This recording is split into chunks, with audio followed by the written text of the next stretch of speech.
Location, at the entrance of Training Ground 44 aka the Forest of Death, Konohagakure no Sato. Several teams of genin stood near the restricted area. The area in question was a large forest that had a menacing outlook to it.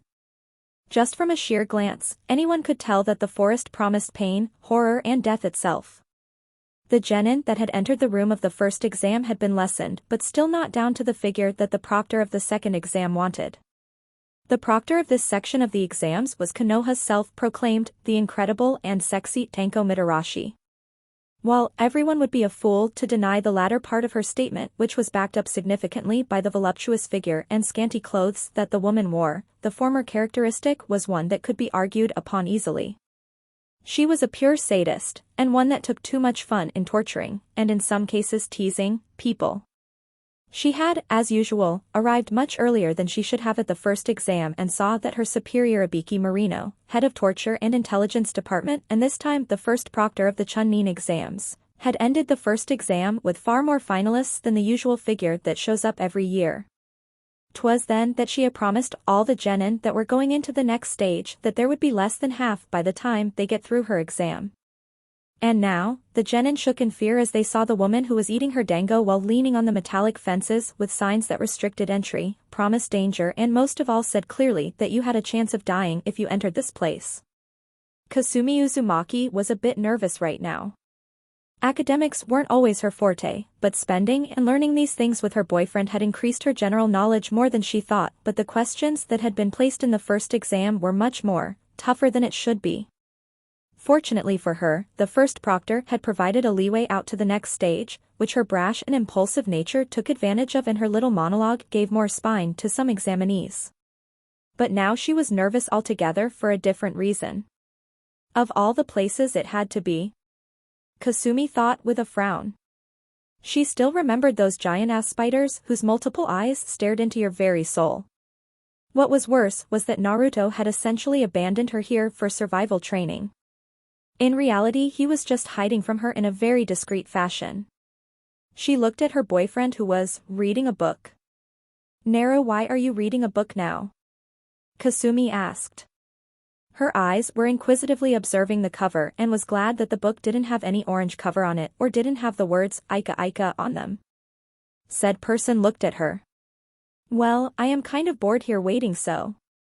Naruto said and kept reading some more but felt like there was something wrong about this situation.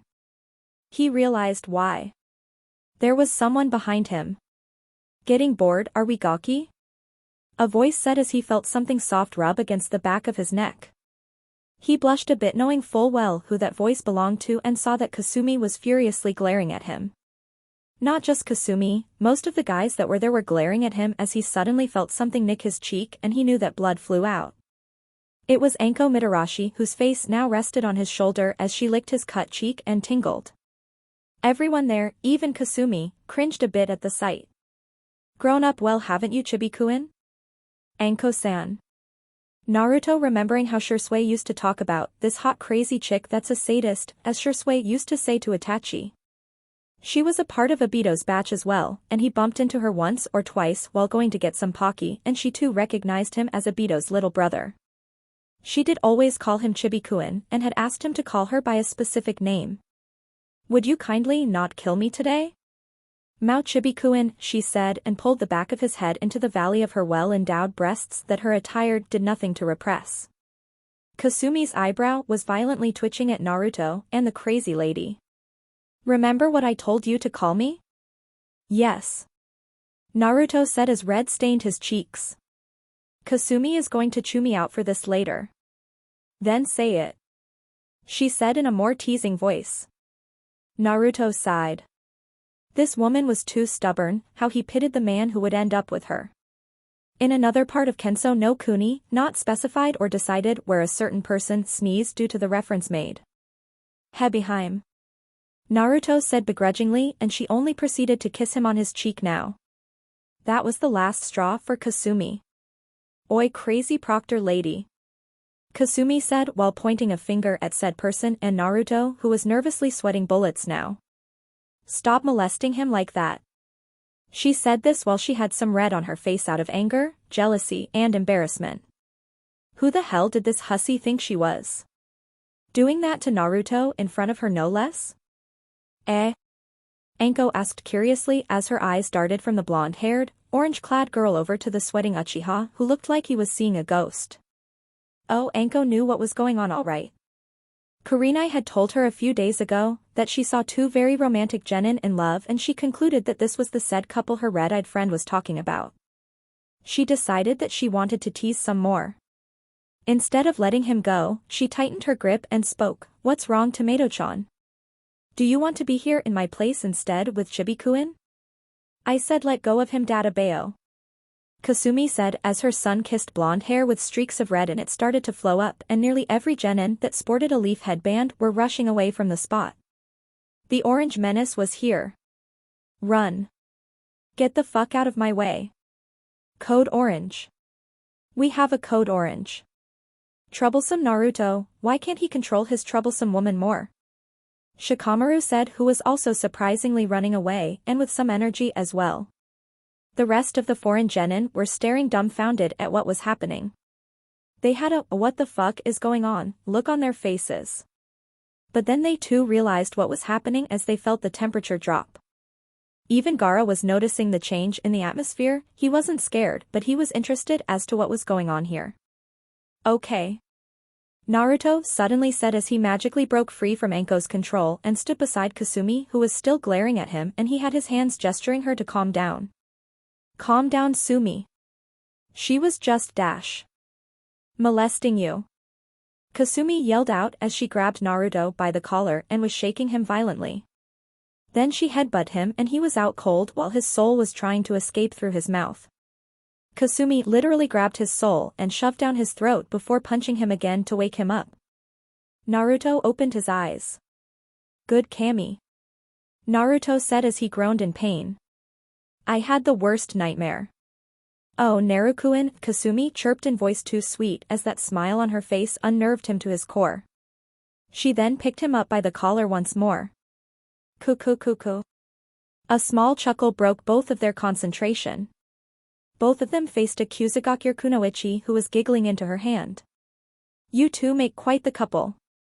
The young woman said whose smile and tongue was just way too unnatural to the both of them. There was something strange about her. Weird, Kasumi said as she looked at the Kusa Kunoichi. Meanwhile, Anko had disappeared from her spot and was handling out documents. They stated that no one would be held responsible if the said genin inside the forest die. Team 7 of course had signed the form nearly immediately. Sakura had been a bit hesitant but she too had signed after seeing how fearlessly Kasumi had done so. In doing so, Team 7 had received a scroll that had the kanji for Earth. Then all attention had turned to the second proctor once more. All right, you brats. Anko exclaimed with vigor. Each of you brats have been given a scroll. They are either Earth or a heaven. The next phase of this exam is a survival mission.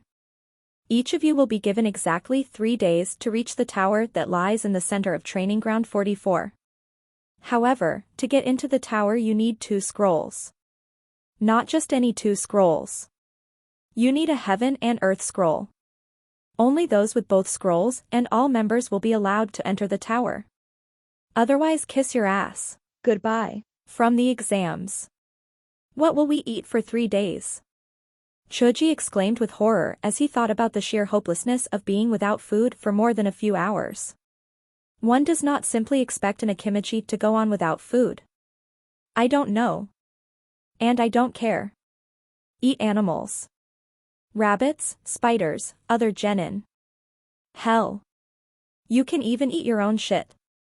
Shit it out and then eat it again. Anko said, not really caring what anyone thinks of her. Naruto merely sighed at Anko's words. She was a wild one. Kind of like Kasumi. Only more crazy, foul-mouthed and to some extent violent in another manner. Well. Don't just stand there and keep staring at my sexy body. Get the fuck in the forest. Then groups after groups of genin ranked shinobi rushed into the forest of death. It was either that or get more sessions with Anko Mitarashi. Taking their chances in a forest seemed like a much better option. Young ones. Anko said as she ate another stick of dango. I wonder how many will live after this. Not my problem. Hokage-sama was the one who came up with this shit. She then happily ate the dango as if it were the most sacred thing in the planet. How she relished the taste of it. Training Ground 44 aka the Forest of Death, Konohagakure no Sato. Why do we have to be in this forest again? Kasumi said as she jumped from tree branch to tree branch along with her team. Again? Sakura asked as she looked at Kasumi, who had a whiny expression on her face. She then saw that Naruto had sighed while Sasuke was a bit indifferent in looks, but his body language clearly stated that he was a bit interested in what Kasumi was trying to say. Wait, Kasumi, you've come to this forest before? As if on cue, Kasumi started nodding at a furious pace. Hi. This forest is just way too creepy to bayo. Kasumi said as she shook at the memories. She then accusingly pointed her finger at Naruto, who shrunk a bit under her gaze. Naru used to leave me here all alone so that I learned how to train. What? Sakura yelled in surprise as she looked at Naruto, who wasn't looking at them and was instead whistling away. Why would you do that? What if something happened to her? Oi oi. Naruto said. I was always around. I just masked my presence perfectly. You didn't honestly think that I'd be able to leave her alone in a place like this? Then why did you do it in the first place? Surprisingly, it was Sasuke who had asked this question. Naruto looked at the both of them while Kasumi was cutely pouting in the corner. Simple. To make her stronger. Naruto replied as if it was the most simple thing in the world. I know some of you may think that it was potentially harmful to her that I left her here to fend for herself, but it was necessary. The shinobi world is a cold and cruel one. I know that there are many people in the world who are revered as heroes, but once you take away all the glory and the opinions that each village have of their own shinobi, you find them for what they truly are. Naruto finished as the Sasuke and Sakura looked at him to say something more. Kasumi didn't. She sighed and looked at the ground. This was something that Naruto had taught her a few days ago. What is that? Sakura asked. What are shinobi truly? Naruto looked at her and thought about saying something else. But realized it was high time that Sakura learned a very important lesson. One that she needed to learn if she wanted to continue her career as a kunoichi, and Sakura had been showing the right determination and focus ever since the Zabuza incident. Though, in his opinion, she could be a little, even more less clingy with Sasuke. Shinobi by their very nature are killers. Naruto stated as the area around them grew even more silent at his words. Sakura indeed had that conflicting look on her face. Sasuke for his part knew what shinobi were. After all, the general rumor was that Itachi had snapped under the pressure of being in the ANBU at a young age is what caused it. I know the words I am saying may seem a bit harsh to you, Sakura. But sometimes you should ask your father what it used to be like back when he was young. My brother certainly told me. We are lucky that we are growing up in peaceful times.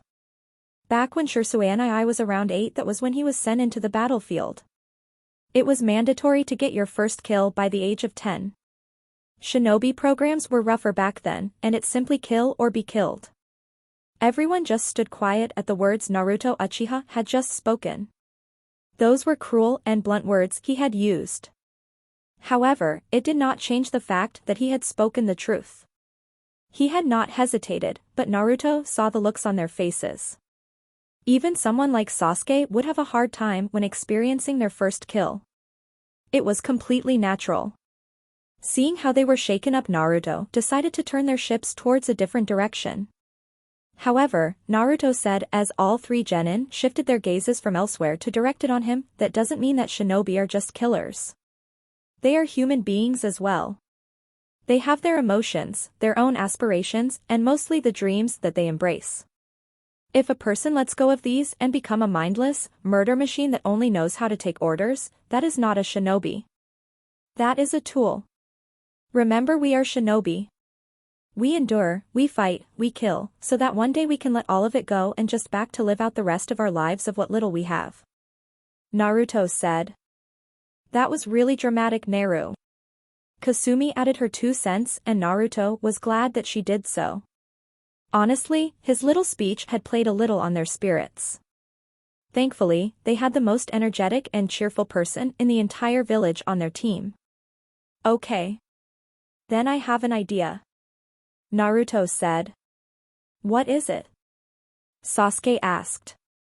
He had taken Naruto's words into consideration and was thinking about Itachi as well. He realized that Itachi too must have had to go through the same experience that Shisui had gone through. Despite Shisui being a bit older than Itachi, he remembered the two of them being close friends. Did Sasuke consider Naruto a friend? He didn't know, but he did find Naruto more tolerable than the other people of Konoha. As far as Kasumi was concerned, she was still a potential good wife for him, but he was pretty sure that Naruto would cut him down if Sasuke even looks at Kasumi in a wrong way. For now that matter was pushed all the way to the back of his mind. Well. Since I am a censor, I can pretty much feel other shinobi nearby. It would be better if we split up. Naruto said. We'll be saving a lot of time this way. How do we split up then? Sakura asked. She was a bit worried. True, she had improved after last month, more specifically after last week. Naruto was a slave driver in her mind. Kasumi had told her that this was light training. She had seen Naruto dive into the water and stay there for some time while he was blasting off Katon/fire-style jutsu from underneath the water. The usual orange flames that came from Naruto were brighter and seemed much more attuned to the color yellow. Apparently, this was an elemental chakra control that his family did, hence why they had large affinities for fire. The heat of the flames had also gone up as it had become brighter. Of course, she did earn a light glare from Kasumi as Naruto had come out of the water without a shirt, and she had to admit, in terms of pure body structure, Naruto beat Sasuke by a long shot even if he was 14. I mean, the guy had fully toned abs for Kami's sake. Well. You, Sasuke and Kasumi stick together and guard our scroll. I should be able to handle squads of genin as I am now. You three can fend off squads if they come for you. So win-win. Naruto asked the last part with some nervousness. That sounds like an okay plan. Where do we meet? Sasuke was the one who asked. Well, I would prefer to meet you at the tower, but just in case, flare your chakra once every 2 hours if I am not there. I'll surely be able to sense at least one of your chakra signatures going off. Naruto said. Then Sakura was the one who spoke up and gave quite an idea. Wait. What if someone hinged into you and ambushes us? Sakura asked, and every genin realized they hadn't thought of that. Well, Naruto didn't even consider it since they were just genin and no genin would be stupid enough to go after his group. Hell, he'd burn them up just for trying. We need some sort of a code. Sasuke said. But what? It can't be numbers or something. It could be a few words. Kasumi said. I may have one if you are willing to listen. Naruto said, thinking about the book he read a few days ago. He wasn't sure where a book like that came from. It was quite strange too, but it seems like an endless fantasy. He found it lying in the Naka River. From the looks of it, it seemed like that someone had thrown it away. The book was quite damaged too. It had a note saying that whoever found it would be its owner and get all the rights to it. It even had the chibi drawing of a man with dark crimson hair giving him a thumbs up. It was a bizarre encounter, but seeing the note he decided to accept it. He had to rewrite all the contents of the book too. He had to admit whoever originally wrote it was very good. What is it? Tell us, Naru. Kasumi said. Okay, remember these lines. I am not going to say it so that a genin passing by doesn't hear it twice. Okay, the 3 genin nodded at Naruto and he spoke up once more. Infinite in mystery is the gift of the goddess. We seek it thus and take to the sky. Ripples form on the water's surface. The wandering soul knows no rest. Everyone just remained quiet at the words he said. Naru, did you make that up? Kasumi asked as she had some stars in her eyes for some reason. Naruto was a bit weirded out by that. What made it even worse was the fact that Sakura too had such a reaction.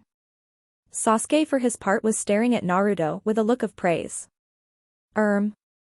Yes. Naruto said. And immediately they had more cheerful looks on their faces. Is something wrong? Nothing. It's just those were some very good verses. How did you come up with it? Sakura asked with vigor.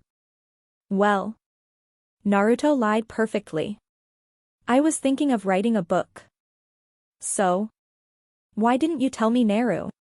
Kasumi asked with a bit of whine, and she cutely glared at him. Well, I was going to write it for you as a birthday gift. Naruto said, and Kasumi beamed up while she was blushing pink now. Anyways, I guess I should go and find a scroll. See you later. Naruto said as he disappeared in a shunshin. He still hasn't taught me that. Kasumi said with a whine. Then she looked a bit lost and was scratching the back of her head. What were the lines again? You're hopeless. Sasuke said and moved while Kasumi was giving him the stink eye. Time skip, 2 hours later, eastern section of the Forest of Death, Konohagakure no Sato. No wait, we're giving you the scroll. The Amagakure shinobi said as he threw his scroll towards Naruto Uchiha, who had his Sharingan activated and was glaring down at them as he unleashed his killing intent. The brown-haired before the young Uchiha was no fool. His other two teammates had been foolish enough to challenge the raven-haired boy, and one of them immediately had his arm twisted at an awkward angle before Naruto had snapped it. The other one rushed him with a kunai but ended up getting stabbed in both knees as Naruto had nearly crippled him with his own weapon. Good. Now sleep. Naruto said as the brown-haired Genin looked into the copy will eye before getting groggy and falling back. He examined all of them. The other two would live but would have some injuries. Amagakure Genin taking part in the Chunin exams. Last I heard they only minded themselves and were sheltered against the rest of the other villages. Also that Otogakure team was here. The way he attacked Kabuto using wind chakra was good, but weak compared to mine. Then of course, there's Kabuto. That man is hiding something. It seems hard to believe that someone could fail at the Chunin exams so many times. The information he had on the Genin was too detailed as well. If I didn't know any better, I'd say he was. Naruto stopped his train of thought. A spy. Naruto scoffed. Maybe he's from Root. It seems possible. I'll have to keep an eye on him. Or better, place a genjutsu on him. Naruto picked up the scroll the Amagakure shinobi had thrown at him. He observed it before giving his opinion on it. Fuck my life. Naruto said as he saw the kanji for Earth. 4 teams. 4 different fucking teams. 12 shinobi and not a single one of them had a heaven scroll. Of all people. Then Naruto's sensory perception went haywire as he felt a familiar chakra presence. It was vile, malicious, and thick. It had an eerie sense of showing no mercy to its opponents. The chakra of the Kyubi no Kitsune. More specifically, Kasumi was channeling the fox's chakra. Naruto pushed chakra to his feet and was rushing to get there as fast he could. He felt another chakra signature near the 3. It was quite large too. Undoubtedly it was as much as the Lord Third. But that raises another question? What was a Kage-level shinobi doing here in the Chunin exams? Stay safe, Sumi. I'm coming. Naruto thought as he rushed at full speed. He had even gotten rid of every weight seal that was on his body. He needed to get to the northeastern section as soon as he could. Location, northeastern section, Forest of Death, Training Ground 44, Konohagakure no Sato. Kasumi Uzumaki was beyond pissed right now. She had left a few minutes earlier to use the little lady's room. Unfortunately, in a forest, you needed to be on your guard as well. Not just from the random large-ass animals, but also from the competition right now. She knew that 1 or 2 of the teams would show up, some of them would even have lecherous and rapey thoughts in their heads when they saw a girl alone in the forest. But after some time of finding an appropriate spot and getting the dirty deed done, a large snake had appeared and it tried to devour Kasumi Uzumaki. It even swallowed her as well. However, halfway through the throat, Kasumi Uzumaki proved why she was naturally awesome as she spammed the multi-shadow clone jutsu from the insides of the slithery creature to overload its body and spit it out.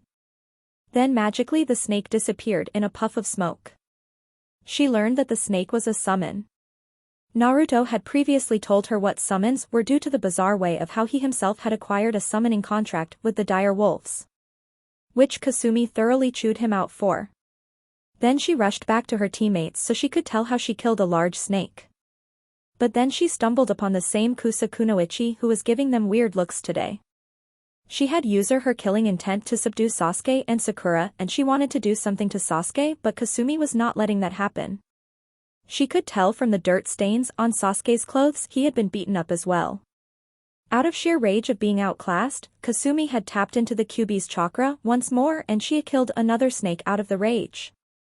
She had even called Sasuke a wuss for cowering out in front of the Kusa Kunoichi which made him daze out of the fear as he took Sakura a bit of a distance away to make sure she doesn't get involved in the battle. Now she was facing the Kusa Kunoichi, as she unleashed her Kongo Fusa/adamantine chains after the nameless, creepy Kunoichi who was avoiding the chains at any and every cost. My Kasumi-chan, the Kunoichi said as she licked her tongues. You're quite the Kunoichi, aren't you? Using those Uzumaki chains on me. Looks like you're stronger than what I've heard. If that's true then so is little Naruto-kun. Perhaps I'll go after him next after I'm done playing with you. Who knows? I may even let him live after I'm done with him. She said with a laugh that sent shivers down anyone's spine. But there is an unwritten rule that applied to Kasumi. You never talk shit about Naruto in front of her or threaten his life. What did you say? Kasumi said as her eyes turned crimson with black slits across them. More violent reddish-orange chakra surrounded her body as her whisker marks became more prominent. Her long, smooth blonde hair with streaks of red in them looked wild and feral as her nails too became a bit longer, while her teeth became sharper. You condescending, snake-tongued, pale-skinned whore. Kasumi rushed with deadly speed that surprised the Kusa Kunoichi a bit. But she was avoiding the now wild Jinchuriki, who despite being in control would make a mess out of everything in sight. The Kunoichi for her part was dodging the chains and firing out futon jutsu one after another. There was one severe disadvantage to Kasumi entering this state. It did provide a power-up no doubt, but it also decreased her thinking capability as she was lashing out as a mad animal. Then she was being overpowered by the Kusa Kunoichi and she felt a pull on her leg. It was a snake as it pulled her and hung her upside down as the Kusa Kunoichi got near her and pulled her shirt exposing her smooth-skinned belly that. The Kunoichi had 5 symbols appearing on her fingers as she slammed it into Kasumi's stomach where the Hakno Fuin/8 trigram seal was visible and now there was another seal surrounding the seal as Kasumi yelled out in pain. That should keep you down for some time Kasumi-chan, the Kusa Kunoichi said as she kept Kasumi hanging. This time she hung our favorite blonde Kunoichi by a ninja wire. Then she noticed that Sasuke was back and was looking to help his teammate. The Kunoichi engaged Sasuke in taijutsu, and for his part Sasuke was doing well too considering the Kunoichi was obviously not a genin under any circumstance. Then just like Kasumi before him, he too was being outskilled by the Kunoichi. It was obvious the Kunoichi preferred to mess with her opponents. She gave them a flicker of hope before taking it away. Then she felt something was off. The previous kunai and shuriken that Sasuke had thrown at her had missed, but the look on his face said something else. Then the Kunoichi felt a tug on her kimono as she was pulled and stuck to a tree by the wire as it firmly planted her against it. Sasuke smirked as he had the tip of the wire on his teeth, which he tightly clenched as he made hand seals and ended at torai as his fingers also held the wire. Time to use that jutsu. Sasuke thought as he learned this technique from Naruto nearly a week ago. Sasuke was yet to do it without a conductor, but Naruto had assured him that Sasuke would be able to use it more proficiently as time went on. Katon, Ryuka no Jutsu/Fire Style, Dragon Flame Jutsu. Sasuke said as flames ran along the ninja wires and raced their way at a menacing pace as it surrounded the Kusa Kunoichi and was burning. Sasuke felt a bit sick as he saw the flames engulf her body. He could visibly see that her skin was melting a bit. Then he heard Kasumi calling him out. Oi team. Kasumi yelled as Sasuke saw her hanging upside down. Get me down from here. All right, dope. Stop shouting. Sasuke said and saw that Kasumi had an angry expression on her face, but then it changed to one of horror as she shouted out. Team. Look out. Kasumi yelled as Sasuke felt a jolt of pain going through his body. The kunoichi was back, albeit missing parts of her face, as pale white skin could be seen in the places her skin had melted off. She then viciously proceeded to beat Sasuke and smiling at the same time. She then bit Sasuke on his neck as he yelled out in pain. Sasuke had a strange symbol on his neck that looked like 3 tomo. Sasuke had fallen unconscious and Kasumi was angry once more. But she could not feel the furry fox's chakra leaking out. Hell, she couldn't even feel her own chakra building up. It was like someone had. She then looked at her stomach and saw the seal.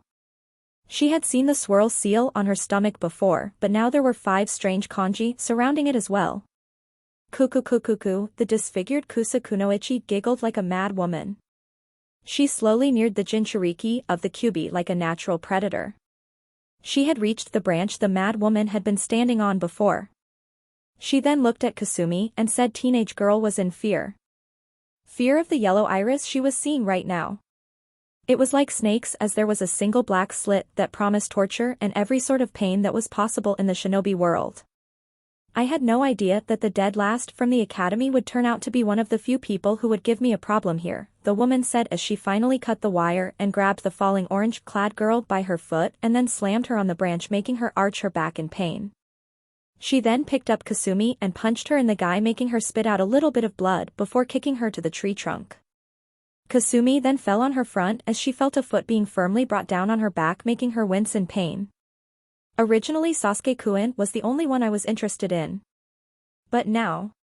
The Kusa Kunoichi picked up Kasumi and held her by the collar with one hand as she had a kunai in the other. This one had a sort of purple coat on the edge of the kunai. Perhaps I should make room for another experiment. After all, it's not every day you come across an Uzumaki who can use the Kongo Fusa like second nature. You will be good research material indeed. Don't worry though.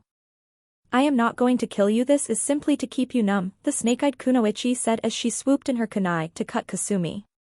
As she prepared for the kunai, she kept her eyes open and her bright violet eyes looked at the kunoichi with anger. Said Kusa Kunoichi was a bit surprised at the defiance that Kasumi showed, but soon-to-be victim would not receive any mercy. But then something unexpected happened. 5 kunai came flying in at the Kusa Kunoichi, who had used her kunai to deflect all of them. It was Sakura Haruno who had a wire in her hand and she tugged on it, as Kasumi used her other foot to kick the Kusa Kunoichi's hand. Then a volley of shuriken came as well. This time the Kusa Kunoichi had to let go of Kasumi both from the kick and to dodge all the shuriken. Kasumi was free-falling as she tried to angle her body to let her feet touch the branch. Then her foot shot off the branch as she had no control over her chakra. Shit! Kasumi thought as she plummeted towards the ground. She closed her eyes to think of a way out of this. Damn it. My chakra control is shot. If there was only some way. I don't even enough wire with me to.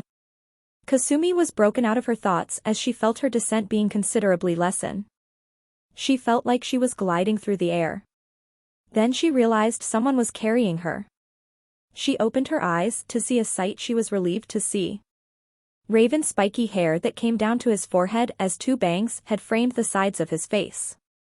However, for the first time in her life Kasumi was scared of this person. Naruto Uchiha had seen Kasumi fall and used all his speed to get there and catch her. Just from the mere crumpling motion she had, he could tell that she had received quite a beating from the Kusa Kunoichi. He was glad that Sakura had decided to intervene on his behalf and stall her so that he could catch her. However, Naruto also saw the faint amounts of dried blood that was found on the corner on the lips of the person he had loved the most on this planet. This kunoichi had dared to even lay her filthy hands on her. No force on heaven and earth could stop Naruto now, as his Sharingan was sharper than usual as his blood-red eyes were gleaming to kill. Naruto Uchiha was out for blood. And the only person whose blood could satisfy his Uchiha streak of violence was the Kusa Kunoichi in question. Said person was still away. She had been standing there for some time as Naruto finally made his way to Sakura, who now had Sasuke on her back. Arigato Sakura. Naruto said gratefully. If you didn't interfere. I shudder to think what would have happened to her. Naruto said as Kasumi was tightly held against his chest. It's all right, Naruto. Besides, we're teammates. You'd do the same for me as well. Sakura said this knowing full well that Naruto or Kasumi would indeed do the same thing in a heartbeat. She wasn't that close to them, but they did care about each other to some extent, and even Sasuke himself could say that.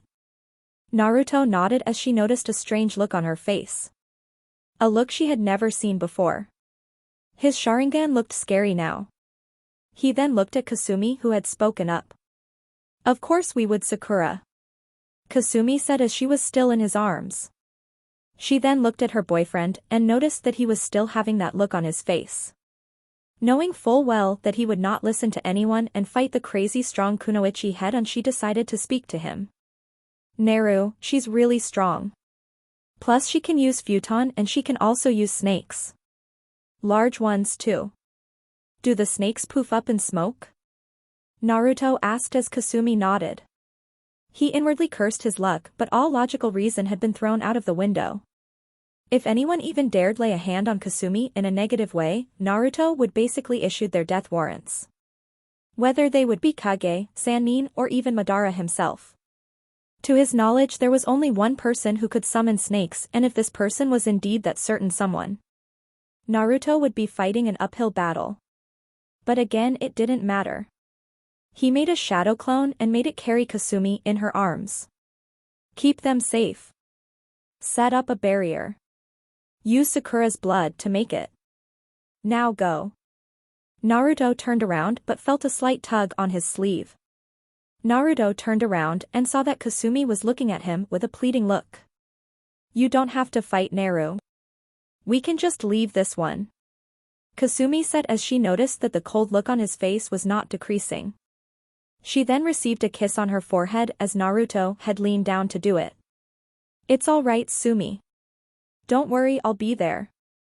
Naruto said as Kasumi reluctantly nodded. He looked at Sakura and spoke once more, Sakura. It's up to you to keep these two safe for now. Sakura nodded as the three people and one shadow clone left. He could still feel Kasumi looking at his back, and Naruto was feeling a bit relieved as he felt their chakra signatures go away a fair distance.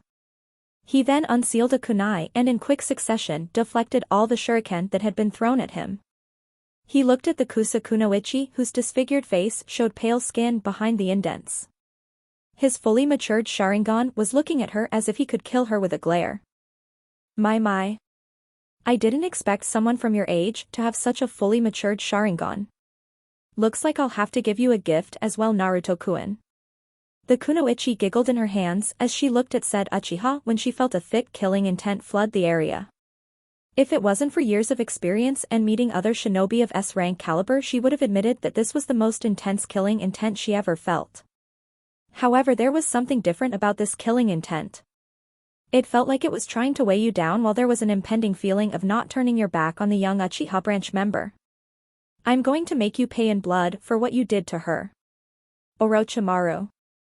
Naruto said as the Kusa Kunoichi stared at him a bit surprised. Then she started to giggle a bit more before she laughed a bit. Then slowly she reached for her own face as she slowly put her fingers on the melting skin and ripped it off. Naruto could clearly see the person who was previously hiding. The person had pale skin white as death, purple marking that surrounded the eye and two yellow irises that had vertical slits in them looking akin to that of a viper looking to kill its prey. Well, Naruto-kun, it seems you figured out who I am. But can your words back up your skills? Orochimaru said as he looked at the young Uchiha in question. He had already planted his cursed seal of heaven on Sasuke Uchiha, who was Itachi's younger brother. If genetics were anything to go by, then Sasuke Uchiha had the potential to rival his brother one day. But then there was also Naruto Uchiha, who had already proven that he was stronger than Sasuke if the fully matured Sharingan was any indication of a nod to his strength. Then Orochimaru saw that the boy was simply staring at him. but instincts took over as he quickly ducked to avoid a foot aiming for his head. There was a bit wind flowing where the kick had been aimed. Naruto Uchiha was giving him an icy stare as he backed some distance away to make sure not to get too close with the snake Sannin. Orochimaru simply looked at the previous spot where Naruto had been standing. The projection of the Uchiha in the clearing soon faded away into nothingness as Orochimaru was a bit impressed. He placed a genjutsu the moment we started to speak. Orochimaru thought as he looked at the young Uchiha who took his jacket off and was simply wearing a light, short-sleeved V-neck shirt and black ANBU-styled pants. Naruto unsealed his sword and had laced it some wind chakra. He wasn't a master yet, but due to his amazing chakra control he was moving along very smoothly. Shadow Clone Memory Relay helped too. Naruto rushed at Orochimaru with his black katana and was slashing at various different angles, which the Sannin was blocking with his kunai. Then Naruto unsealed a tanto from his left and nearly cut Orochimaru's cheek, who swerved his head away. Orochimaru then grabbed Naruto by his wrist and nearly twisted it, but Naruto threw the tanto at the rogue nin's foot to make him jump back. Well now. I didn't expect you to use underhanded techniques like that. Rare that a genin relies on cheap shots rather than flashy jutsu. Orochimaru said. Naruto still had the sword in his hand as he was measuring the distance between them with his Sharingan. Orochimaru himself was a bit unnerved by that glare he kept receiving. He fights like ANBU. Just looking to kill your opponent as soon as possible. Then right before Orochimaru's eyes Naruto had sealed the katana back into his forearm. Naruto himself knew that he wasn't good enough to beat Orochimaru with just a sword. He needed to win by any means necessary. So Naruto did the next best thing. He turned his wrists and 2 puffs of smoke came near his palms. The left had Shikyo, the kusa which had a chain attached to Naruto's arm so he could use it at both long and short range. The right hand had Homaru, his trusty gunbai which had saved his hide so many times in Nami no Kuni. Orochimaru kept staring at the gunbai and kusa. For some reason, if Naruto had grown his hair really long then he would look like a Chibi Madara. Naruto rushed forward as this time Orochimaru himself had a Chikuto now which he hadn't used the entire time. Orochimaru was using it in reverse grip. Each attack was being cancelled. However, to say that Naruto was not that good with the kusa and gunbai was an understatement.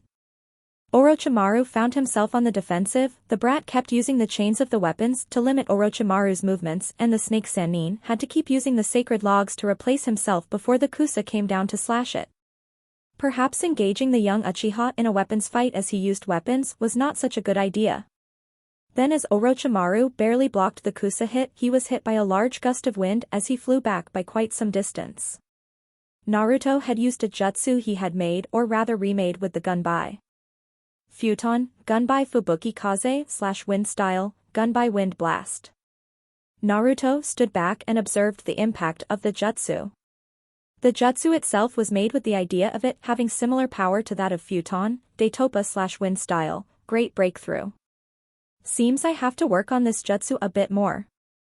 Still. Naruto thought in his mind before rushing off at Orochimaru once more with his Shikyo and Homaru. That doesn't mean I'm done with you. Naruto finished his thoughts as jumped up and sent the kusa once more at an arcing slash as it just missed Orochimaru's head as some of the strands of his black hair was cut. Orochimaru then reached for the chain that had been attached to the end of the kusa's handle. Orochimaru smiled a bit maliciously as he planned to yank Naruto towards him. As soon as he grabbed the chain, a cut appeared on the palm of his hand as some blood started to leak out of it. He licked his own wound and tasted his blood as he looked at Naruto with hungry eyes. To think a genin managed to draw my blood. Yes, you will be a good candidate Naruto-kun. Orochimaru thought as he started to go through hand seals at a fast rate. Let's see what you do now Naruto-kun. Orochimaru said as he slammed his hand on the ground and a set of kanji emerged at the spot.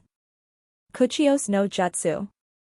A great amount of smoke appeared in the forest of death that the 2 shinobi were fighting in. Naruto used his gunbai to send a great rush of wind to clear the smoke as Naruto looked at the sight before him. There stood a great green snake as it looked at Naruto while hissing.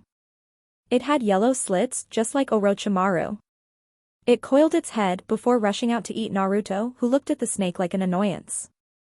5 more Naruto appeared beside the original as they all jumped at the mouth of the snake. Bunshin Daibakuha / Great Clone Explosion. 5 large explosions occurred near the mouth of the snake as it recoiled from the explosion. The towering snake was surprisingly still up and then it froze all of a sudden. It looked at Naruto for some time and simply kept staring at him. Then all of a sudden the snake turned towards Orochimaru and lunged at him. The snake Sannin was wise enough to move out of the way. For his part, Orochimaru was a bit confused at what just happened. The blast from the clone's explosion was not that much of a damaging factor. What had happened to make the snake attack him? Was the snake blind? Even if it was, it could smell its enemy? Then the answer stared him straight in the face.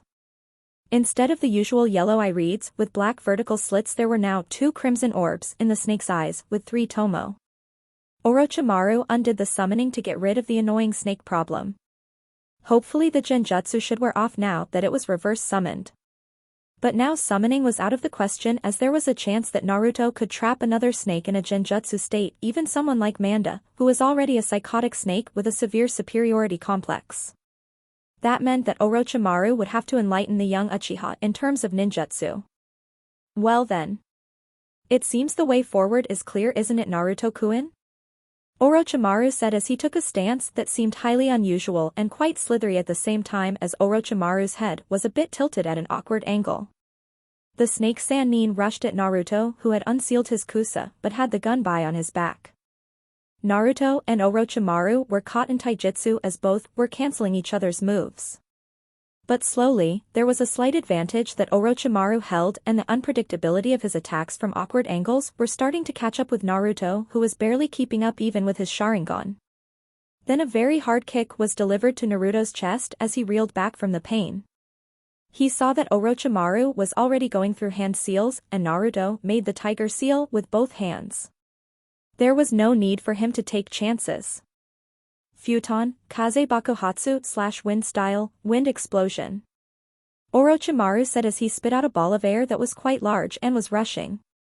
The ball of slashing winds would explode upon impact and leave some severe bruises. Naruto had successfully copied the jutsu and realized what he had needed to do beforehand. Katon, Gukakyu no Jutsu / Fire Style, Great Fireball Jutsu. Naruto yelled as he released the Uchiha clan's signature jutsu as the bright orange flames, bordering on nearly a yellow glow, met the ball of wind head-on as a wrestling match broke between the two. Then an explosion of fire broke out in the center where the 2 jutsu had collided, as fire spread nearly everywhere surrounding the 2. Ironically, a ring of fire was made to enclose the 2 opponents. Orochimaru himself had no intentions of waiting anymore as he threw a barrage of kunai at Naruto and went through hand seals once more. Ninpo, Kunai Kage Bunshin no Jutsu / Ninja Art, Kunai Shadow Clone Jutsu. Orochimaru grinned as he released his former sensei, Hiruzen Sarutobi's signature kunai raining jutsu. 5 kunai had turned into 25 as they rushed at Naruto, who had once more unstrapped his gunbai and started channeling wind chakra through it. This was something he could definitely do without a problem. It was the first jutsu he had come up with the gunbai. Futon, Kaze no Shuhiki / Wind Style, Barrier of Wind, Naruto said as he swung his gunbai at the direction of oncoming sharp kunai, and a wall of shredding winds formed in front of Naruto easily as the height of a tree. The kunai got stuck in the wall of the raging winds before they were deflected at random directions. Naruto removed his gunbai to see a white fist being aimed at his face, and Naruto felt his face being smashed a bit as he was thrown back by the sheer impact of the fist as his body went straight past the small ring of fire that had formed around them and then being hit on the trunk of a tree. Orochimaru himself held his hand as he felt the impact of that. Shouldn't have punched him this hard, Orochimaru thought as he saw the young Uchiha get up once more. He knows how to take a hit. Most genin would be down after a hit like that. But you aren't an ordinary genin now, are you, Naruto-kun? Orochimaru thought as he looked at the young prodigy who had clearly hidden his strength while he was at the academy. According to Kabuto Yukoshi, his loyal spy and apprentice Naruto was considered weaker than Sasuke, but there was also the fact that there was never a recorded spar between the 2 Uchiha. It was clear as daylight that the member of the branch family was clearly stronger than any other genin Orochimaru had ever seen. Even when Orochimaru was a genin he wasn't this strong, he could admit that. "I'm afraid playtime is over, Naruto-kun," Orochimaru said as he slowly walked towards the young Uchiha. Orochimaru jumped over the ring of fire, not wanting to get his clothes dirtier than he wanted to. "Now it's time I give you the same gift I gave to Sasuke-kun," Orochimaru said as the distance between them decreased even further.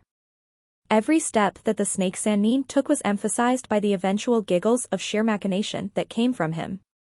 Then he noticed that something was not right about this situation.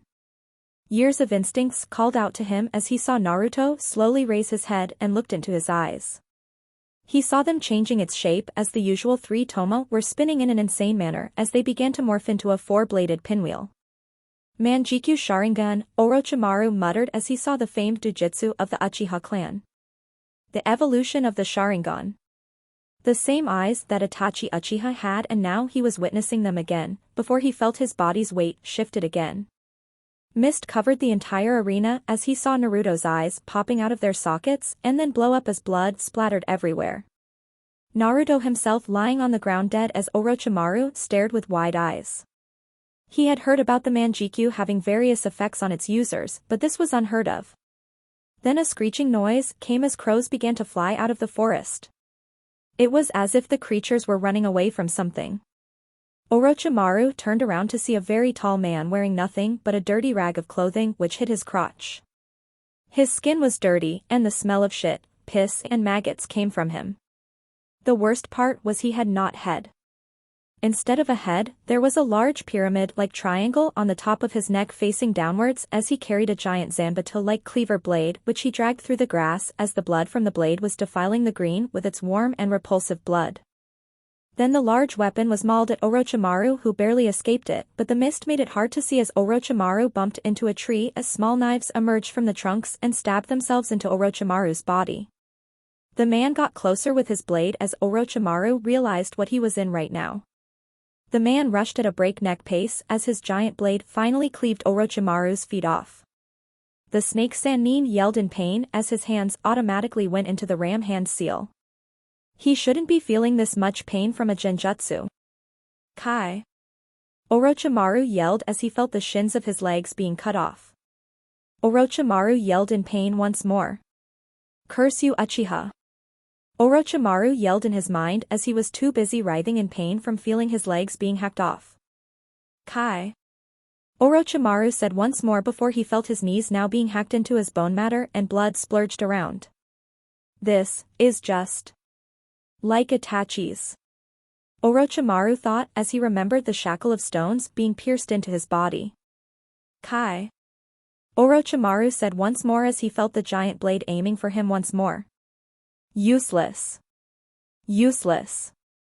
Useless," a voice said as a murder of crows appeared in the middle of the sky as Naruto looked down at him with his Manjikyu Sharingan.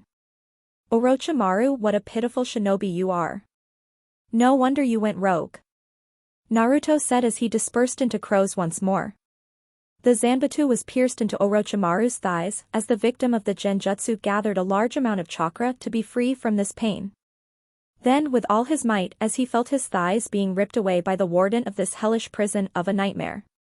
"Kai!" The mist shattered into nothing as Orochimaru panted a bit. However, he got no rest as he felt being hit with a large force of wind. Circular winds formed in front of him as they compressed even more to become near elliptical shapes as they cut through the fiber of his clothes and saw that Naruto had his gunbai in his hands as he made an arc. More sharp winds hit him in the chest.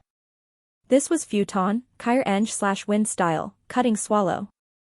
Naruto made sharp wisps of wind with his gunbai which are also shaped as near ellipses that keep twisting and thrashing before cutting the skin of the opponents. Orochimaru hissed in pain as he looked at the young Uchiha, whose eyes were pulsing with rage at the snake Sannin. It seems that Magen, Kurai Kuka/demonic illusion, dark descent had quite the dazing effect on him. Naruto thought as his jutsu finished its work. Orochimaru fell back and looked at the young Uchiha with a death glare. Out of sheer rage, Orochimaru spit something out. A great sword emerged from his mouth as he held the blade in his hand.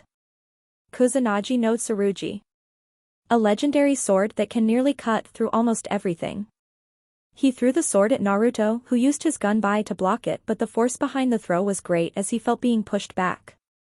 Then as soon as the sword dropped to the ground, it got up on its own and slashed Naruto across his chest, who was barely able to dodge it. Then Naruto felt something go up his leg as he saw nearly 50 miniature snakes emerging from Orochimaru's hand as some of them bit Naruto, who kicked them off. Naruto made the tiger hand seal once more as he muttered the name of his jutsu as he jumped in mid-air. Katon, Hausenka no Jutsu / Fire Style, Phoenix Flower Jutsu. Small miniature fireballs emerged from Naruto's mouth as they aimed for the white snakes below him. The snakes were engulfed in the flames as Naruto once more got slashed, this time on his leg. He felt Orochimaru grab him by the collar of his shirt as his face met the ground. Orochimaru was furious at the boy. Not only did he trap him in a genjutsu, he had also managed to make him writhe in pain. Now there was a marking on his current chest that showed the mark of the wind jutsu he was hit with after escaping from that genjutsu. Enough. Now, time to give you my special seal. Orochimaru said before his head elongated enough to wrap around his arm as Orochimaru's teeth became sharper, looking to mark Naruto as well. Naruto, it seemed like a much better candidate at this point. Orochimaru had once more witnessed today what the Sharingan could do. First it was a S-rank criminal that showed him the gap in their power. That was acceptable, but a mere genin who could do this to him. That was just unreal. No, damn it. I've got to do something. Naruto thought as he saw in slow motion at how the snake Sanin's head was coming in closer to his neck. I won't let him get me. But how? How do I do it? The teeth of Orochimaru were just a shy saliva away from diving into Naruto's neck and giving him the same mark as Sasuke's. Fuck. Fuck. Fuck. Naruto yelled in his mind as his Manjikyu Sharingan for bladed pinwheels spun a bit, and then finally Orochimaru's head reached in at Naruto's neck. Then the unthinkable happened. Orochimaru's teeth passed right through Naruto's neck. The entire body of Orochimaru went through Naruto's frame as if he wasn't there as Orochimaru's eyes widened in shock at just what had happened. Then Naruto jumped back. He looked at his arms and was trying to think of just what had happened. Orochimaru just passed right through me, like I wasn't there at all. Naruto thought as he kept looking at his hands and clasping the two together. What just happened? Orochimaru asked himself. Was it a genjutsu? No. He was definitely there. Then what was that jutsu? Orochimaru thought as he began to weave hand seals once more. This time Orochimaru had no intentions of stopping at the moment.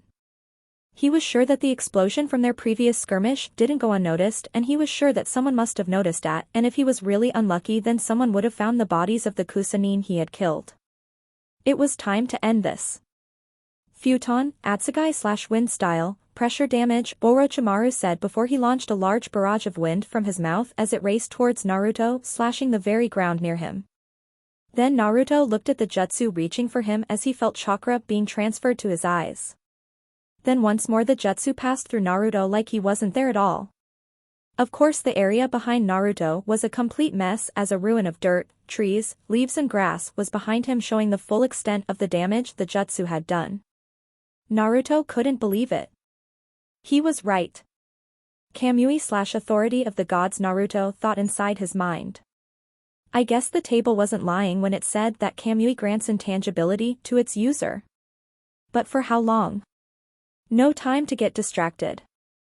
First, Naruto thought as he began to weave through hand seals at a fast rate. His family in particular were famous for katon and their genjutsu. Naruto could proudly say that he was very good in genjutsu. Even Orochimaru suffered from the nightmares that emerged from his eyes. But katon, that is something Naruto prided himself on.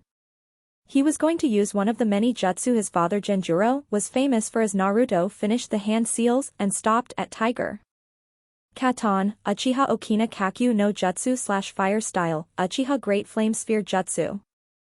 Naruto said as he exhaled a flame sphere that was easily the size of the previously summoned snake's head as orange sphere of flames rushed off at great speeds, destroying nearly everything in its path as it looked to melt Orochimaru. This was considered the more upgraded and powerful version of the Great Fireball Jutsu. It also consumed a lot more chakra than that. He was glad that Shisui had written his father's jutsu and his mother's genjutsu techniques. Naruto knew some other jutsu as well, ones that were handed down from Kagami to Genjuro to Obito and Shisui, then finally the last living member of that particular bloodline. However, the sly snake had bit his hand was already going through the hand seals as he slammed his hand into the ground. Once more a set of kanji appeared on the ground. Kuchios, Rashomon, Orochimaru said as demonic-looking gate emerged from the ground as the face of the demon on the gate was tightly shut as it absorbed the entire jutsu but was starting to shake a bit as Naruto was still breathing out the jutsu. Naruto made more hand seals as he felt his chakra being drained away. Using the Manjikyu on such a scale against an opponent like Orochimaru was something he wasn't used to. Plus the usage Kamui was also taking a toll as he didn't know the amounts of chakra it would need to moderate the technique properly. He couldn't afford to have chakra exhaustion. If he did, he was ripe for the taking by either Orochimaru or some other opponents from the Chunin exams. He finished his hand seals as he extended his hands. Raitun, Reiku Hitofuki no Jutsu / lightning style, lightning blast jutsu the Naruto thought in his mind as he released the jutsu he had learned from Kakashi some time ago after returning from Nami no Kuni. A great blast of lightning emerged from his hands as it combined with the Uchiha Great Flame Sphere and the impact of the jutsu was working its effect on the gate as it began to violently tremble before the combined jutsu that Naruto had made before it finally exploded as large shrapnel of metal, and tiles flew everywhere. Orochimaru too was affected by the jutsu as the combined Raitun and Katon had barely managed to hit him and the exploding rubble had hit him too. Then he saw that Naruto was still there. This time on one knee as Naruto was panting heavily. Orochimaru was a determined shinobi. Once he set his mind to something he would do it. Now, right before him was a golden opportunity. He could mark the boy. Orochimaru slithered like the snake he was and rushed at the boy as he was nearing Naruto who was staring straight at him, but Orochimaru's eyes were on his hands. "You're really going to make me wear out, aren't you, you slithery bastard?" Naruto said out loud as he closed his right eye. Orochimaru was exactly 1 foot away from him as Naruto opened his right eye once more. This would probably be the last time he could use the Manjikyu today. Or the Sharingan for that matter. He still would have some chakra left but he would not exhaust himself out as he needed to go back. He had promised to Kasumi he would go back there. Besides, if Naruto's sensory skills were right, the cavalry was coming. His right eye was locked on the snake Sannin's body as he muttered his attack. Amaterasu / heavenly illumination. A whisper of the word in the wind and soon enough all of Orochimaru's body was covered by the unholy black flames of the Amaterasu. He screamed in pain as she writhed and twisted at the same time. Then finally Orochimaru did something that disgusted Naruto as he held himself back from hurling. Orochimaru spit out something human-like from his body as his own body started to melt into nothingness. A new Orochimaru appeared in a different outfit as he was panting now. The flames of the Amaterasu were a bit too much to handle for him. The snake Sannin was staring at the young Uchiha in shock and admiration. Naruto finally deactivated his Sharingan. Using it further would cause a great amount of stress on his body and due to the extensive use of the Manjikyu he could feel his eyes hurting like hell. It was just as horrible as being hit with a couple of Raitun jutsu. "I really can't believe the amount of potential you have, Naruto-kun. You actually made me shed my skin," Orochimaru said as he started to gather his bearings. "All the more reasons that prove that you are a good vessel. However, that Manjikyu of yours proves a problem. It seems that Sasuke-kun will have to do for now." "Vessel." Naruto stated the word. Not in confusion but realization. "So you came here to mark us as so you could take over one of our bodies. I assume that's what the seal on Sasuke's neck indicates. Then that also means you put a bit of your chakra in it as well. Otherwise that seal is useless and you can't take over the body." My. So inquisitive and knowledgeable about seals too. The last time I saw an Uchiha interested in Fuin Jutsu was none other than your father. Now he was a true shinobi. There is no doubt that if he lived through the war, he would have been considered among the people along with Minato to become the fourth Hokage. Orochimaru added, and Naruto couldn't help but smile a little at the words the snake Sannin had said. His mother had told him that they were about 4 years older than the fourth Hokage's batch, but Minato was a unique shinobi even despite his young age. He also called Genjuro his senpai too. Even though Satsuki said that Genjuro hated it when someone called him senpai, especially because it made him feel old. Genjuro Uchiha did not like to be called old. Even so. Your time is up, Naruto said as some incoming noises could be heard. If I'm not wrong, then A and BU are already here along with the second proctor. Do you really want to take all us on? No doubt the battle will grab more attention, as Jounin will rush to the scene and then even Sandaime-sama will be here. You don't want that to happen, do you? You're quite the smart one, aren't you, Naruto-kun? Orochimaru said as he still had that sick smile on his face. Using everything you have in your arsenal, knowing you couldn't beat me but making sure that the delay would take a long time. And that nasty combination jutsu of yours was to grab attention here in case they didn't have a sensor with them. Kuku. Too smart and powerful to be a genin. Even most Chunin can't think that far ahead. Makes me wonder what else you had planned. Not sure. Sometimes I feel like doing things in the spur of it all, Naruto said as he kept his eyes fixed on Orochimaru. He couldn't even afford to blink right now. His Sharingan was deactivated and he needed to rest his eyes. Long-term time usage eventually renders blindness, but overusage in a single frame of time would render him having blurry vision that would take some time to heal. Right now he couldn't afford the risk. Still, why should I tell you everything, Orochimaru? Considering that you've been trying to harm me all day. Especially, when you have a little invasion planned with Suna, Kazekage-sama.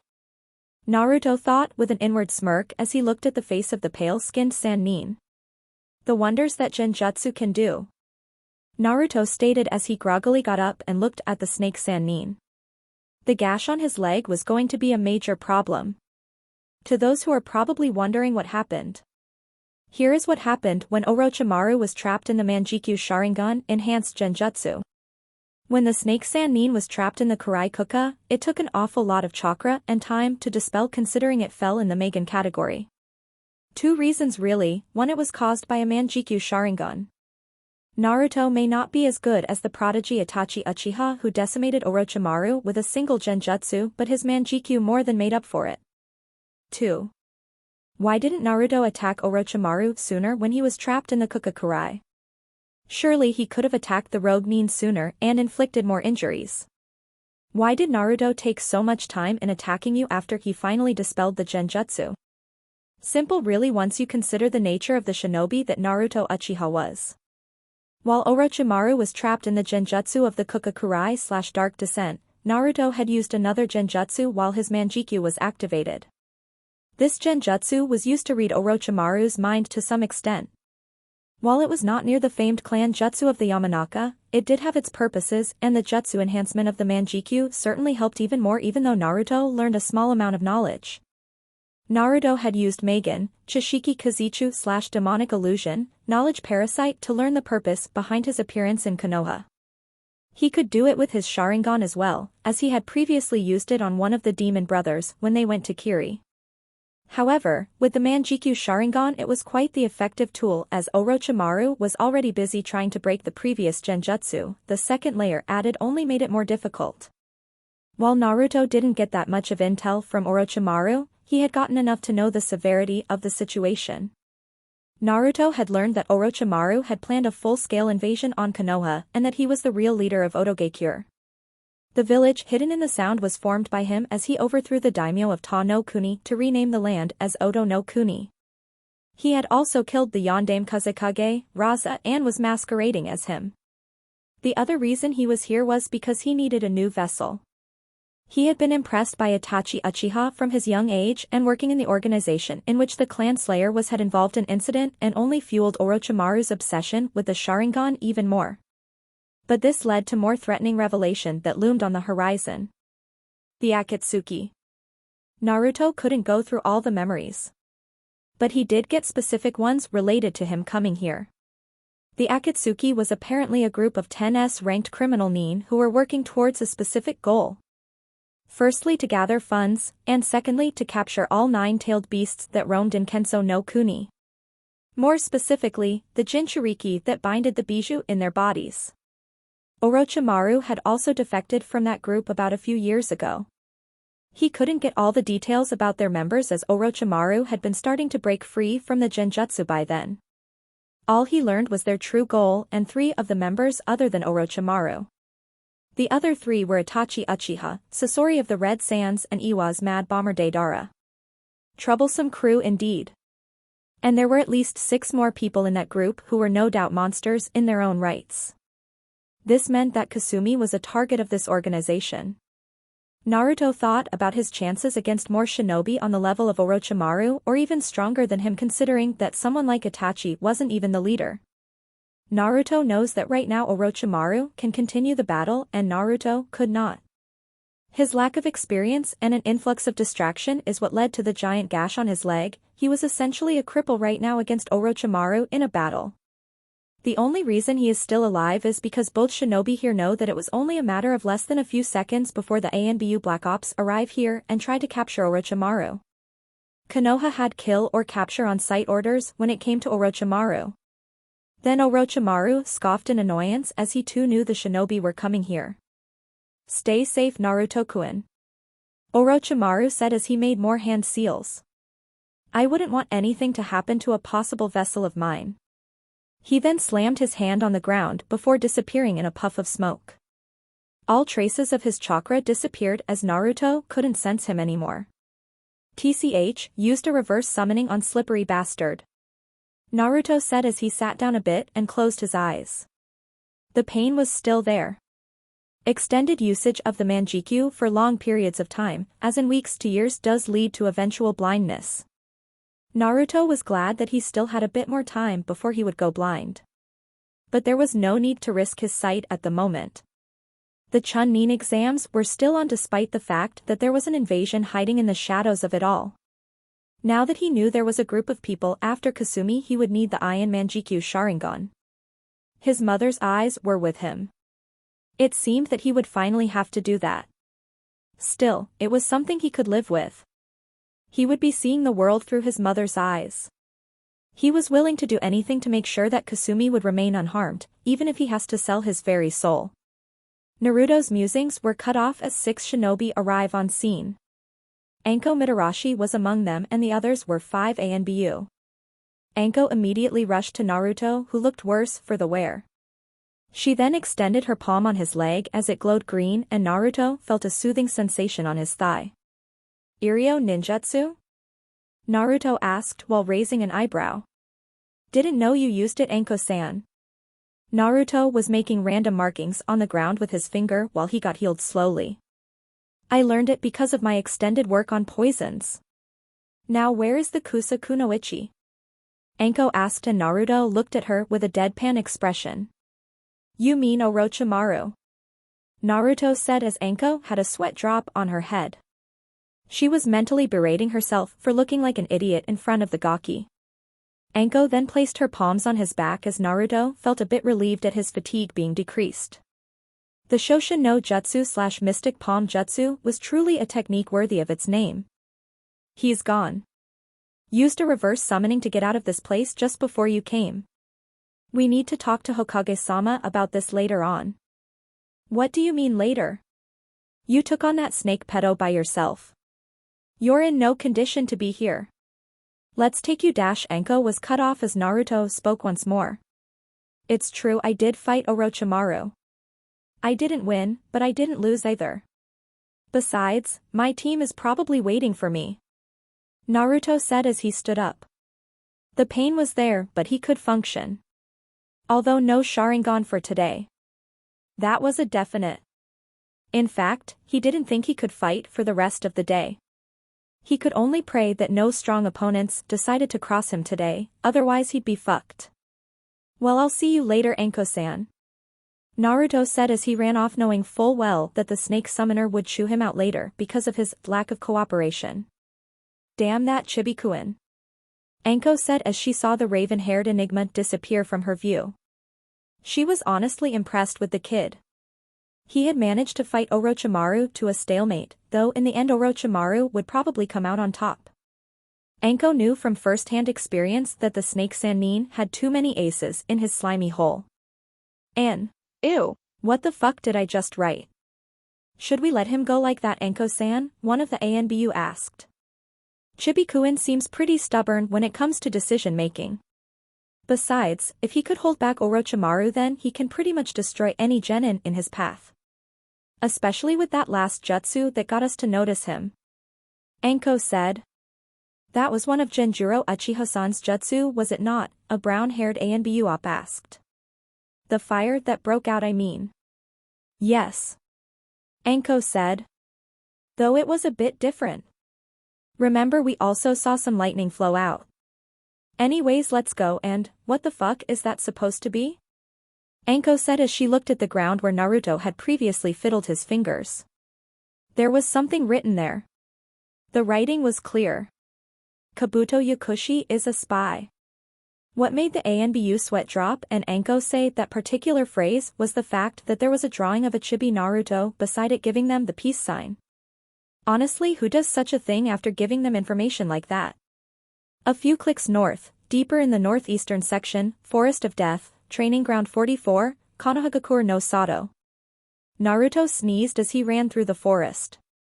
His clone had dispelled a long time ago to relay the information of where he was. The influx of information was what caused him to get distracted for a moment and to be slashed by the Kusanagi no Tsurugi. Naruto had learned that the clone had successfully gotten the trio to the specific location and set up the Ninshiki Shuhiki /recognition barrier. It was a level 5 barrier seal that didn't let anyone enter without the permission of the person whose blood it was set up with. Of course, if a shinobi was strong enough they could break the barrier, but there was also one major drawback to this seal. It consumed a fair amount of chakra. Sakura's blood had been used to set up the seal, as Kasumi's chakra control was fried at the moment and Sasuke was out cold. He only hoped that he could get there in time. He had learned from his clone that Kasumi had tried to get out of the barrier but couldn't because one, Sakura stopped her, and two, Naruto's clone did as well, who got quite the verbal lashing from Kasumi as well. Apparently she had threatened him with breadsticks.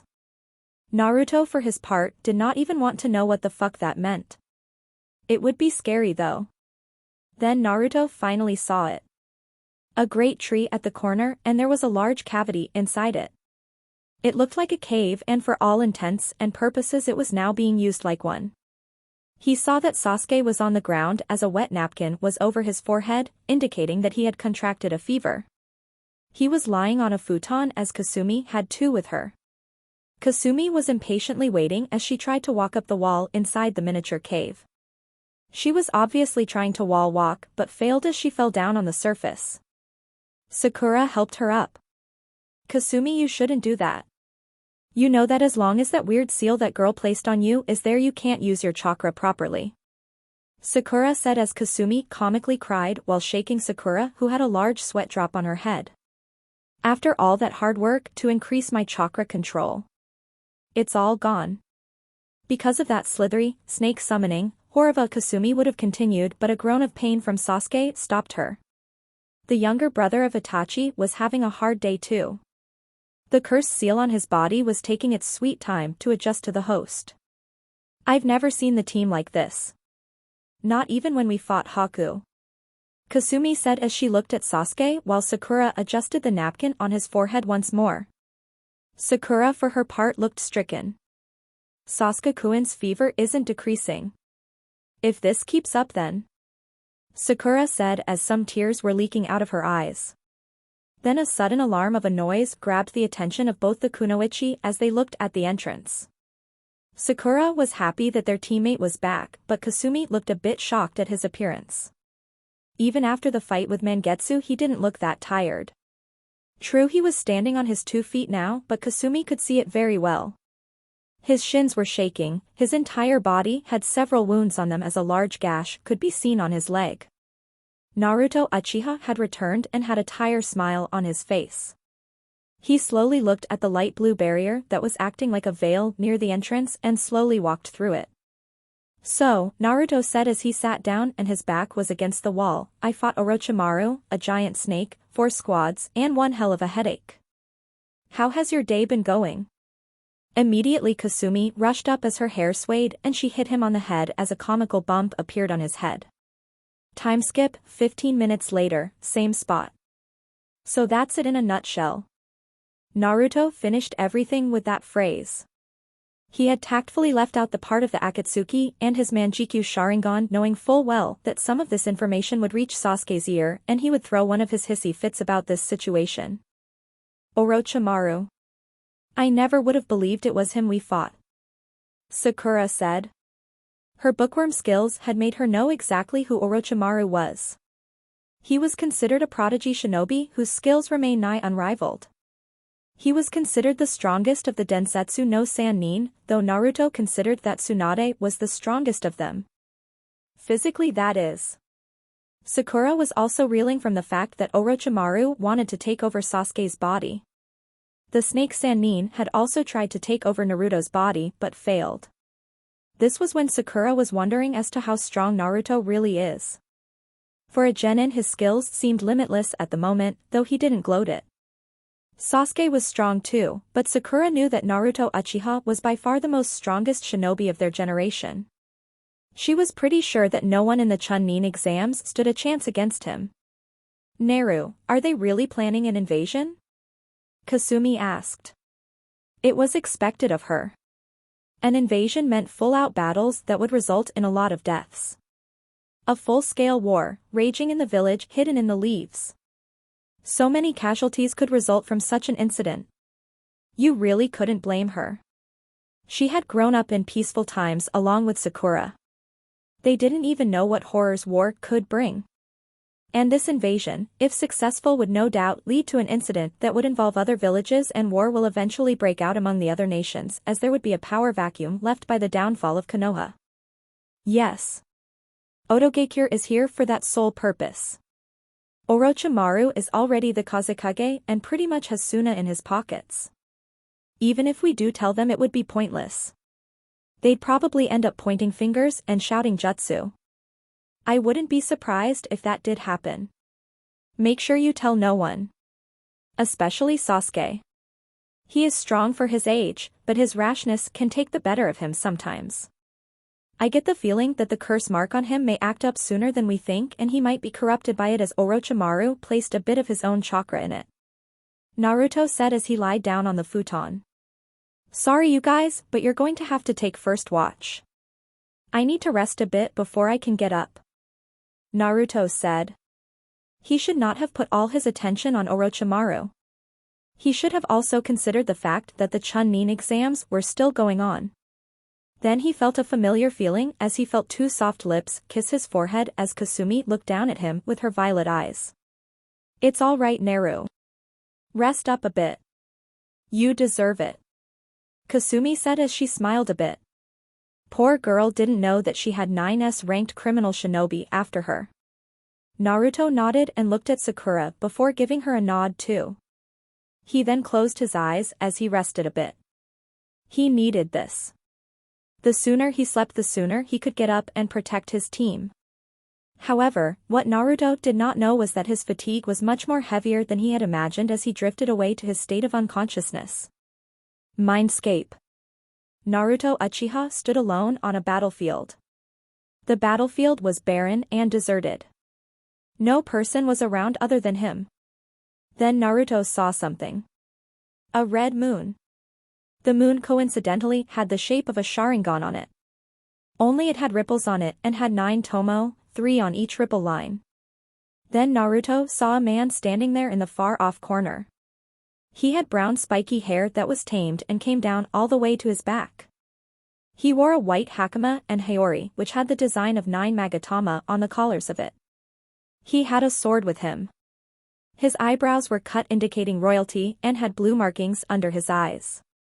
He looked like an Uchiha. More specifically, he had some resemblances to Madara, but not exactly the same mirror image. More like a father or son resemblance. However, the most striking thing about him were his eyes. Crimson orbs with 3 tomo in them. Sharingan, Naruto said as the man looked at him. So you are my descendant. The man said as he got closer. Naruto couldn't breathe properly. The very air around the man seemed to be crushing him. This was power Naruto had never felt before. Naruto was doing his best not to drop on his knees from the severe killing intent that was projected into the air itself. The man stood near Naruto and looked down at him before he spoke again. How weak. The man said. To think that offsprings from my line would be so weak and useless. Not to mention so short. Naruto's eyebrow twitched at the last one. He hated it when people talked about his height. Shursui would often call him the legendary short Uchiha when he was a kid. Now this guy was doing it as well. I'm 14, you weird eyebrowed freak. Naruto said as he had picked up some habits from Kasumi. Needless to say, the man was not amused. HN. The man grunted with the universal Uchiha grunt. This guy was definitely an Uchiha, alright. To think you would also have no manners.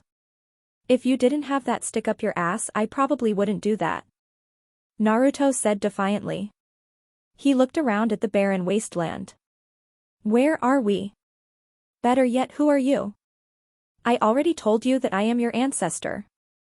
Though I am a bit ashamed to admit that my line would turn out to be like this. The man said. And don't even get me started on the fact that you're mingling with Asura's descendant as well. Now you're just being weird. Naruto said. Who the hell are you? Tell me your name. I sure as hell would know someone from my family or if they're related to other Uchiha I know. Yes. Uchiha, that's what you call yourselves now. I do wonder how that little skirmish happened. The name of the Otsutsuki must have been forgotten by now. The man said. Otsutsuki? Naruto said as he remembered the name of the legendary beings inscribed on the Uchiha stone tablet. Kaguya, the rabbit goddess. Hagoromo, the sage of 6 paths Rinnegan. All of that was real. Then that means. You're the older son of the sage, aren't you? Yes. I am Indra Otsutsuki. Elder son of Hagoromo Otsutsuki, the sage of 6 paths, rightful heir to lead the Ninshu and your prime ancestor. Child. Indra said as his eyes morphed into the 3 ellipses overlapping each other while a swirl was in the middle. Wow, so you're the first one to manifest the Sharingan. The first Uchiha. Then that means you must have the biggest stick up your ass. Naruto said. He had read the stone tablet over and over again and had come to the conclusion that the older son was the prima donna of the generic Uchiha, and he was right. The guy reeked of it like a Hyuga reeked of pride. Foolish child. Know your betters. Indra said with great anger. How dare this youngling refer to him with such a term?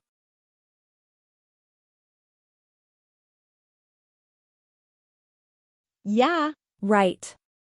You're basically the guy who threw a hissy fit and fought his younger brother because Daddy Dearest didn't choose you. Naruto said as he looked at the prime ancestor of the Uchiha clan. The last thing I remember is falling asleep, so this is obviously a dream. I'd like to wake up now. This isn't a dream, you foolish child.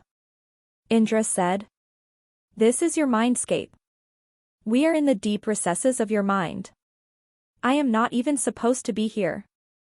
I came here because I have a job for you. No. Not a job. A duty.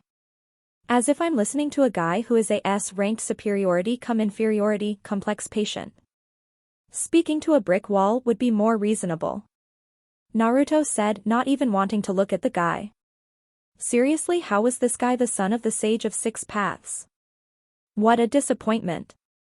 Naruto began to walk away. Enough, child. Indra said with all the authority his voice could muster, and it did stop Naruto from walking away.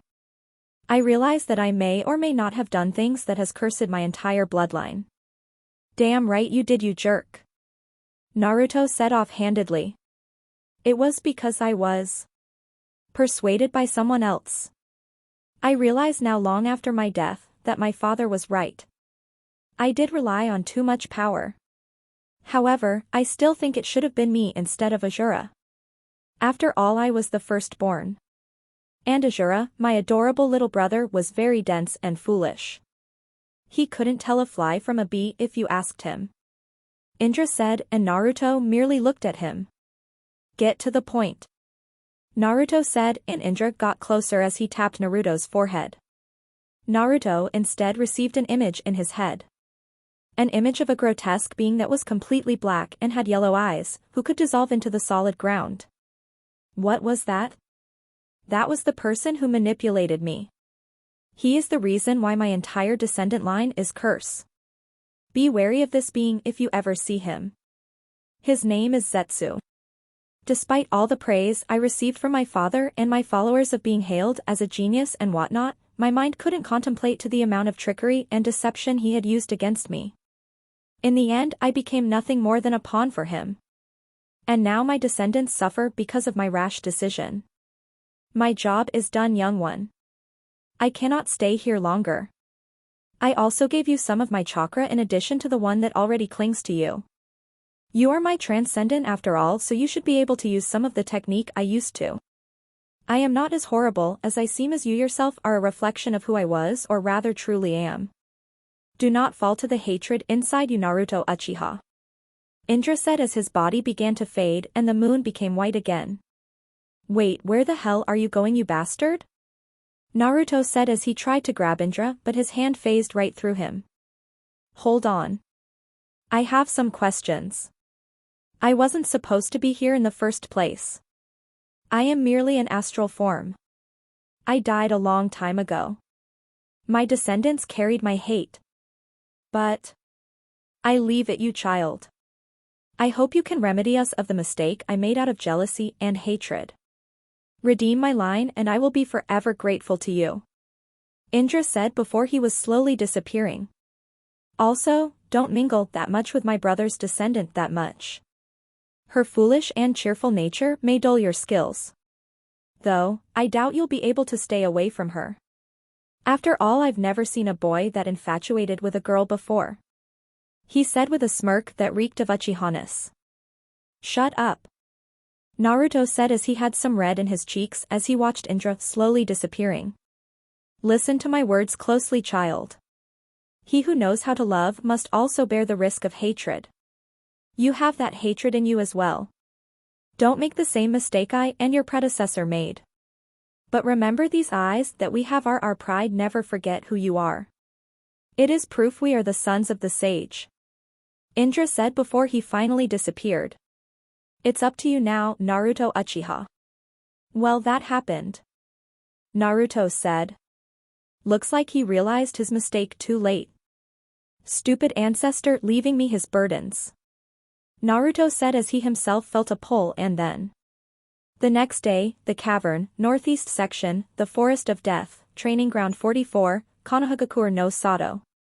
Naruto shot up from his bed as he saw the scene before him.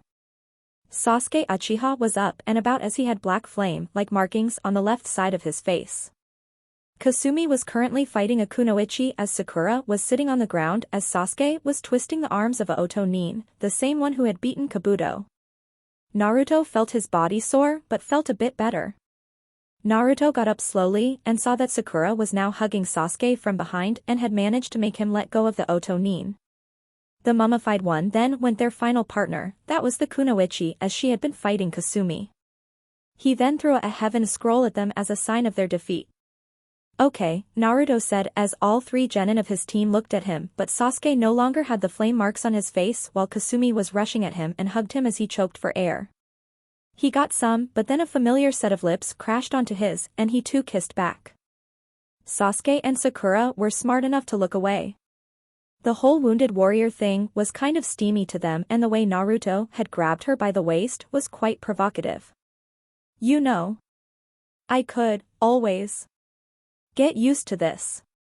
Naruto said in between kisses as the two finally stopped and their foreheads were connected. Okay, then. Now that we're done with the important stuff. Can someone please tell me what just happened before I woke up? Naruto asked as all three genin sighed. It's a long story, Sakura said as she picked up the heaven scroll. Can you move? Yeah. Though I could use some food. Naruto said as he saw the fried fish, now cold. He picked it up and chewed on it as they moved. He turned around to look at the forest around them and yelled out, "You guys suck at suppressing your chakra, you know." Groans of annoyance came from different parts of the trees and bushes surrounding the areas while a muffled yell came as well, but Naruto clearly heard the word "a youth" being said. He then looked at Sasuke as noticed the seal on his neck. Kasumi then spoke up. Naru stopped looking at Sasuke's hickey. Kasumi said and Sasuke stumbled a bit. Alright though I gotta ask. Say Sasuke. What? Sasuke said clearly not annoyed by the situation at all. I mean Kami forbid people don't try to nose in with them. Did you like it when that kunoichi gave you the bite? Naruto asked. Sasuke looked annoyed at the question as his eyebrows twitched. Well, just so you know, if you did like it there is something wrong with you. Naruto said. Why is that? Sasuke asked, not liking where this was going at all. Tell me.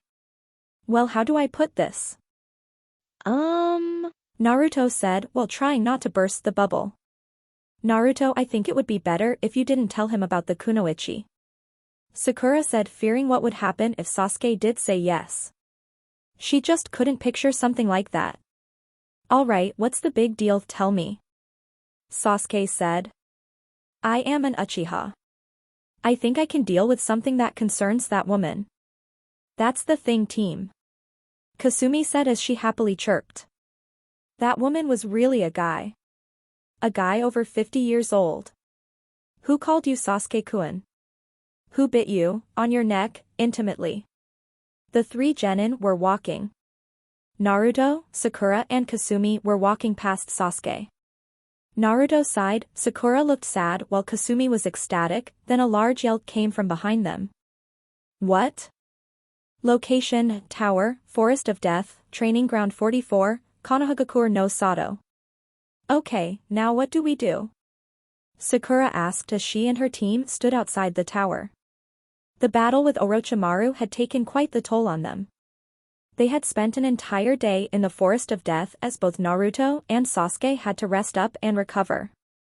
In that frame the three shinobi from Odogakure had attacked them and were looking to kidnap both Sasuke and Naruto. While Sakura may not be the best genin kunoichi in the elemental nations and was a bona fide fangirl in her early stages, serious training with her team was starting to bring out the hidden talent within her and Kasumi Uzumaki served as a catalyst for her to train harder. Again, she was a rough work in the progress, but one that was worth the training. When the sound team had attacked them, the kunoichi had done her best in setting up intricate traps and even managed to hold back Kintsuchi of that team while Kasumi, with great terrible chakra control courtesy of one pale-skinned Sannin, was holding back the other two.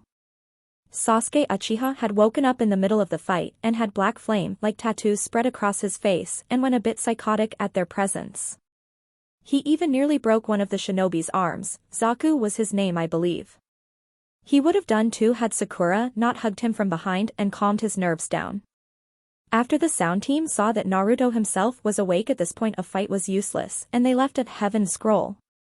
After that they had left knowing the impending of a possible invasion of the Leaf Village hanging over their heads. I guess we should open both scrolls. Sasuke said. He still was reeling from the fatigue of the fight with the kunoichi, who turned out to be a man. Sasuke still shook at the idea of a man biting him in his neck while the man was referring to him as Sasuke-kun.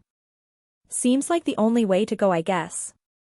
Kasumi said as she brought out the Earth Scroll, and Sakura opened the Heaven Scroll.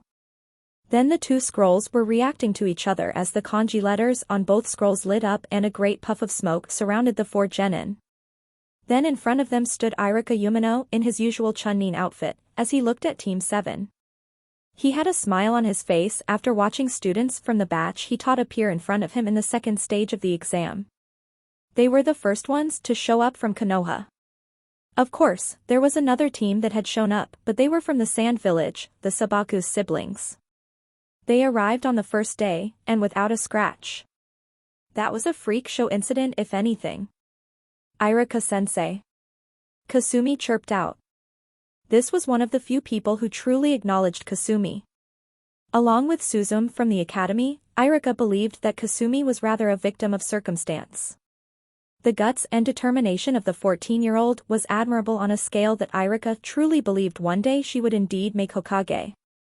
And her vast improvement ever since becoming a genin was nothing to scoff at either. Though, he believed that Naruto played a large part in her rapid ascension. "What are you doing here?" she asked a bit too happily. "Well, that was the point of the scrolls. To see if you have both, then we would receive the signal and Shunshin here," Irika said with a smile on his face. "Well, have any of you figured out the meaning of the scrolls yet?" he asked enthusiastically, and the genin immediately deadpanned, seeing that familiar smile on his face. Oh no. Not another speech. Kasumi thought. I thought it was over at the academy. Sakura thought to herself. Cha. Why is this happening again? Inner Sakura thought angrily. How is this supposed to make us stronger? Sasuke thought with a scowl on his face. I have to inform Sandaime-sama about Orochimaru. Naruto thought while keeping a blank face before the teacher. He could funnel the information properly without too many leaks being exposed. I wonder if Danzo had anything to do with this. If only I had more time to use Chishiki Kazichu/knowledge parasite a bit longer, then I could have found out why Danzo was even in his specific memories. And then there's what Indra said. Black Zetsu. If I find that bastard, I'm going to ask no questions, just death. That's all he'll get from me. Naruto was wrung out of his thoughts as he heard Irika mutter something about heaven and earth. And that's why you need both scrolls. Irika finished as none of his students decided to pay that much of an attention to his glorious speech, something the Chunin was oblivious to. Well then go ahead and rest up. You guys deserve it. Irika said as his once academy students thanked him and were going inside the tower. The tower, the Forest of Death, Training Ground 44, Konohagakure no Sato. Finally. Kasumi said as it was followed with an exasperated sigh. She looked around the empty space she stood in. It was more like an assembly hallway. There were 2 rows above them as staircases lead to that place, seemed more like a place where people would stand by and observe. She and her team were now currently walking up the stairs where a familiar Jounin uniform wearing, masked man reading an orange-covered book while he was giggling. The man's lone eye then drifted off from his sacred and precious book towards the oncoming group of people who were all under his charge. In blunt and brutal words, they looked like shit. Sakura was the only one who looked like she had been through a lesser amount of hell than the other 3. The one who did look the worst, however, was Naruto Uchiha. Shirt and pant was torn from places, the wounds that were on him that looked like slash marks and were significantly fresh. But above all, Naruto had a blank and impassive look on his face, while his eyes were completely narrowed at the son of the White Fang. Kakashi Hatake was surprised to see Naruto in such a state. He knew that the only ones who would bother Naruto too much in the tournament were a handful of people. Niji Hyuga, Sabaku no Gaara, Rock Lee, and probably Shino Aburame. Other than that, there was no one who could stand much of a chance against him. The damage on his body indicates a level of intricate and precise attacks. This only meant that someone of at least Jounin level had taken on Naruto. Then there was the situation where he had seen ANBU Black Ops near the forest itself when he entered. The situation was too eerie. Well, Kakashi said with an awfully convincing cheerful tone, looks like my Genin team is the first one from Konoha to make it. Good job all of you. Come on Kakashi-sensei. Kasumi said with her ever-present smile. Who else but us were going to be the first ones to make it back? The Sand team made it here first. And they came on the first day. Kakashi said, and Kasumi instantly deflated. Sakura was consoling her while patting her on the back. Sasuke looked annoyed, merely because they had gone through a very shitty experience of a hellish battle in the forest that slowed them down by a significant amount of time. It had nothing to do with the fact that he was bitten on his neck by a man, nope, nothing to do with it all. Naruto for his part was trying not to react in any way. Apparently, the red-haired boy, Gaara, was the Yondaime Kazekage Raza's son. He had perfect control over his sand, but that's not where it ended, no. He was also an unstable Jinchuriki of Shikaku the Ichibi. In fact, Kakashi continued, they didn't have a single scratch on them. Arriving here in less than 3 hours since the second exams began. What? Sasuke, Sakura and Kasumi yelled out. All 3 genin were dazed by this statement. Sure, they may not have faced any tough opponents as Team 7, but to make it out of the Forest of Death with no scratches seemed likely impossible. Especially for Kasumi, who had spent time here for survival training several times, and each time something would get to her, even if it was a small scratch. Naruto for his part wasn't that surprised. The unstable Jinchuriki had reactive sand around him that acted as a barrier, deflecting any and all attacks that came for him in an instant. That was going to be very hard to get around. You probably shouldn't ponder on it too much. Kakashi said as he began to read his Holy Orange book again. Go and rest up, you're going to need it. Wait. Sasuke said. Do we have to go out of the forest all over again and rest up in our homes? Sakura seemed a bit cringed towards the aspect of going through the forest again. Kasumi for her part was shaking her head, not wanting to do anything with that damned forest again. Naruto this time reacted by having a tick mark on his forehead. He was tired and needed to speak to the Hokage, and he really did not feel like hanging around in the forest in case the snake wanted to try to bite him again. Of course not. Kakashi said as if it was the most obvious thing in the world. None of you are allowed to leave the tower until all qualified participants have come to the tower. There are resting quarters here in the tower and your team probably has one as well. Though, there is one problem. Kakashi said as he closed his book and put it in his pouch. What problem? Sakura asked. Was there another test to go through to the resting quarters? If so, well then, female fury would be unleashed. You see, Kakashi said before he took a pause, then he began again, every genin team in all the major villages always comprise of 3 genin and 1 jounin. However, since our mighty Team 7 comprises of 5 members, one thing has to be adjusted about the quarters. What would that be? Naruto asked, speaking up for the first time. Suddenly Kakashi began giggling all of a sudden, and Naruto knew something perverse was coming up. You see, Kakashi said as he giggled some more.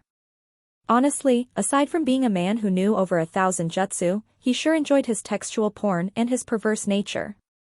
Though he was not the most perverted man in the world, the next statement made by him showed he was indeed one of them. There are only 3 beds. So 2 of you will have to share one bed. He finished, and immediately 4 genin had blushes on their faces.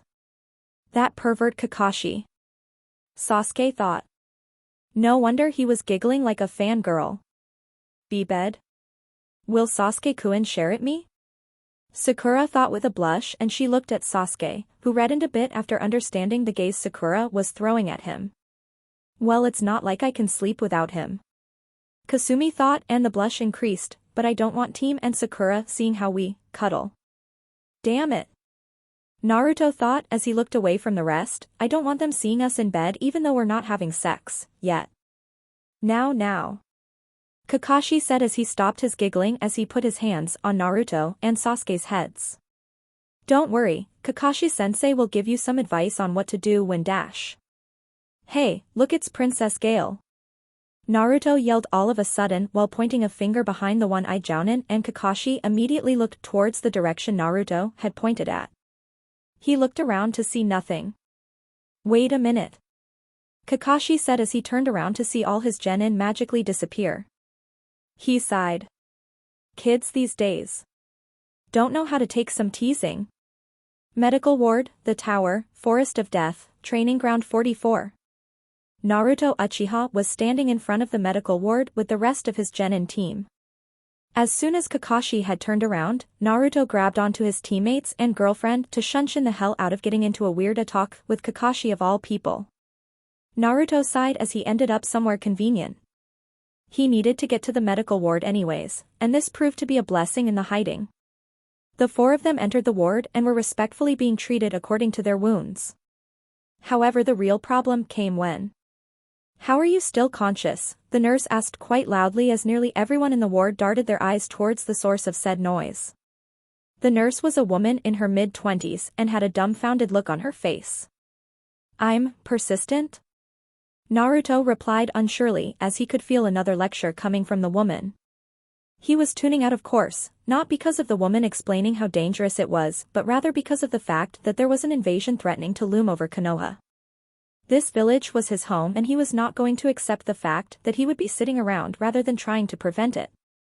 Part of him wanted to declare it out loud, but that would be a foolish mistake on his part and only more chaos would ensue. He was sure that the village had a plan in case something like that did happen. However, there would be casualties. Severe casualties, in large numbers, of both shinobi and civilians that would leave quite a gap in the population. Peace was a rare thing to have, however one could also say that peace was a terrible thing to have. Naruto remembers how Shisui often used to speak about how things were different when he was growing up. It was the time of the Third Great Ninja War. Hell, by the time he and Itachi were Naruto's age, they were both ANBU and later Shisui became a Jounin. Peace had decreased the overall quality of shinobi in this era. Naruto Uchiha was an exception, even more so than some of the older ninjas of his village. However, he wasn't what a few shinobi were called. War deterrents. Shinobi who were single-handedly capable of thwarting off attacks and invasions by their lonesome. Konoha had Hiruzen Sarutobi at the moment, however other than that there were no other shinobi who could take on battalions of ninjas by himself or herself with the sheer confidence of coming out on top. Minato Namikaze was one of the most feared shinobi in the world because of his abilities as a war deterrent, for it was not every day a single shinobi could take down 1,000 IWA Jounin-class shinobi by himself. Perhaps, Jiraiya of the Sannin could do that as well. However, Naruto was not sure if he ever saw or heard that Jiraiya was in the village. He was a Sannin and had exclusive traveling rights, he was not bound by the village and its borders. He served Konoha by thwarting off threats from outside the Land of Fire. Genjuro and Satsuki were viewed as such shinobi as well, but alas both were dead. As for Shisui and Itachi, well, two Sharingan wielders like them working together would have been an excellent deterrent. If only we had someone of that caliber. If Nissan and Itachi and I were here, Orochimaru wouldn't even dream of growing balls to even think about doing something like that. Naruto thought.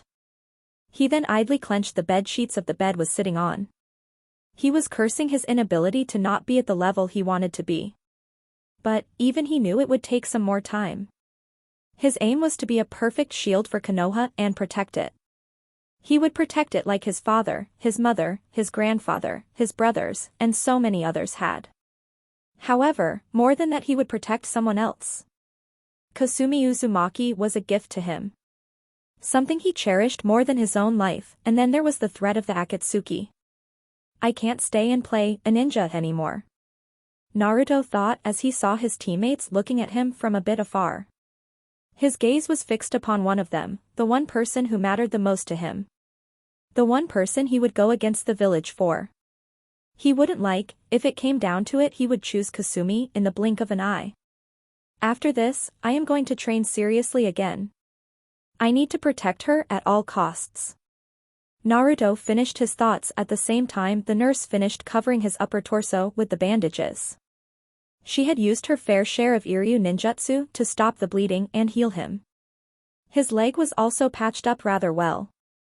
He smiled a bit seeing the bandage. Shisui often used to take him on trips in the forest to train him. Just them in the green woods, while they trained and conducted survival exercises. Shisui was the biggest influence he had. And, many people did say that Naruto was his second coming. Of course, Naruto considered himself nowhere near his brother's level. He could cast genjutsu from far-off distances and then sneak up on his enemies without them realizing how he got there in the first place. Naruto got up and flexed a bit before putting on his shirt, which was not originally his as it was provided by the Arigato Kiryu-san. Naruto said as he bowed his head a little to the nurse who was muttering something about reckless shinobi. Soon enough his team came and they were playing 20 questions with him. Naruto for his part didn't reveal anything about his Manjikyu, but rather the facts that the person they fought was Orochimaru and that there was a planned invasion coming up from the combined efforts of both sound and sand. Sasuke for his part was relieved and seemed glad that he had lost against Orochimaru. One of the reasons he did not mention his Manjikyu was that he did not want their public interactions to even mention that word, and two because of Sasuke Uchiha. Sasuke had improved significantly over the last few days. Not just as a shinobi, but also his social skills were brushed up to the point where he didn't simply HN anymore at every interaction. However, there was still a murky air about him, and Naruto for one did not want the Avenger Complex victim Sasuke Uchiha to know anything about his Manjikyu Sharingan. Even more so now because of the cursed seal on him, something like that could affect his mental condition as witnessed and recounted from the incident with the sound team. The third reason, Danzo Shimura. As relaxed as Naruto may seem, he had always left extra clones around hinged as several people to keep an extra eye on his real self and Kasumi if the man who according to Shursui was the shinobi of darkness would make a move on them. It seemed that even after the massacre, the Uchiha were suspicioned upon despite whatever they had contributed. No more. Naruto thought. I won't let them brand us as traitors. Even if I have to show them that by force. Indra Otsutsuki, I think I'll take your words into consideration about a Naruto thought. Neru. Kasumi yelled and Naruto looked at her with disheveled eyes. You were dazing off again. Gomen. Naruto said as he laughed a fake one. I was thinking about the exams. I mean, what would happen if too many teams would make it through? Probably a preliminary round. Sakura said as the other three genin of her team stared at her. It would make sense once you think about it. Chunin exams always have been an unofficial way one village showing off against another. Too many competitors in the finals would bore some of the daimyo representatives that come. I never thought of it that way. How did you come to that conclusion? Sasuke asked, and Sakura had a pink blush on her cheeks as her crush was actively asking her questions. Kasumi for her part smiled at this little incident. She was a good friend of Sakura's and had been trying to get her to break out of the whole fangirl status. Surprisingly, Sakura was making good progress. No one grew strong overnight, even Kasumi knew that, but Sakura had both the potential and the determination to do so. The fact that a team was speaking to her without saying something that would piss our resident Jinchuriki off only seemed like a progress in her books about the team. Naruto for his part did give off a small smile. Miko Oba-chan, I hope you're watching this. Naruto idly thought, remembering the kind woman who was his aunt in all but blood. Naruto then spoke up after Sakura said she had read about this from a shinobi journal her dad had. We should probably go and eat something. Naruto said as all his teammates nodded and saw Kakashi coming in. Oh no. You guys go, I'll try to stall him as much as I can. He didn't need to say it twice as all of them headed towards the other ward, which surprisingly had a food section as well. Seems the Hokage had spared no expense when it came to these exams, other than the whole leaving the students in the Forest of Death plan. Naruto slowly walked towards Kakashi and had a serious expression on his face, a similar look that Kakashi had on his face as well. Of all the farces you could have put up, Kakashi and I, Naruto said as both of them were now walking out of the medical ward, you had to go with the one where you were going to give us the talk. Well, Kakashi said as he gave his iconic eye smile, a genuine no less, someone has to mess with my cute little genin. And if not me then who? That's true, I guess. Naruto said. Shursui had said that their sensei Hisashi Hyuga, who surprisingly was not a stuck-up Hyuga who ranted on about pride and proper etiquettes all the time, often liked to put his genin team in rather uncomfortable situations. Naruto then looked Kakashi dead in the eye after his sensory perception assured him no one was around. Have you been informed yet? Not sure about what? But I did see a couple of INBU hanging around the entrance of the tower. That, and the fact that they were going into the forest smelled off. Kakashi said, and Naruto looked at him. The masked Jounin realized that Naruto did not want to speak here, so he put a hand on Naruto's shoulder and shunned Ned away from the spot. Secluded spot within the tower. All right, Naruto. Kakashi said as he looked at the main powerhouse genin of his team. No, calling him a genin would be wrong. If anything, Naruto was the ko-sensei of his team, having threatened the copy ninja that all his smut would become nothing but ashes if he did not take more active role in their training. Kakashi Hatake himself had admitted that he was lazy, a bit too lazy over the years. He had also thrown away his chance at becoming a S-ranked nin a long time ago, and his skills had dropped. His grief and regrets had wallowed him in the last couple of years, and it was only recently he was beginning to come out of them. Naruto Uchiha served as a constant reminder of Obito, and even now he was being uplifted by the younger brother of his formerly alive teammate, Orochimaru. Naruto said, and the air around them became very thick. The tension in the air was palpable. Orochimaru is here in Konoha. We encountered him in the forest and were able to evade him somehow, though he was not looking to kill us. He branded Sasuke with his curse seal. Naruto said, and Kakashi sighed, a sigh of great annoyance and frustration. Of all the people that had to come after your team, Kakashi said.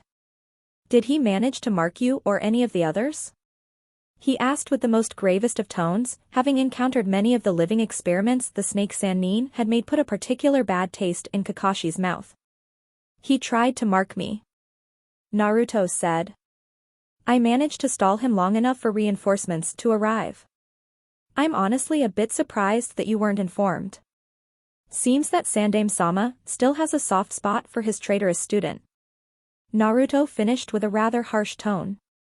The mental tolls of the fight with Orochimaru, the discovery of the organization Akatsuki, and the encounter with the astral projection of his progenitor ancestor Indra Otsutsuki was starting to take place.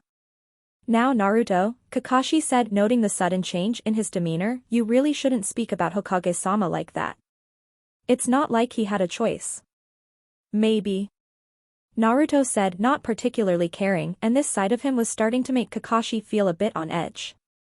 Maybe not. Either way, he should have informed you about the fact that Orochimaru attacked us.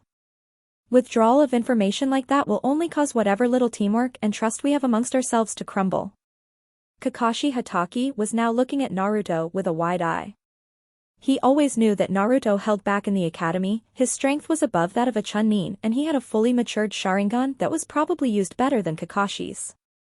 However, this personality of his which contrasted from his original kind and humble yet indifferent to that of the one he was seeing now. Sardonic, bitter and somewhat cold, but very good at restraining his emotions as his face was still nearly blank and completely devoid of any deductive emotions. Is this what he's truly like? Kakashi thought as he looked at the younger brother of Obito and Shisui. Looks like I'm not even close to even figuring out what he thinks. Don't look at me like that, sensei, Naruto said as he was staring at Kakashi. If you're considering me a flight risk, you're banking on the wrong Uchiha. Naruto said, not even caring at the moment whether if Kakashi was going to reprimand about him insinuating such a fact about his own clansman and teammate. Naruto was tired of living of hiding behind the restrained mask. He needed to get stronger to protect Kasumi. He was sure that Konoha would protect her. Not because she was a shinobi of their village, no, Konoha was far more deeper than that. Naruto knew exactly how most of Konoha viewed her. A weapon as she was a Jinchuriki, an Uzumaki wielding a Kekkei Genkai who could give birth to more potentially strong shinobi. That's how they viewed her and the last two Uchiha. Nothing more than breeding stock, after the council had tried to impose the Clan Restoration Act on them. Naruto was pretty sure that though the Sandaime was somewhat of a decent human being, the other three were not, if what his sensory skill picked up. Those two lecherous power-seeking bastards known as Homura and Koharu were people Naruto could never appreciate. And don't even get him started on Danzo, the sheer fact that he could feel a bit Shisui's chakra from him set him off along with multiple others coming from him. He was pretty sure that Danzo had a Sharingan under the bandages of his eye. It was a hunch, but Naruto felt like that Danzo had one of Shisui's eyes. Yet, he couldn't do anything about it. They'd probably order his death like they had damned the Uchiha clan to death without a single thought. We need to go and talk with Sandaime-sama, Naruto said while looking at Kakashi, who was cut as Naruto had spoken up, and then continued. The sooner he learns about Orochimaru's plans, the better chance we have of staving off an invasion. Invasion? Kakashi asked in shock. Naruto nodded his head and Kakashi sighed once more. His hands were full now, he had even made plans to read Ika Ika all day, the newly re-edited ones. He put his hand on his student's shoulder once more as a whirl of leaves were in their stead. Private office, the tower, the forest of death, training ground 44. Hiruzen Sarutobi was officially having one of the worst metaphorical headaches of his life. Orochimaru, his most prized student at one time, had returned to Konoha after more than a decade. The Roguenin had attacked Team 7 and from Anko's suggestion they were under the assumption that since they were alive, they had probably been marked with his trademark and malicious cursed seal. His student had already stooped low when he had begun his human experimentation program, and now he was probably looking to use one of the team members of the five-man cell as a potential host. Sakura Haruno was out of the question as Orochimaru probably didn't deem her worthy. Kasumi Uzumaki was another impossibility as his student may have been a sick excuse of a human being, but not a foolish one by any means. He knew how risky it would be trying to make a Jinchuriki a host, since there was already a large massive living chakra being inside her mind. The plan would only backfire as the nine-tailed fox would probably destroy any chance Orochimaru would have. That left only two options. Sasuke Uchiha. The heir to the main house, though that term had become irrelevant now. As of this moment, as it was decided by the Shinobi Council, there was no main house or branch house. Since there were only two of them left, it was just the Uchiha clan. Though, Sasuke was still seen as the rightful heir as his father was the previous clan head, the position itself was up for grabs amongst the two. Sasuke was a prodigy all right, he rightfully deserved the title of Rookie of the Year. However, titles mean nothing on the battlefield, but he did prove his worth and was on his way to becoming one of the better shinobi of Konoha. His behavior on the other hand was a different matter. Recently from Kakashi's report it seemed that Sasuke was starting to get along with his teammates more and was a tad bit more social now. However, Sarutobi was no fool. The Uchiha clan massacre was one of his three greatest failures. No matter how much of a justification the action itself received, he was more or less the reason the once founding clan of Konoha was all but extinct. True, Danzo may have been the one who ordered Itachi to bring the curtain down on his clan, but Sarutobi could have done something to stop his former teammate. What had he done in the aftermath? Nothing but a slap on the wrist for Danzo, who no doubt had been still active with his root program even now. But that hardest part was finding out where the new location was moved to. Quite the sneaky rat his friend was. Because of that incident, Sasuke was considered a flight risk by the Hokage and the elders. Ever since then, Sasuke had shown signs of an Avenger complex. If this kept up he would end up going rogue. And then there was the other Uchiha of Team 7. Naruto Uchiha. The son of Genjuro and Satsuki Uchiha, grandson of his old friend Kagami Uchiha. Brother of Obito Uchiha, who died in the Battle of the Kanobi Bridge, and Shursui Uchiha, the teleporter of the leaf. And one hell of a shinobi, if what Kakashi's reports had detailed. The first person to actually acquire a bell in the history of the bell test. He had a fully matured Sharingan by this age, though he had probably acquired it way beforehand. He hid his true power and skills at the academy to such a great extent that it was almost non-believable, on par with Kakashi's reports. He also fought Zabuza Momochi long enough for Kakashi to intervene. He defeated Mangetsu Hozuki, the second coming of the demon, all by himself. And now, from the report he got from Anko and ANBU Squad Gamma, he had held off Orochimaru by himself long enough for the reinforcements to arrive. And a blank poker face that mirrored Itachi's. The sheer potential and strength this young man displayed was terrifying to Hiruzen Sarutobi. Even he nor Kagami along with Danzo weren't this strong when they were his age. They probably reached his level when they were about 16. Sarutobi pinched the bridge of his nose as he thought about the blue-eyed enigma. He was also considered a flight risk by Sarutobi and the elders, all kindness aside, at the end of the day he was the Hokage. But, Sarutobi trusted Naruto more despite the fact that he had hidden the fact he had awakened the Sharingan, a fully mature one too. Like his family before him, Naruto also held a loyalty towards the village, but he held his loyalty towards one person more. Kasumi Uzumaki. What Sarutobi had thought would be nothing more than a few slight crush-feeling relationship had changed drastically. They were more like young married couple.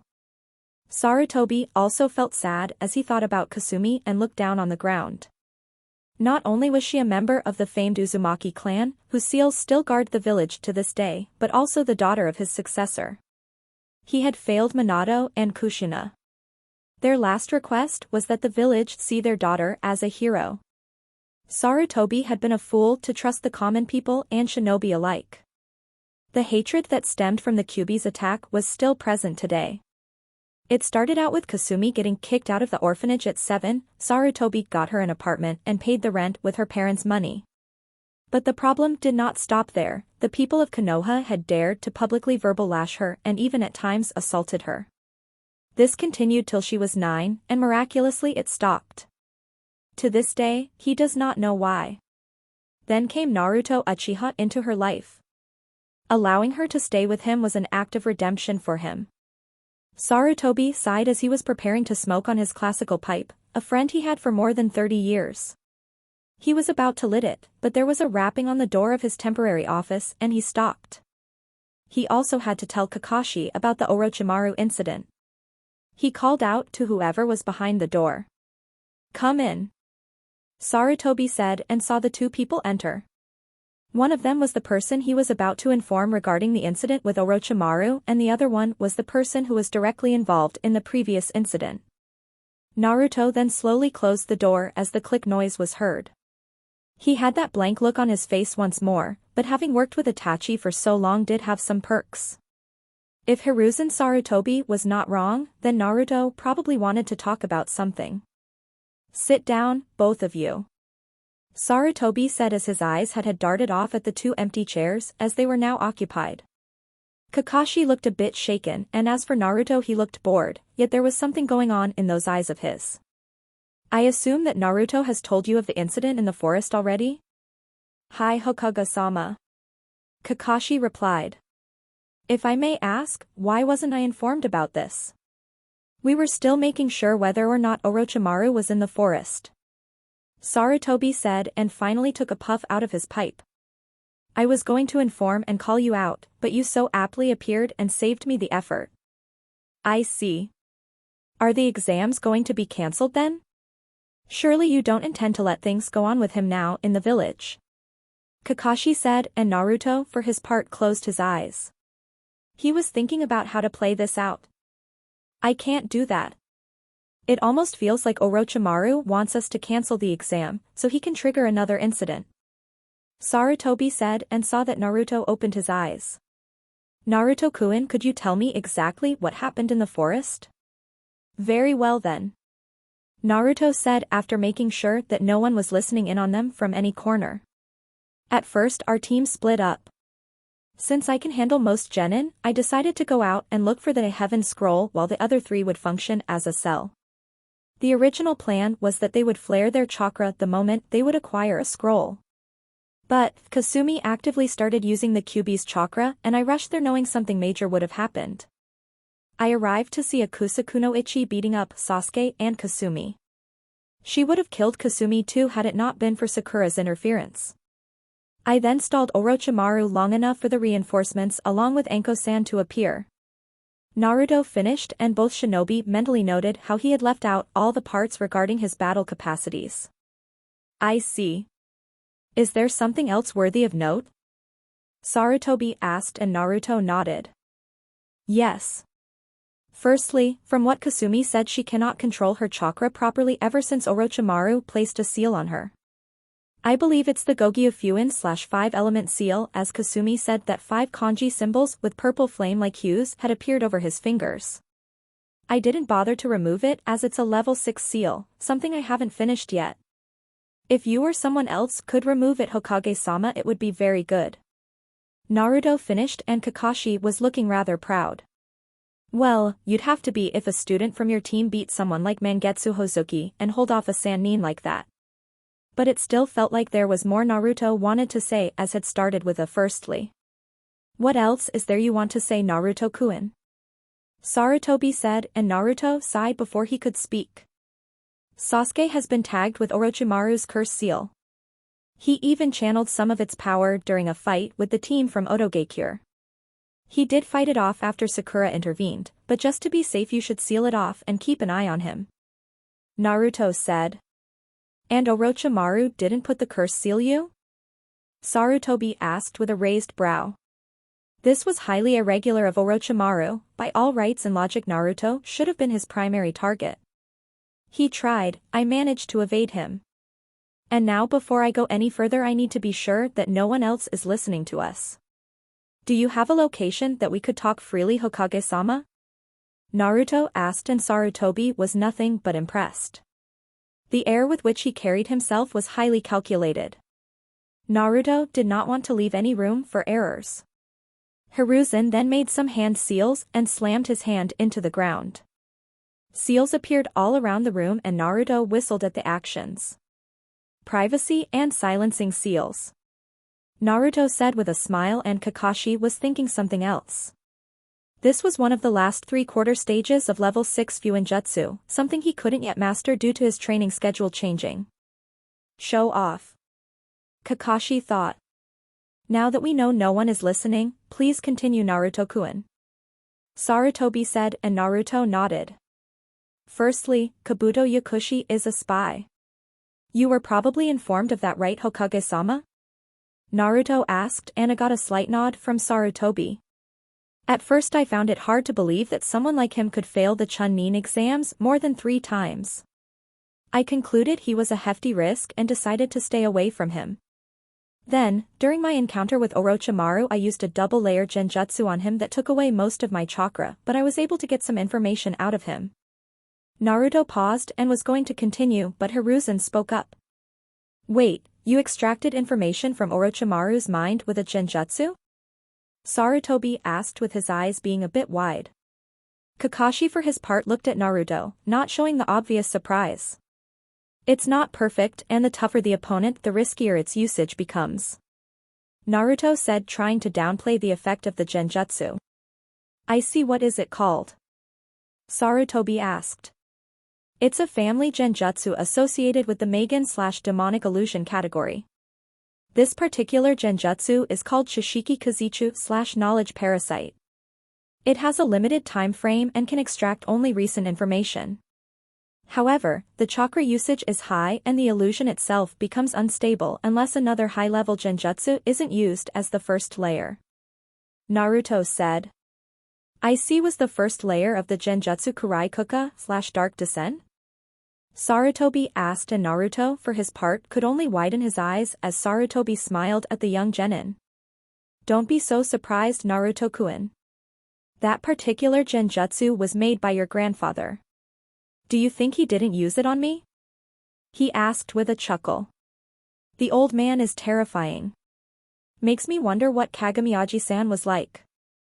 Naruto thought in his mind. I feel left out. Kakashi thought in his mind.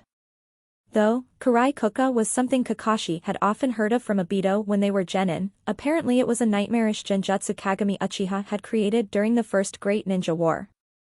He sighed in relief that Naruto didn't threaten him with that. Moving on. Naruto said. The reason why Orochimaru is here has 2 main goals. 1, he needs a new body. It seems that he chose an Uchiha as his vessel this time. At first he went after Sasuke and then concluded that he would go after me as well. Naruto said. The other reason is, Orochimaru has an invasion planned. Silence echoed throughout the room as the other people present in the room reeled in from the statement Naruto just said. I know this may be hard to believe, but it's true. Knowledge Parasite did help in getting this info. Otogakure is Orochimaru's village. He usurped power from the daimyo of Ta no Kuni and renamed it Oto no Kuni. Also, Tsunagakure is playing a large role in this invasion. Naruto said. Suna is an ally. I don't know how Raza would even agree to something like that. Sarutobi said. You're correct, Hokage-sama. Raza-sama would have never agreed to such a thing, if he were alive, that is. Naruto said, and both shinobi shook their head as they realized the situation. Orochimaru is now masquerading as the Kazekage. They probably don't even know that Orochimaru is pulling the strings right now. Naruto said. And they probably wouldn't even believe us if we told them. Kakashi hypothesized. They'd probably think of it as an underhanded tactic by us. Indeed. Suna is generally considered the weakest of the Great Five villages. They had everything to gain if the invasion was a success. Sarutobi said, and both Konoha shinobi noted that their leader had used the past term, signifying as if they had already failed. What? You honestly don't think that I can't counteract their plans? I may be old, but I am not senile.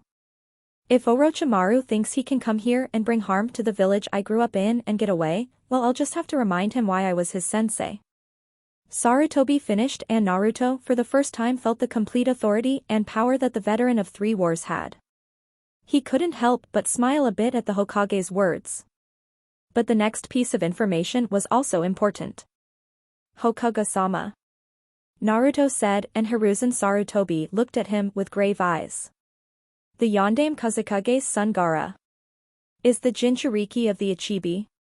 Kakashi merely face-palmed after hearing that, while Hiruzen did something else. Oh, for fuck's sake. Hiruzen Sarutobi openly cursed in front of both shinobi. He got up and pinched the bridge of his nose out of frustration. Seems like Orochimaru went very far in his plans. I can only assume that he wants to kill me on the day of the finals. We'll have to plan around that. Does Orochimaru know that you found out about his plans? Sarutobi asked. To my knowledge, no. Naruto replied. But more importantly, we can't let him know that we are aware of his plans.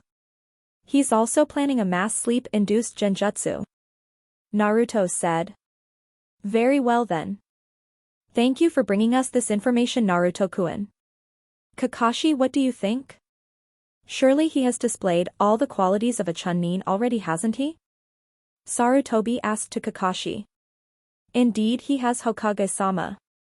Kakashi replied with his iconic eye smile. A Chunin already, and you didn't even have to make it to the finals. He finished. Wait, what? Naruto asked, not really sure how this conversation was going.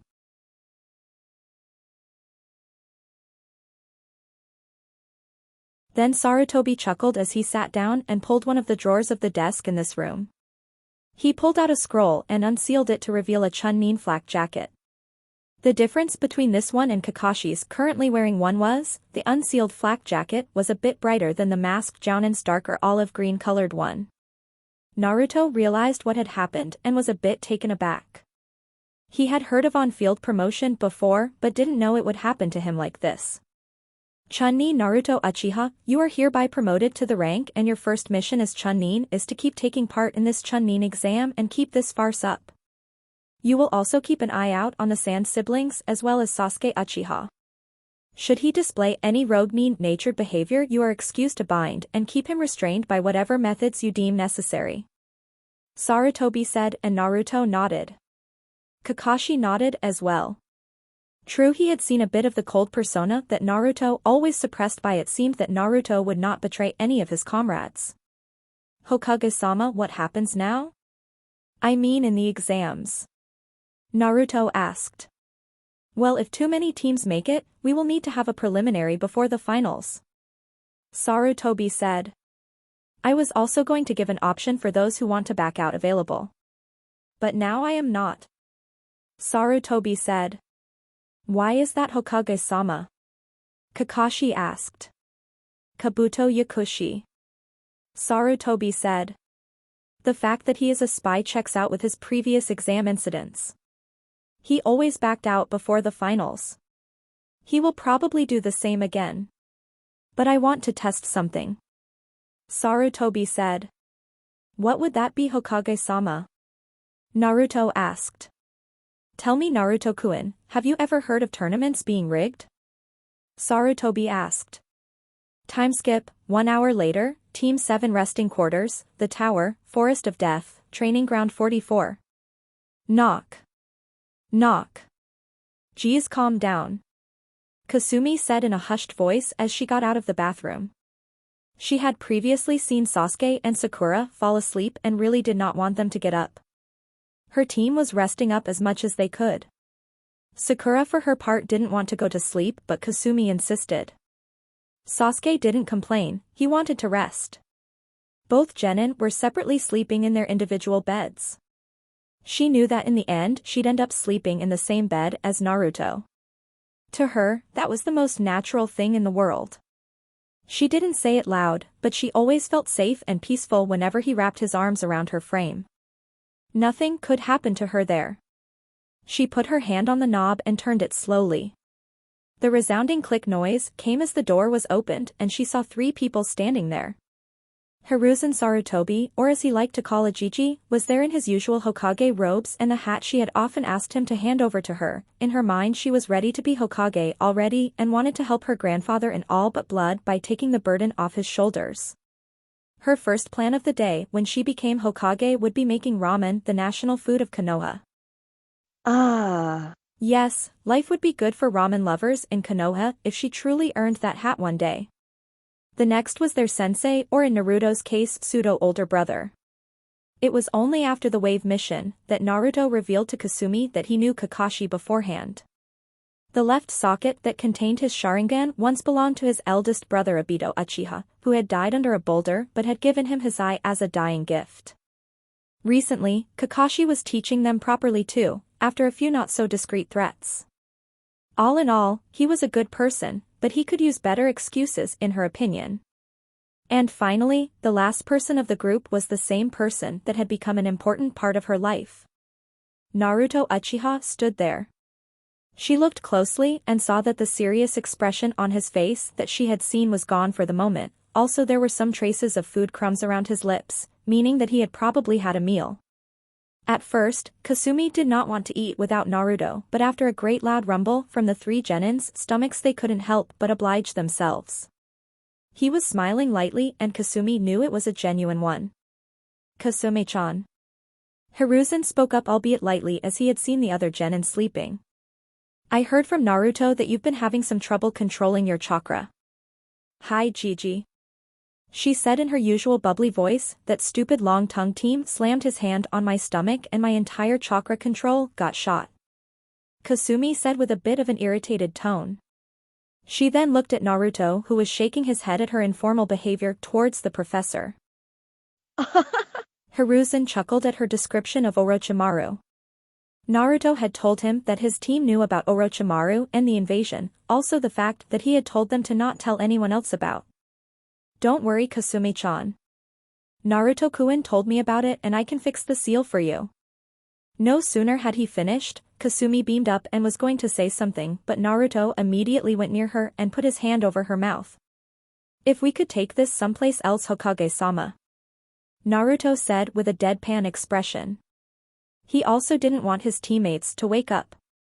Hiruzen nodded and started to walk out. Kasumi and Naruto followed suit, but saw that Kakashi was staying behind. Someone needed to keep guard over Sasuke, especially since the Juin/Curse seal could act up, and Orochimaru may or may not make a move on Sasuke. He was a slithery snake for a reason. Naruto did feel guilty about keeping Kasumi in the dark about this, but sometimes people often do things that could be considered grave crimes in the views of others to protect their loved ones. So where are we going, Naru? Kasumi asked as her arm wrapped around his and her head leaned on his shoulder. Naruto was grasping her hand in his, as their fingers were interlocked with each other. She was giving him a clueless look as her deep violet eyes widened, making her look all the more adorable in his eyes. To Hokage-sama's office. Undoing the seal in a more quiet place is sweet, since you might lash out in pain. Naruto said and Kasumi winced a bit. Don't worry, it's not going to be that painful. It's probably like getting your blood taken from a needle. Kasumi seemed to shiver in fear comically. But I don't like needles. They prick your skin, suck your blood. Kasumi kept going on in a plitter-platter of more nonsensical fear of needles. Naruto tried to calm her down, the keyword being tried. In the end it took the bribery of all-you-can-eat at Ichiraku's to calm her down. Naruto could already feel his wallet getting lighter. He prayed their children would not develop a fascination towards the starch-based food. If it was Pocky, well that was a different case. Naruto didn't even notice how his lips had twitched upwards at the thought of him having a family with Kasumi. Come on in then, Sarutobi said, and the two entered the moderately sized office of the Hokage. He closed the door and activated the silencing seals once more. He then turned towards Kasumi and spoke to her. Kasumi-chan, I need you to lift your shirt and mold chakra as much as you can, Hiruzen said, and Kasumi was a bit red as she nodded. Naruto for his part never really had seen her belly before. Was it strange that they slept in the same bed yet didn't know what the other looked like completely naked? Of course not, some people may think otherwise, but Naruto was well versed in controlling himself. Then she slowly unzipped her jacket and lifted the mesh shirt underneath, to reveal a toned smooth belly that Naruto was really having a hard time not to look at, but not only did he take a look at that, but also the seal that was on her stomach. So intricately detailed, all the arrays were in perfect alignment. Never had Naruto seen such a beautiful and deadly seal. Looks like Yondaime-sama took no risk in making this. The amount of details and the sheer alignment of the arrays in this seal are probably enough to hold 2 bijou inside, Naruto thought as he stared at the 8 trigram seal in awe. Hiruzen Sarutobi then cocked back his hand as his fingers spread apart. Then 5 blue-colored kanji symbols appeared on Hiruzen Sarutobi's fingers, each one representing one of the 5 base elements, as he slammed it into the seal over the original, and Kasumi jumped back in pain while Naruto caught her from behind. She was clutching her stomach a bit, and then the pain stopped as she was sitting on Naruto's lap, who was currently sitting on the ground. They're done, Hiruzen said. You should be able to use your chakra more properly now, Kasumi-chan. He finished, and Kasumi immediately beamed up as she ran towards the wall and was jumping up and down on it. Hiruzen for his part couldn't help but chuckle at Kasumi's behavior.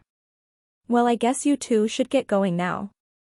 Make sure you rest up well, Hiruzen said as he saw the two bid their farewells for now as he sat down alone on the chair. His hands leaned on the desk as he thought how in a month, nearly everything would change. I only hope things work out in the end we want to, Sarutobi thought. Team 7 resting quarters. Go on then. Lie down, I'm going to go freshen up a bit, Naruto said as Kasumi sat down on the bed. Naruto went into the washroom and was freshening himself up. A new set of burdens had been placed onto him. He was already made a Chunin before the exams ended. Now he had a more important duty than the rest of the genin. He would have to play a part in fending off the invasion. On top of that, Kasumi's life was in danger. She needed to get strong quickly as well. Naruto knew he was strong, but if she could get stronger in a short of amount of time, the chances of their success would increase. He couldn't lose her. She was worth the world to him. If he had to give up his chance at going to heaven or whatever there is after life ends, he would do so willingly. If Sakura didn't make it in time, then Kasumi would have been stabbed by that kunai, lethal cut, or not. Naruto knew he couldn't win against someone like Orochimaru, not right now. The fact that there were 8 or 9 more criminals like him in the Akatsuki didn't make his life any easier. He washed his face and hair as it looked a bit tame now. His hair was quite big now, almost coming down to his nape.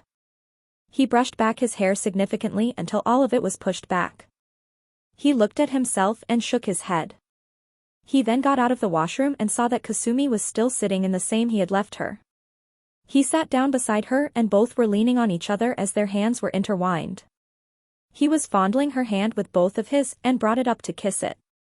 Kasumi looked at him while her head was still on his shoulder.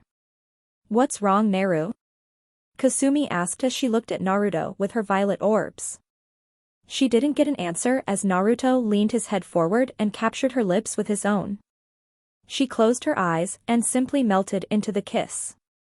He was licking her lower lip as she did her roll as well. Then their tongues slowly caressed each other and both pulled back. Naruto was caressing her cheeks as some pink was dusted on her cheeks. He pulled her close as his forehead was on hers. He spoke ever so softly. I'm sorry, Naruto said as he kept his eyes closed. If only I was a bit faster today, then you wouldn't have been. He couldn't finish as Kasumi hugged him tightly. Her head was in the crook of his neck as both teens wrapped their arms around each other.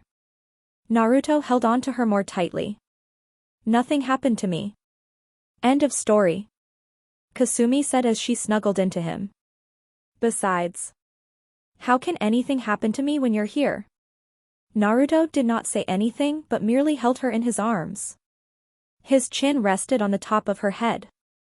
These were the moments he treasured dearly. Something that completed his hollow existence after his family had died. Shinobi were killers, but they were also humans. Humans have their own dreams, and one of his was leaning against him.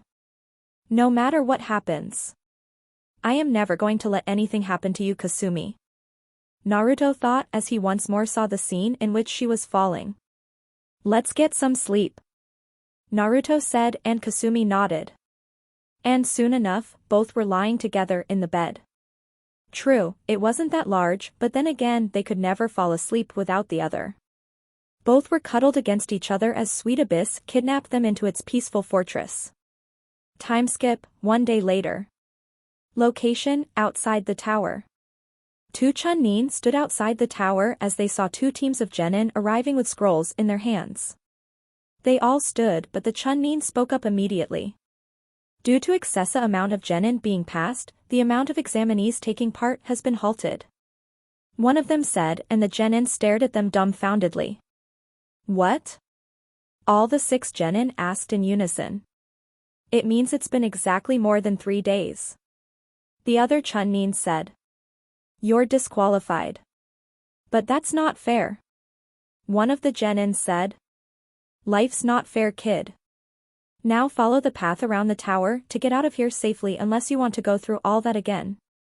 The Chunin said as he saw the disheartened genin leave. Kind of feel bad for them. Yeah. Well, this is what happens. Heads up, we got the bogey coming. The first one said as Kabuto Yakushi, Misumi Tsurugi and Yoroi Akato arrived.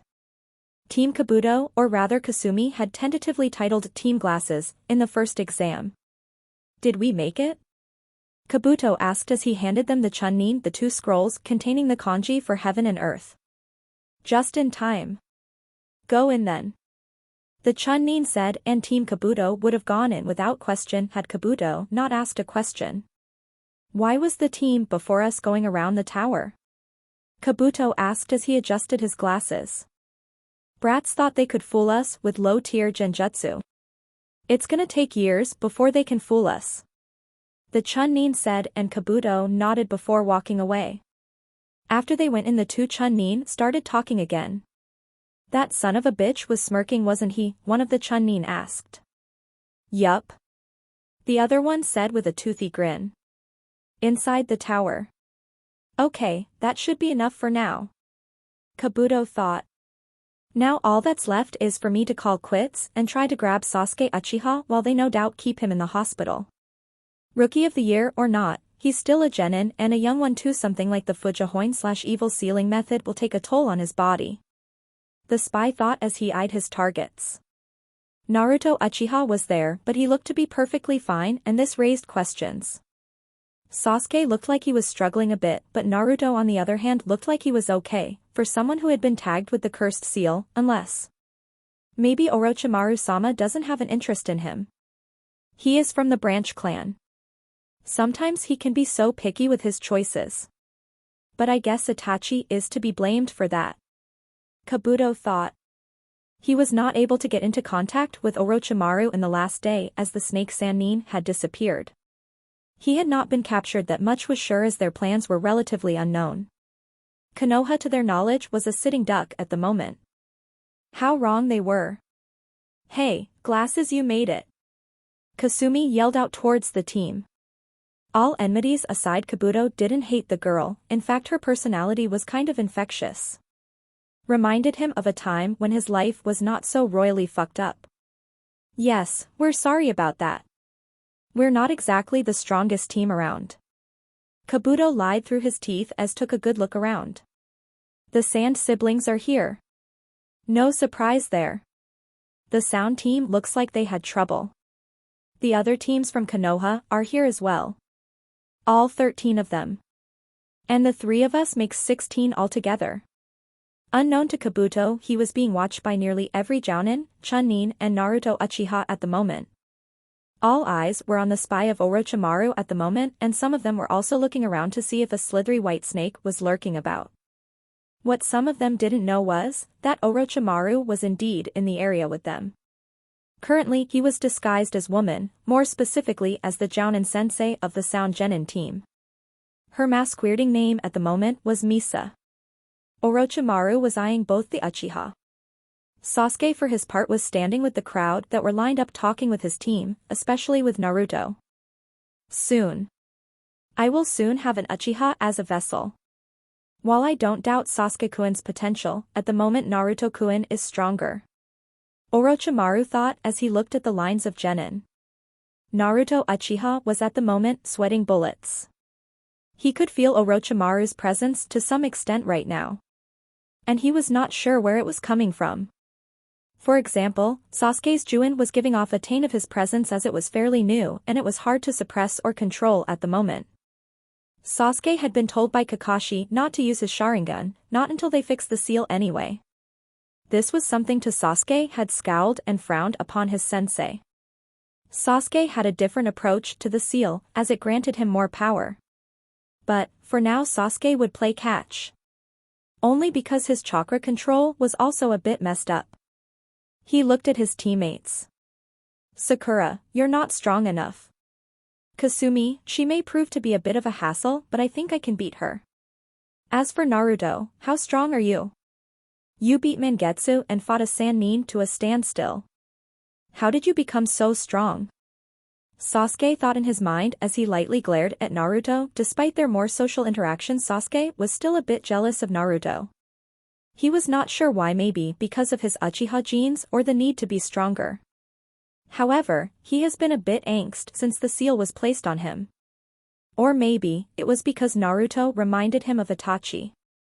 Always ahead of him, no matter how strong Sasuke gets and thinks he is that much closer to killing Itachi, Naruto shatters those thoughts as he shows his potential to be far greater than Sasuke could fathom at this age. What frustrated the Avenger even more was the fact that Naruto, compared to him, was happier and kinder than him. Yet stronger than him at the same time. This was a mystery to him that infuriated him. This only increased after he had woken up to see Naruto and Kasumi cuddled up together and sleeping so peacefully. How could Naruto do that? Did he not remember how Itachi had brutally murdered their clan? And here he was. Cough, Gecko Heiei coughed as he stood in front of the lines of wannabe Genin and the already confirmed Chunin along with Anko Mitarashi and the third Hokage. Heiei was not surprised when the high-ups told him about Naruto becoming a Chunin. In his eyes and Yugao's he had already reached that level. But the fact that he was able to not die against someone like Orochimaru is what took the cake for them. The third Hokage was very careful as to who let know about the invasion. He had informed all Chunin and Jounin that Orochimaru was in the village and Kabuto was a spy, but only a select trusted few knew about the invasion. Sarutobi was no fool. He did not want Danzo Shimura to benefit from this chance, knowing full well that Danzo and Orochimaru were on a friendly terms before the Snake Sannin went rogue. For those of you who made it thus far, well done. As you saw, not many of the Genin who started their journey in the Forest of Death did not make it. Sarutobi said and paused. However, we did not expect so many of you to make it through. So we will be having a preliminary round now. Upon the end of his words, a great uproar from the Genin started. It was natural, 3 days of torture and now this happened. Silence. Sarutobi said in a stern voice without raising it too much, and everyone complied while some of the Chunin were internally laughing at the predicament of the Genin. The final round of the Chunin exams will have many guests among whom will be the daimyo of other nations, as such their time cannot be wasted that much. The Chunin exams are also a way of showing one village's strength. If you're not strong enough to go through this hurdle, then there's no need for you to be in the finals at all. Sarutobi finished and the Genin could not even begin to argue with that logic. Heiei coughed a bit as attention was forwarded towards him now. Hokage-sama, if I may take over from here? Heiei asked and Sarutobi nodded before going up to sit at the upper area. Right then. I am not going to waste further time and skip straight to the point. There will be a preliminary now, and Hokage-sama has made an extra rule that applies today. Konoha Nin are not allowed to quit without participating in the match. This is also serving as a trial for Konoha Genin, which we decided to take this time to see the battle capacity of the current generation. Hay-8 finished and Kabuto's eyes widened. Shit. Of all the times they wanted to pull off a battle data evaluation. Now I have no choice. I'll just quit before the match gets too deep. Kabuto thought. All the other genin were not that fazed though, they did come here to see who was stronger than the other. Then all their eyes moved over to the large screen above as it would randomly select genin and pit them against each other. Sabaku no Kankuro vs Misumi Tsurugi. Alright, all other contestants than Sabaku no Kankuro and Misumi Tsurugi leave the arena and proceed to the observation deck above. Hay-8 said as all the genin began to walk up the metal staircase as the first match would begin. Naruto didn't show it, but he was a bit worried, especially since he could practically feel Orochimaru's presence in the arena. He was here, but where? All the while, he was keeping his blank poker face on. Say Naru, who do you think will win? Kasumi asked. Glasses 3 or Makeup Boy? Not sure. Perhaps Kankuro, I guess. Naruto said. We still don't know what his abilities are. Trying to dig up info, are we? Temari said as she walked forward towards the group of Team 7. Well, I am a shinobi. Naruto said. So yes. Oi, are you here to spy on us? Kasumi asked with tick mark on her head. Calm down, orange girl. Temari said nonchalantly and Kasumi's eyebrow twitched. I was just curious as all of you were talking about my teammate. Don't you mean your brother? Naruto asked and Temari looked at him with a sly look. Oh, have you been digging up information on little old me? She said with a flirty voice and Kasumi was a bit pissed now, a bit. Listen Sandy fan, Kasumi said and this time Temari was twitching, stop acting like you're our friend Ann. Calm down Kasumi. Naruto said. He was also wary of the Sand siblings. That battle fan was no joke if it can be used properly. Suna is our ally after all. Naru Kasumi said while looking betrayed as Temari smirked at said blonde, are you siding with her? I am siding with no one. Naruto said as he looked at her with a small smile. Besides, the match is about to start. He could be your opponent in the next round. So observe any? Naruto said as his gaze fixed on Kankuro and Misumi. Fine, but we're getting ramen after this. Kasumi said as she looked from the railing. Okay. Naruto said and Kasumi grinned. Result is the same as canon, not gonna waste words or time, winner, Sabaku no Kankuro. So he's a Kugetsutsu/puppeteer. Naruto said as he observed Kankuro winning the match with his puppet. The string technique is what caught his eye the most. If one could master such deadly dexterity with sharp, death-inflicting ninja wire, then they would be a deadly foe.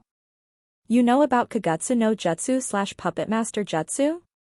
Temari asked a bit surprised. Puppet masters were rare in these days. Of course I do.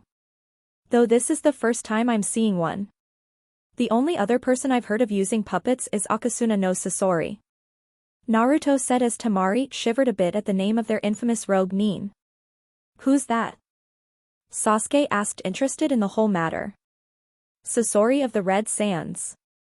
Naruto said, remembering the fact that he was in the Akatsuki.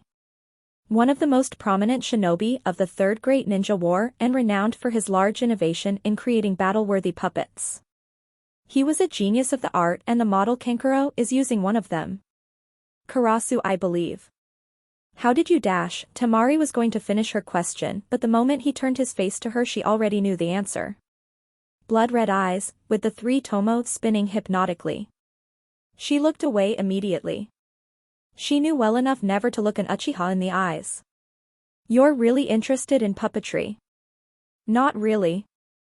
My brother used to tell me tales about rather famous shinobi. Akasuna no Sasori was one of them.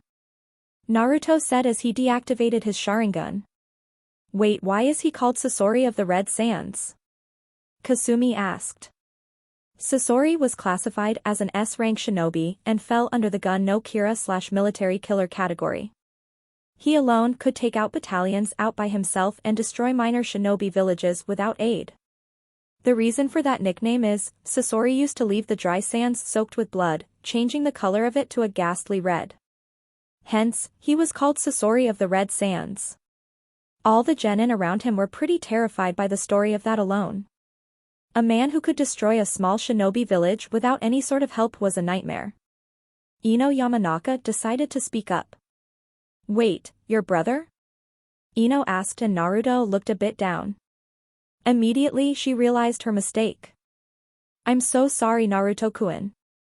I didn't dash. It's alright Ino. Kasumi spoke up for Naruto who nodded. He doesn't mind really. Well if you really don't mind, who was he? Ino Yamanaka, ever the curious girl asked. Shursui Uchiha. Kasumi replied and Kankuro who had made his way up stuttered. Whoa. Wait, as in Shunshin no Shursui? The teleporter? Kankuro asked. Baki had often told him about Shursui Uchiha, the man who was responsible for a lot of recon squads from different villages fleeing at the sight of him. The very same. Naruto said. Didn't you guys talked about anything not gloomy? Kasumi asked and Naruto retorted. We did. But, most of the time Kachan used to tell us the funny tales. Naruto said. Like what? Kasumi asked. Naruto tried to remember and said. I remember. She said that Jiraiya of the Sannin nearly died once here in Konoha. How is that funny Naruto? Sakura asked in shock just like the rest of the genin, bar Gaara. The Jounin were sighing, even they knew the story behind that. While some of the others laughed. Well, Jiraiya of the Sannin was. No still is one of the biggest perverts in the world. Naruto said it like as if he was talking about the weather. Some were staring at his indignant disrespect towards one of the most powerful shinobi in the world. One day he was caught peeping in the hot springs. Kachan was still very young then and said that he got caught by Tsunade Senju who was there in the hot springs. What happened next? Tenten asked, even Shikamaru was interested as he was listening to every word intently. Tsunade Senju beat him to an inch near death. Naruto said with a morbid expression. Jiraiya was apparently in a mini coma induced from the beating he got. And that's the day Kachan saw Tsunade's legendary super strength. Super strength? Sasuke asked.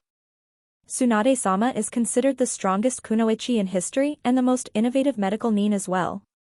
She's the one who created the Shosen no Jutsu/mystic palm technique. Tenten said as she saw Tsunade as a huge role model. True. She is the strongest kunoichi right now. But she's not the strongest kunoichi in history. Naruto said. Wait, if the female member of the Sannin isn't the strongest kunoichi in history, who is it? Kiba asked. Akamaru also barked in response. Simple. Mito Senju, the wife of the Shodai Hokage. Even before she was married, she was famous as Mito Uzumaki, the Scarlet Seal Mistress. Naruto said as many of the Konoha genin looked at Kasumi with wide eyes. Uzumaki? The first Hokage's wife was an Uzumaki? Are they really that large of a clan? Sakura asked. You couldn't blame her. After all, Uzushiogakure was not prominently mentioned in Konoha's historical texts, something that Naruto deeply resented as the clan was not given the proper respect it deserved. He was descended from one of the two clans that founded Konoha, so some could understand his bitter attitude in this affair. Don't beat yourself up about it, Sakura. Naruto said. The Uzumaki clan were seal masters and the average Chunin from their village, Uzushiogakure, would have Kage-level chakra. Lady Mito herself was the first person in recorded history to master all the 10 distinguished Fuinjutsu levels. She was also unrivaled in terms of kenjutsu and pure battles of strength stamina. She was also famous for another reason. The genin were reeling from the information. The average Chunin had Kage-level chakra? They looked at Kasumi in wonder, thinking just how much chakra she had. What would that be? Kasumi asked, as she had never fully heard of Mito either. Well, not in full detail. She didn't listen to some of the things Naruto said. Don't make that face, Naruto gave very long lectures sometimes. Her mass amounts of chakra, she even had more than the first Hokage. Naruto said as the pin was dropped. Hiruzen Sarutobi was chuckling at what Naruto said. He was listening as he laced his ears with chakra when he saw the huddled-up genin talking like that. Hiruzen was glad that someone among the new generation knew about the Uzumaki clan. Their downfall was one of his greatest failures in his mind. What? They yelled out in unison. Hi. Naruto said. Ka-chan said she died around 10 to 15 years before the Third Great Ninja War. But that would mean she was over 100. Sakura said in shock as Sasuke merely stared at Kasumi, who was grinning at being related to the first Hokage. Indeed. In fact, out of all us, Kasumi has the most chakra. The amount of it is ridiculous too. That's why she could never make a simple Bunshin/clone. Naruto finished, and he could see that wings had begun to sprout. He couldn't afford to let her fly high now. Of course, her chakra control is probably the most terrible out of us all. Ha ha ha ha ha ha, all the genin burst out laughing as Kasumi immediately changed her expression to a dull one and looked at Naruto with betrayed eyes. Naru. Kasumi whined out. How could you do this to me? Because I can. Naruto said, smirking at her. Cough, Hey-8 coughed and was pointing to the board, which showed that the next competitors had already been chosen for the next fight. It was Sakura Haruno and Ino Yamanaka. Well, billboard brow. Looks like you're about to get your forehead handed to you. Ino said. We'll see about that, piggy. Sakura said with tick marks on her head. Both were making it down their way to the stairs as Kasumi yelled. Good luck, Sakura. Show them why Team 7's the best. Kasumi yelled out. Sorry, Kasumi-chan, but Team 8 is the best. Kiba said. Even without one extra member. Right, Shino? Shino said nothing and everyone's sweat dropped. He then nodded. See, he agrees. Kiba said as Akamaru also yelled out his opinion. Easy there, Inuzuka. Don't get ahead of yourself. Sasuke said as he smirked. Perhaps you're forgetting that our team has 2 Uchiha in it. Oh. Yeah. So what? Kiba said as he got in Sasuke's face. Both were looking at each other to fight. Kakashi and Karina were coming to separate them, but something happened. Stop it, team. Kasumi said and slapped Sasuke's back. A bit too hard and Sasuke was sent smashing into Kiba. But no, the worst part was that Kiba was lying on the ground with Sasuke over him. With their lips on top of another. Ew. Sakura and Ino cried out in horror seeing that. Their match hadn't begun yet and this happened. Naruto for his part didn't say or do anything but was internally screaming. Think happy thoughts. Yeah. Oh shit. Oh, that's right, Kasumi's sexy jutsu, Naruto said to himself as he remembered the voluptuous woman in the scantily clad clothes. Boy, was he glad his Sharingan was activated on them, and he didn't realize it when some blood came out of his nose. Hiruzen Sarutobi dropped his pipe at what he saw as his eyes widened. All the guys were looking away from sheer horror at what just happened. Kakashi immediately brought out his book and was actually reading it out a bit loud. Sakura and Ino broke down into the ground at not being Sasuke's first kiss. Hinata for her part was red-faced and blushed out of both embarrassment and the fact that she liked it for some reason. So did some of the other girls. What was this called again? Right, yaoi. Kiba and Sasuke were then spitting and cleaning their mouths as everyone around them were reeling from shock. After a while, Naruto broke the silence. Well, at least you both got your first kiss. Naruto said with a straight, emotionless face, and that's what made it worse. Meanwhile, Sakura and Ino's match finally went underway. Okay. The match was a draw, but know this. The fight was better than the canon. As in, Sakura used some earth jutsu and Ino used some water jutsu. Before both of them were engaging in kunai fights. Then ended in a brawl. If Sakura had built up her chakra reserves a bit more she would have won. Naruto said. Sakura had indeed improved, and much to his surprise Ino Yamanaka did too. He really underestimated her it would seem. Yeah, Kasumi said. She only started Doton recently. Still it was a good fight. Too bad the readers won't get the details of it. Shikamaru said. What readers Shikamaru? Choji asked in surprise. Troublesome. Forget about it. Shikamaru said as he looked up at whatever deity was looking down at him, hoping he wouldn't get in a troublesome match. It would be more troublesome if it was a girl. Sakura and Ino had come back up and both their teams were actually congratulating them for putting up a good fight show, bar Sasuke who was too cool for it and the fact he was still recovering from the shock. Then the screen randomly drew names once more and finally stopped it with Zaku Abumi going against Shino Aburame. Again same as canon, winner, Shino Aburame. Troublesome. Shikamaru said as he saw the injuries on Zaku's arms. Yes. Fighting against would be a hassle. Naruto said. There has to be a way to counter it. Sasuke said. All three of them were intently focused on Shino Aburame, who had proven himself to be a dark horse in this race. Of course, Naruto would be lying if he said he didn't underestimate Shino. Turns out that Shino had hidden his skills even more so than him. An unknown opponent was a scary opponent. And it seemed that Shino knew how to use his clan's jutsu down to a T. Fighting bugs that constantly feed on your chakra. Maybe if I use long-range katan then maybe. But still, he could find a way to counter it.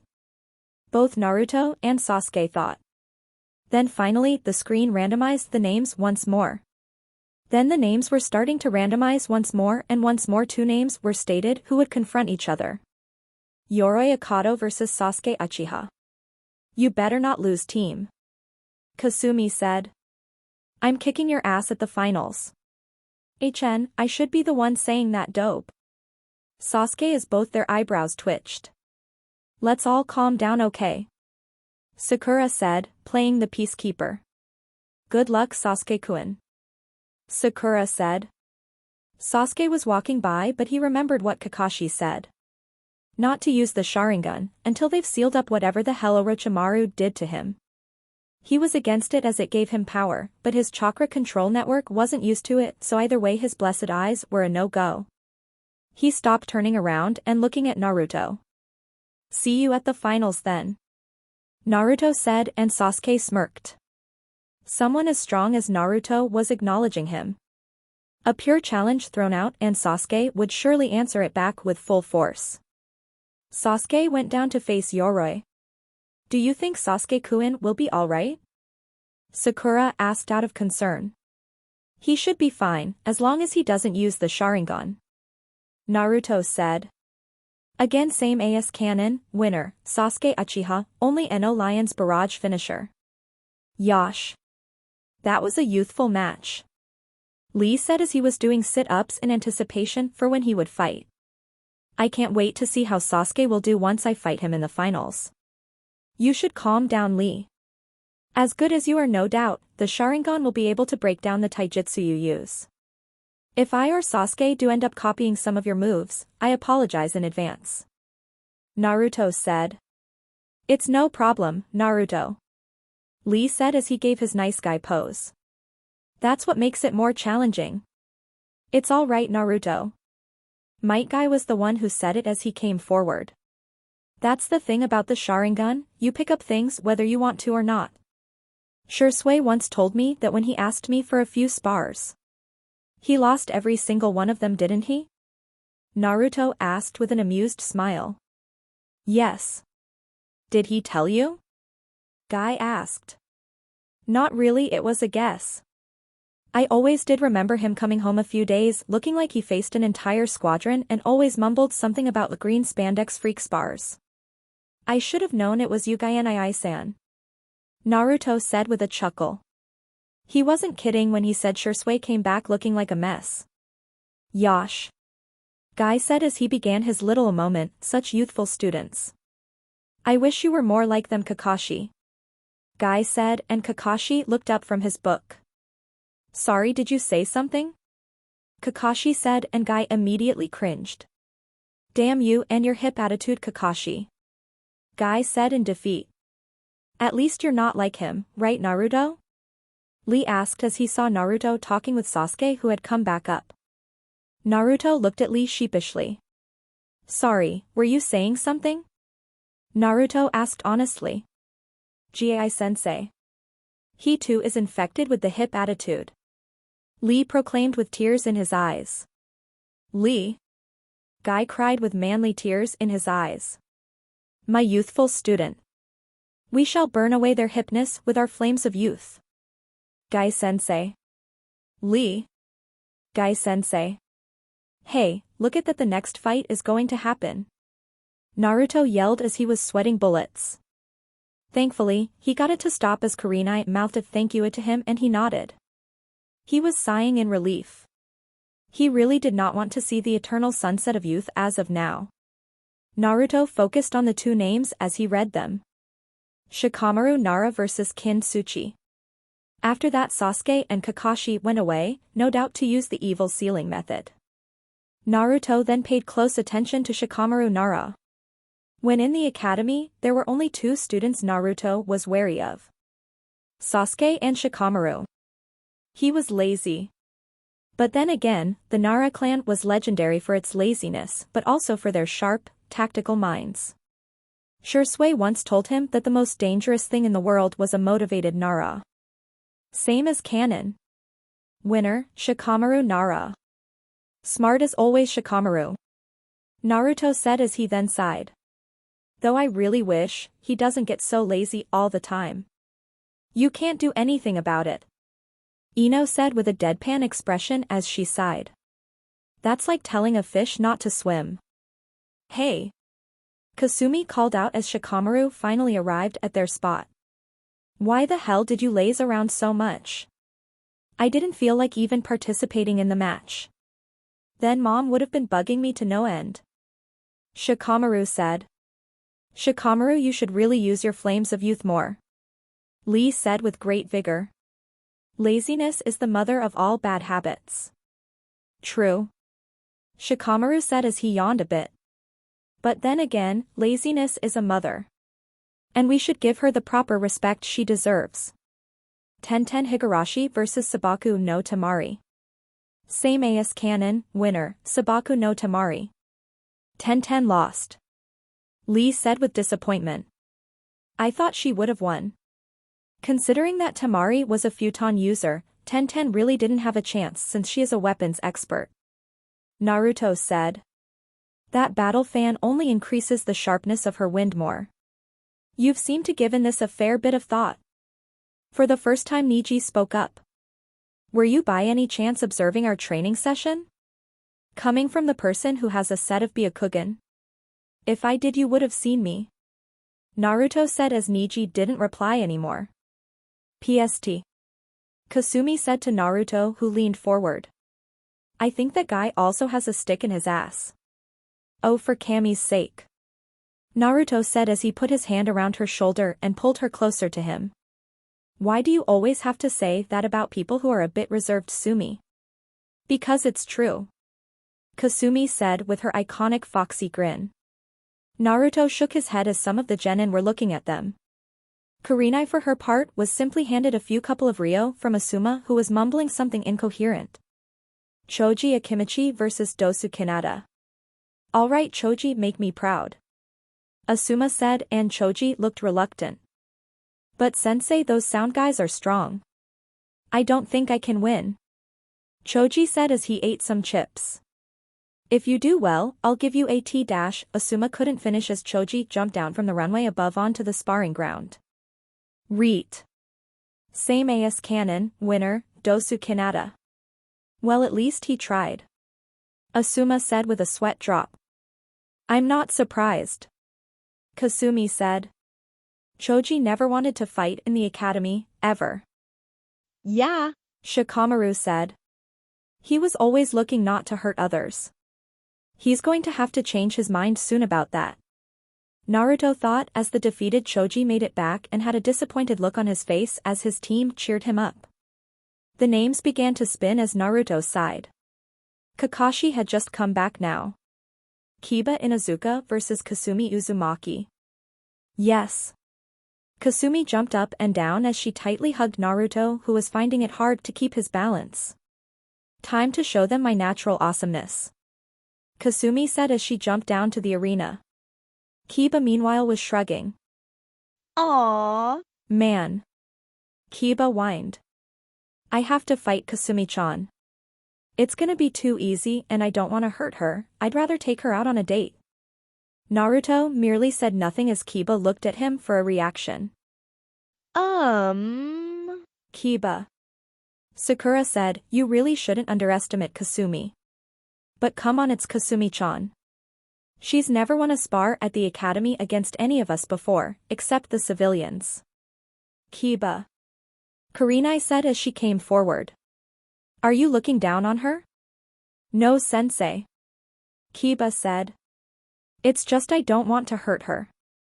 I mean, she's a girl and Kurenai immediately cut him off. Finish that sentence and no medicine alive will be able to fix what I do to you. Kurenai said coldly, and even Naruto got shivers down his spine. Damn. Kurenai-san.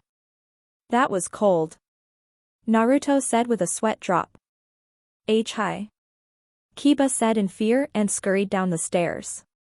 Honestly, that boy. Kurenai said. She had been trying to peg his attitude down but was not able to succeed properly. Sorry about that, Naruto-chan, she said, and Naruto immediately face-faulted. Meanwhile, some of the guys were snickering at him. It's all right, Kurenai-san. But did you have to call me that in public? Naruto said with a deadpan expression. But that's what I always called you. Even Satsuki-san said it was all right to call you that.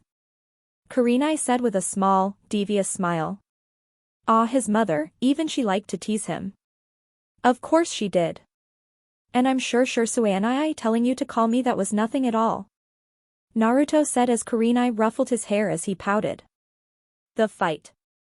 Kasumi-chan, Kiba said with a whine. We don't have to fight. Just give up, I don't want to hurt someone as pretty as you. Can it, Kiba? Kasumi said as she took the Uzumaki swirl fist kata she had been practicing since returning from Wave. Get ready. But why? Kiba asked. I mean, you're going to lose anyway. How about I take you to a date instead? Are you thinking you can beat me that easily? Kasumi asked as she gritted her teeth. No offense, but you never won against me in any of the spars. Kiba said as Akamaru was standing beside him. Just for that. Kasumi said as he looked at Kiba with deadest eyes, I'm going to break your nose. The stands. Ah shit. Naruto said as he face-palmed. What's wrong? Kurenai asked. She's actually going to break Kiba's nose. Naruto said while Sakura shook her head. Wait, she was serious? Ino asked. Last time Sasuke looked down on her, he nearly got impaled.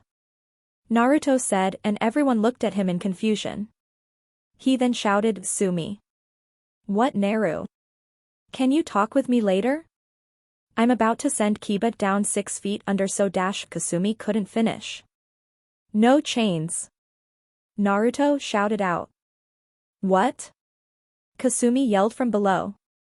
You heard me, no using your chains. You're angry right now and I don't want him getting injured. Naruto said. Fine. Kasumi said. Well, that takes care of one problem. Naruto said. Let's just hope he doesn't instigate her. Are you that afraid of her? Kurenai asked and Naruto shivered a bit. You have no idea. Naruto said with a deathly expression. The fight. Hajime. Height said as both genin flung shuriken at each other. They clashed in midair as Akamaru barked and moved away to a further distance to observe Kasumi and yelled to Kiba when to move. As Kasumi and Kiba engaged in taijutsu, Kiba was surprised. Each time Kiba tried to land a hit, Kasumi would overpower that with her own fist. Needless to say, physically Kasumi was a bit stronger than him. And now, Kasumi ducked down to dodge a punch and immediately shot up with an uppercut as it grazes Kiba's chin, sending him back as his feet leave the air. She immediately makes her iconic hand seal. Kage Bunshin no Jutsu. Kasumi says as two clones around her form, she throws one of them at Kiba followed by another, and finally she rushes at him. The two clones kick him up as Kasumi punches him away. Stands. Considering her chakra amount, it's not surprising she knows Kage Bunshin, but that fight stance is so. Kurenai couldn't find the right word. Off. Kakashi finished for her and Kurenai nodded. It may look like it has holes, but the addition of shadow clones more than makes up for it. It's so random at times, even I have a hard time catching up to her. Whoa. Ino said in awe. When did Kasumi get this good? She's been like that ever since the graduation ceremony. Sakura said. She's been improving ever since. Troublesome Menace got even more troublesome. Shikamaru said with a sigh. Naruto merely smiled. The fight. Not bad, Kasumi-chan. Kiba said as he stood with Akamaru. Looks like I'm going to have to beat you now. He then got down on all fours as some of his chakra glowed around him and his feral features became more prominent, his canines grew sharper, his slitted irises became more prominent and his nails grew longer too. Get ready to lose. Kiba said.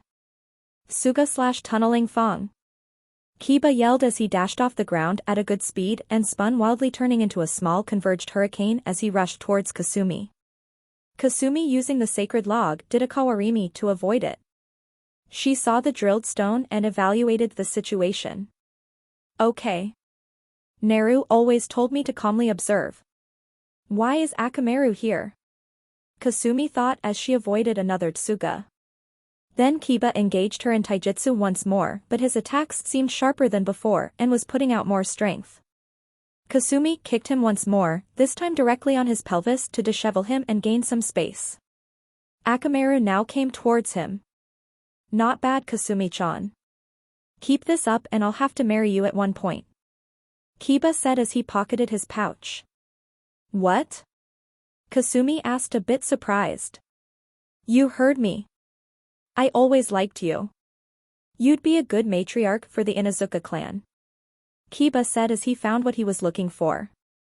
You're actually talking about this right now? Kiba, we're not in the academy anymore. Besides, I'm with Naru. Kasumi said with resolve. Pushed. Kiba scoffed as his eyes went over to Naruto for a moment. As if he cares, I mean look at him, he doesn't even care about you. I bet he just took you in to take advantage of you. Stands. I bet he just took you in to take advantage of you. Naru-chan. Kurenai was going to say more. It's all right, Kurenai-ne-san. Naruto said with an absolutely stoic voice and had a blank look. For some reason, Kurenai felt nostalgia seeing this. That far-off look when someone hides their emotions. She knew that look all too well, she had seen it on a certain someone's face who always hid his pain and never complained about anything. And Naruto-kun. Hinata said as she came forward and bowed her head a bit. I'm sorry for what Kiba-kun is saying about you. It's all right, Hinata. Naruto said, his eyes not leaving Kasumi at all. In all honesty, he was worried if Kasumi would leak the Kyuubi's chakra or not. Besides, Sumi is going to win this fight. Kasumi said nothing as she stood still. What did you say? Kasumi asked. I said he probably took you in to take advantage of you. Maybe he hasn't done it yet. But he will. I mean, he used to stare at you from time to time, and most of those looks were weird ones. Kiba said as he fed Akamaru one of the soldier pills he had brought with him. You know nothing about him. Kasumi said. Yeah. Right. It's just a matter of time before he has his way with you and discards you. He said as Akamaru got on top of his head. She then started making hand seals as Kiba looked in curiosity. Oi Kasumi-chan, since when can you dash? Suetun, Mizurapa/water style, violent water wave. Kasumi said as she spewed out a large stream of water aiming at Kiba, who was in shock and got hit by the water, which dragged him and Akamaru to the wall. Stands. What the hell, Kakashi? Asuma asked as said masked jounin looked lazily at him. What have you been teaching the kids? Oh, not much really. I wanted to stick to the usual genin stuff. But Naruto over there decided with the rest of them that everyone should learn some elemental release. Kakashi said. I thought only Naruto and Sasuke could use elemental ninjutsu. Kurenai said. It's surprising for Kasumi because she has too much chakra and can't control it. Comparatively her control is rather good now. Naruto said. But, there's something else she's better at. Fight. What the hell, Kasumi-chan? Kiba yelled. He really hated getting hit with a water jutsu. You could have seriously hurt Akamaru. And I should care because? Kasumi said with a cold tone. As of this moment, Kiba felt very scared. All his human instincts were telling him to run away. He had his share in experiencing female fury, but right now he felt like there was something else in play here. But fortunately, or rather unfortunately, his alpha instincts were bringing up a rather interesting turn of conclusions in his mind. Fine then. If that's how you want to play, Kasumi-chan. Kiba said as he looked at Akamaru, who jumped on top of his head. You think I'm going to play with you, Kiba? Kasumi asked as she braced herself for whatever the Inuzuka heir was planning. You said something very terrible about Naru. You don't know just how much I'm going to hurt you at the end of this. Kasumi-chan, at the end of this match you'll see who the real alpha is here. Me, not Naruto. Kiba said as he began to channel chakra and got down on all fours. Juji Bunshin no Jutsu/Beast Clone Jutsu. A puff of smoke covered the bodies of Kiba and Akamaru as there was another Kiba taking the same pose on top the crouched Kiba. So, Akamaru can henge into you. Kasumi said as she guessed, knew what attack was coming. It was just a guess. Getsuga/Fong over Fong. Kiba yelled as both him and Akamaru dashed at Kasumi, who was looking at the incoming attack. Stands. Why isn't she moving out of the way? Sakura asked. Not sure. Naruto replied. He had never seen Kasumi do this before. It was almost like she was looking to get hit and prove a point. And then Naruto's eyes widened as a resounding collision noise came. Fight. Kiba and Akamaru hit Kasumi dead straight as she was sent flying back and hit the ground as her body hit the ground while it rolled over to hit the wall. Kiba and Akamaru stopped and saw that Kasumi was not getting up. Kiba turned around to the proctor. It's over. Call the match, proctor man.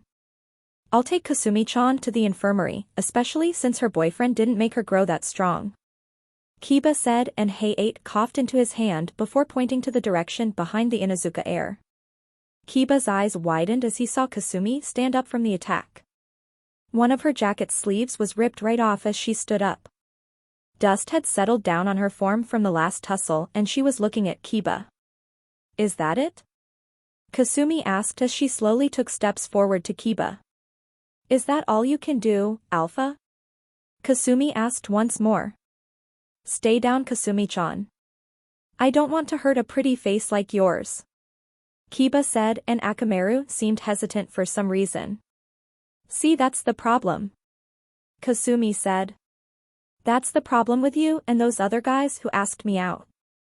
Always saying I'm a pretty girl or a growing girl who should know better and go out with them. You treat me like a prize. Like I'm something to be won. Like I'm an object. That's not true, Kasumi-chan. Kiba said. I dash. Is that why you once tried to pull me in the corner in the academy? Kasumi asked. You thought I'd forget something like that. What was it you said? That's right. A pretty girl like you should belong to someone like me. Everyone simply stood and heard the words that Kasumi said. Oi, Kasumi-chan.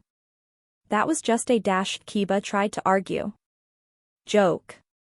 Kasumi said, cutting him off. Just like that other time, you and that Shinoda kid were planning to what was it again? I remember. Catch her after the academy when she's tired. Do tell what you were planning after you do the catching? That's right. We all know what you wanted to do. I was just going to ask you out on a date, but dash, Kiba was once more cut off. Your sister had shown up and I am glad. Maybe I was overthinking things, maybe you would just ask me out on a date.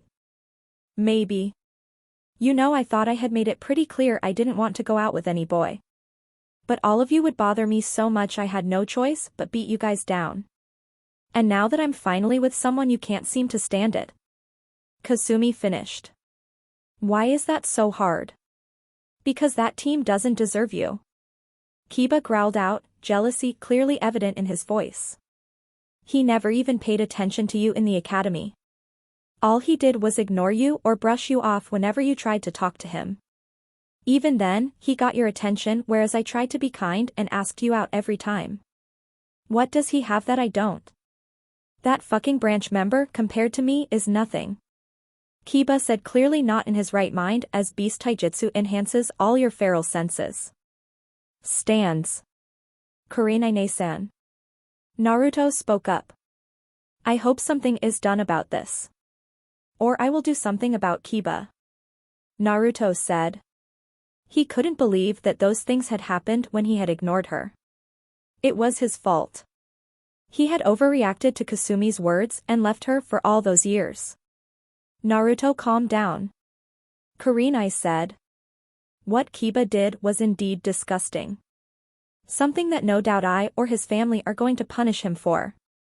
But, would you really harm him that badly for Kasumi? She asked, knowing full well what Uchiha were capable of. I would start a war if it means keeping her safe. Naruto said without hesitation. The others merely stared at him. Kakashi sighed. Kiba was going to get a new one ripped in him.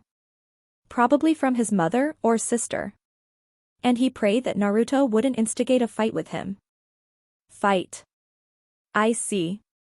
Kasumi said as a poof of smoke appeared around her arm as Jinken appeared and the light reflected off the sliver blade, as its blue edge shined. She then sheathed the blade as it came out of her other arm. You really don't like Naru. I don't know why you hate him. But I want you to know something. What's that? Kiba asked, his animalistic features got sharper. No matter what you do or think. Naruto is a better man than you. All these months I've been with him, he didn't once look at me like I'm an object. He didn't ask anything from me in return. He made me this strong. I know I have a clan because of him. He gave me this sword and now, I am going to end this. Kasumi said as she held the sword in the Shinten Ito-ryu stance. Naruto was just hoping that she wouldn't hurt him too much. Even now. Kiba growled out. After this I'll beat him and show why I'm better for you. Even if you beat him. I will never feel the same way for you. Kasumi said with a smile. Then she saw Kiba and Akamaru once more rushing at her with Gotsuga. Kasumi breathed in and exhaled slowly. The plan worked and Kiba was closing in. Even at high speeds she could see clearly as adrenaline flowed in her body. She gripped the sword. And for a moment she disappeared and appeared behind the two tornadoes, only her sword unsheathed. The two tiny tornadoes were still flying disheveled as she sheathed her sword and a resounding click echoed in the area. Sure sun/lion's song. Kasumi said and the two figures hit the ground as both Kiba and Akamaru were lying on the ground bleeding from the slash that had come. Heiei rushed over to Kiba and Akamaru. Being a kenjutsu expert and after training the two genin with Yugao every so now and then, he knew how dangerous that slash was. But luckily Kasumi had held back. Seems the girl was finally tempering her emotions more. She had goaded Kiba into attacking her so that her distance would decrease, along with the power of the strike. He saw that the duo was safe and stood up to declare the winner. Shosha, Kasumi Uzumaki.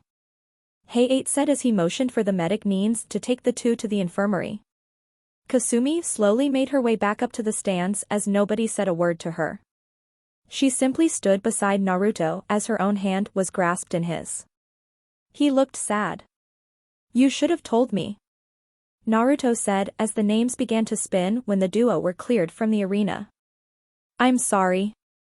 I didn't want you to hurt him. He's an ass and a bit rapey in terms of attitude. But I didn't want you to hurt him badly," Kasumi said, remembering full well how he was going to kill Mizuki. "I wouldn't have killed him. Just would have neutered him for life," Naruto said as the guys around them shivered. The conviction in his voice was too terribly honest. Niji Hyuga versus Hinata Hyuga. Same result as canon, winner, Niji Hyuga, though Hinata had a bit more self-confidence. And Niji couldn't harm her as fatally as he did in the canon plot. "Damn it," Kasumi said as she saw Hinata being carried away on a stretcher while she was still conscious. If the Jounin hadn't interfered at the last second, she could have been injured badly. "I'm going to kick his ass as well. Then teams, that makeup guys, and then that fan chick." "What did she do to you?" Naruto asked. "I have my reasons," Kasumi said. "I still remember that little flirt you tried to pull off." The names spun and finally 2 names appeared. Naruto Uchiha versus Kabuto Yukoshi. "It's you, Naru," Kasumi said happily as Naruto nodded. Then all of a sudden she kissed him on the cheek in front of everyone as Naruto got a bit red. "That's for the good luck." "Thanks," Naruto said, not sure how to react to every other guy, minus Gaara, grinning at him. Why the heck was the Hokage also grinning at him? Naruto got down and waited for Kabuto to arrive. "So those are all the matches that are going to take place?" Sarutobi said as gave Naruto the paper. "You will draw out the fight and injure Kabuto as much as you can." "I see," Naruto said. He did feel a bit guilty. All the decisions had been made of who would go against who. The genin were his classmates and Kasumi was among them. Still, this was to take out an important piece in Orochimaru's chessboard. "Anything else, Hokage-sama?" "Don't kill him. I think he is as strong as an elite jounin if he caught Orochimaru's eye. Also, try to make him force his hand. Since it's an evaluation he has to fight to some extent. Injure him though. So we can interrogate him later," Sarutobi said. "Understood, Hokage-sama." Naruto finished. "Fight. Hajime." Hey-8 said as Naruto and Kabuto engaged in taijutsu and just like Kabuto, Naruto had slowed down his attack. Naruto and Kabuto were merely cancelling each other's moves out. Kabuto was doing his best not to beat Naruto. To his information, Naruto was not that good and the skill he was showing right now was proving to be right.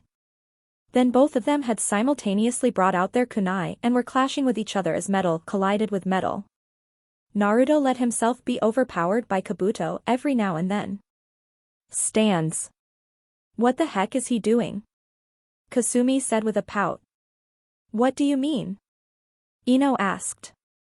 "Naruto's not fighting seriously," Sakura said. "I've never seen him fight so lazily." "Fight. Okay, looks like plans have changed," Kabuto thought as he disarmed Naruto's kunai and was going to stab him in the shoulder. "Looks like I'm going into the finals," Kabuto thought as a smirk appeared on his face. Then he felt something strange. He felt numb. Electricity jolted throughout his body as he saw Naruto's hands create lines of lightning around his fingers that were attacking Kabuto's body. "Raitun, Rhino Yaiba/lightning style, blade of lightning," Naruto said as the small electric blades sent painful sensations to his body. Kabuto tried to get back into character but suddenly Naruto appeared in front of him and punched him straight in the nose as some blood came out of it. Kabuto tried to gain balance but Naruto's knee made its way to jab at his gut. The hits were heavy too. Frustrated, Kabuto increased his speed and punched Naruto straight on his jaw as Naruto skidded back. Naruto was smirking inwardly. Little Snake took the bait, Naruto thought as he cleaned some of the blood from the corner of his mouth. Stands. Naru. Kasumi said. So Kabuto is frustrated. That blade of lightning is annoying all right. It can tick off probably anyone. Kakashi thought. Now everything depends on Naruto. Fight. Kabuto had sped up considerably as he tried to stab Naruto with his kunai. The kunai itself was laced with poison. However, Naruto was dodging and countering every stab with his own kunai. Then Naruto activated his Sharingan and Kabuto saw all three tomos spinning. Kabuto got kicked in the gut and he backed away to think about his situation. 3 tomo. But Orochimaru-sama didn't mark him, why? Clearly he's stronger, but that would mean. Did he fight Orochimaru-sama? Kabuto thought for a moment. No, a genin taking on someone like him and coming out without a scratch. No, it's impossible. Still, I should quit now. No point in staying with his dark horse. Proctor, I'd like to dash, Kabuto began. Katon, Gukaku no Jutsu / Fire Style, Fireball Jutsu. Naruto said as he blew out orange-colored flames that took the shape of a ball launched at Kabuto, who replaced himself with a log at the last moment. Kabuto then saw that his chest was bleeding a bit as a comma headed straight for his face. Kabuto ducked as the comma missed him and took out some senbons and launched them at Naruto. Naruto once more launched a fireball jutsu to dissipate the senbons with a single hand seal. Kabuto was once more trying to say that he would quit. Oh no. You don't. Naruto thought as he rushed at Kabuto with great speed. He made the hand seals and drew out some shuriken. Katon, Hausenka Tsumabini / Fire Style, Phoenix Flower Crimson Nails. Naruto said as he spewed out several small fireballs and threw them with his shuriken as both attacks headed at Kabuto. Doton, Doria Hiki / Earth Style, Mud Wall, Kabuto made the hand seals and slammed his hands on the ground as a wall of earth emerged from the ground to take the full blow of the attack. Then Naruto appeared out of the smoke that had emerged and Kabuto was engaging him in taijutsu but felt a tug on his leg as he saw some wire attached to his foot. Naruto immediately kicked him and made some hand seals as he was still in phase. Raitun, Dendu Karyu no Jutsu / Lightning Style, Lightning Overdose Jutsu. Naruto said as his fist became encased with lightning and he delivered an uppercut to Kabuto who was numb for the moment. Naruto then lunged forward once more but Kabuto, miraculously had overcome the effect and launched some senbon at him which struck Naruto in his shoulder. Naruto backed off as shuriken after shuriken was hurled at him which his eyes kept tracing and he kept deflecting them with his kunai and soon enough. He found himself jumping on top of the wall Kabuto had made as he threw his shuriken in midair to deflect the last incoming volley. Then Naruto looked around him as he was surrounded with ninja wire. Each shuriken had wires attached to them as his exits were blocked off. Kabuto smirked as he touched one of the wires with his kunai as the wires were getting closer to Naruto. You lose. Kabuto said, no longer caring if he did go to the finals. This, Genin had mocked his pride as a shinobi and had the gall to uppercut him in front of everyone. He pressed further but then the wires instead wrapped around him and he was trapped. Naruto looked at him with his eyes and Kabuto cursed his own arrogance. He saw through it right from the beginning. Katon, Naruto said as he bit the string and held it in his hands with the tiger hand seals, Ryuka no Jutsu / Fire Style, Dragon Flame Jutsu. Naruto said as flames sped across the wires to reach Kabuto. But instead a log had appeared as Kabuto substituted himself. Naruto felt a sharp pain in his back. Blood flowed out as he was nicked by the kunai. Luckily it wasn't poisoned as Naruto was kicked away by a raging Kabuto who was a bit burned. Then Kabuto's hands glowed blue as he tried to keep slashing Naruto with his chakra no Mezu / chakra scalpels. Naruto did not know about the internal damage the jutsu made but avoided at all costs. But Kabuto was getting closer. Then just when he was about to make a move a puff of smoke appeared in front of Naruto.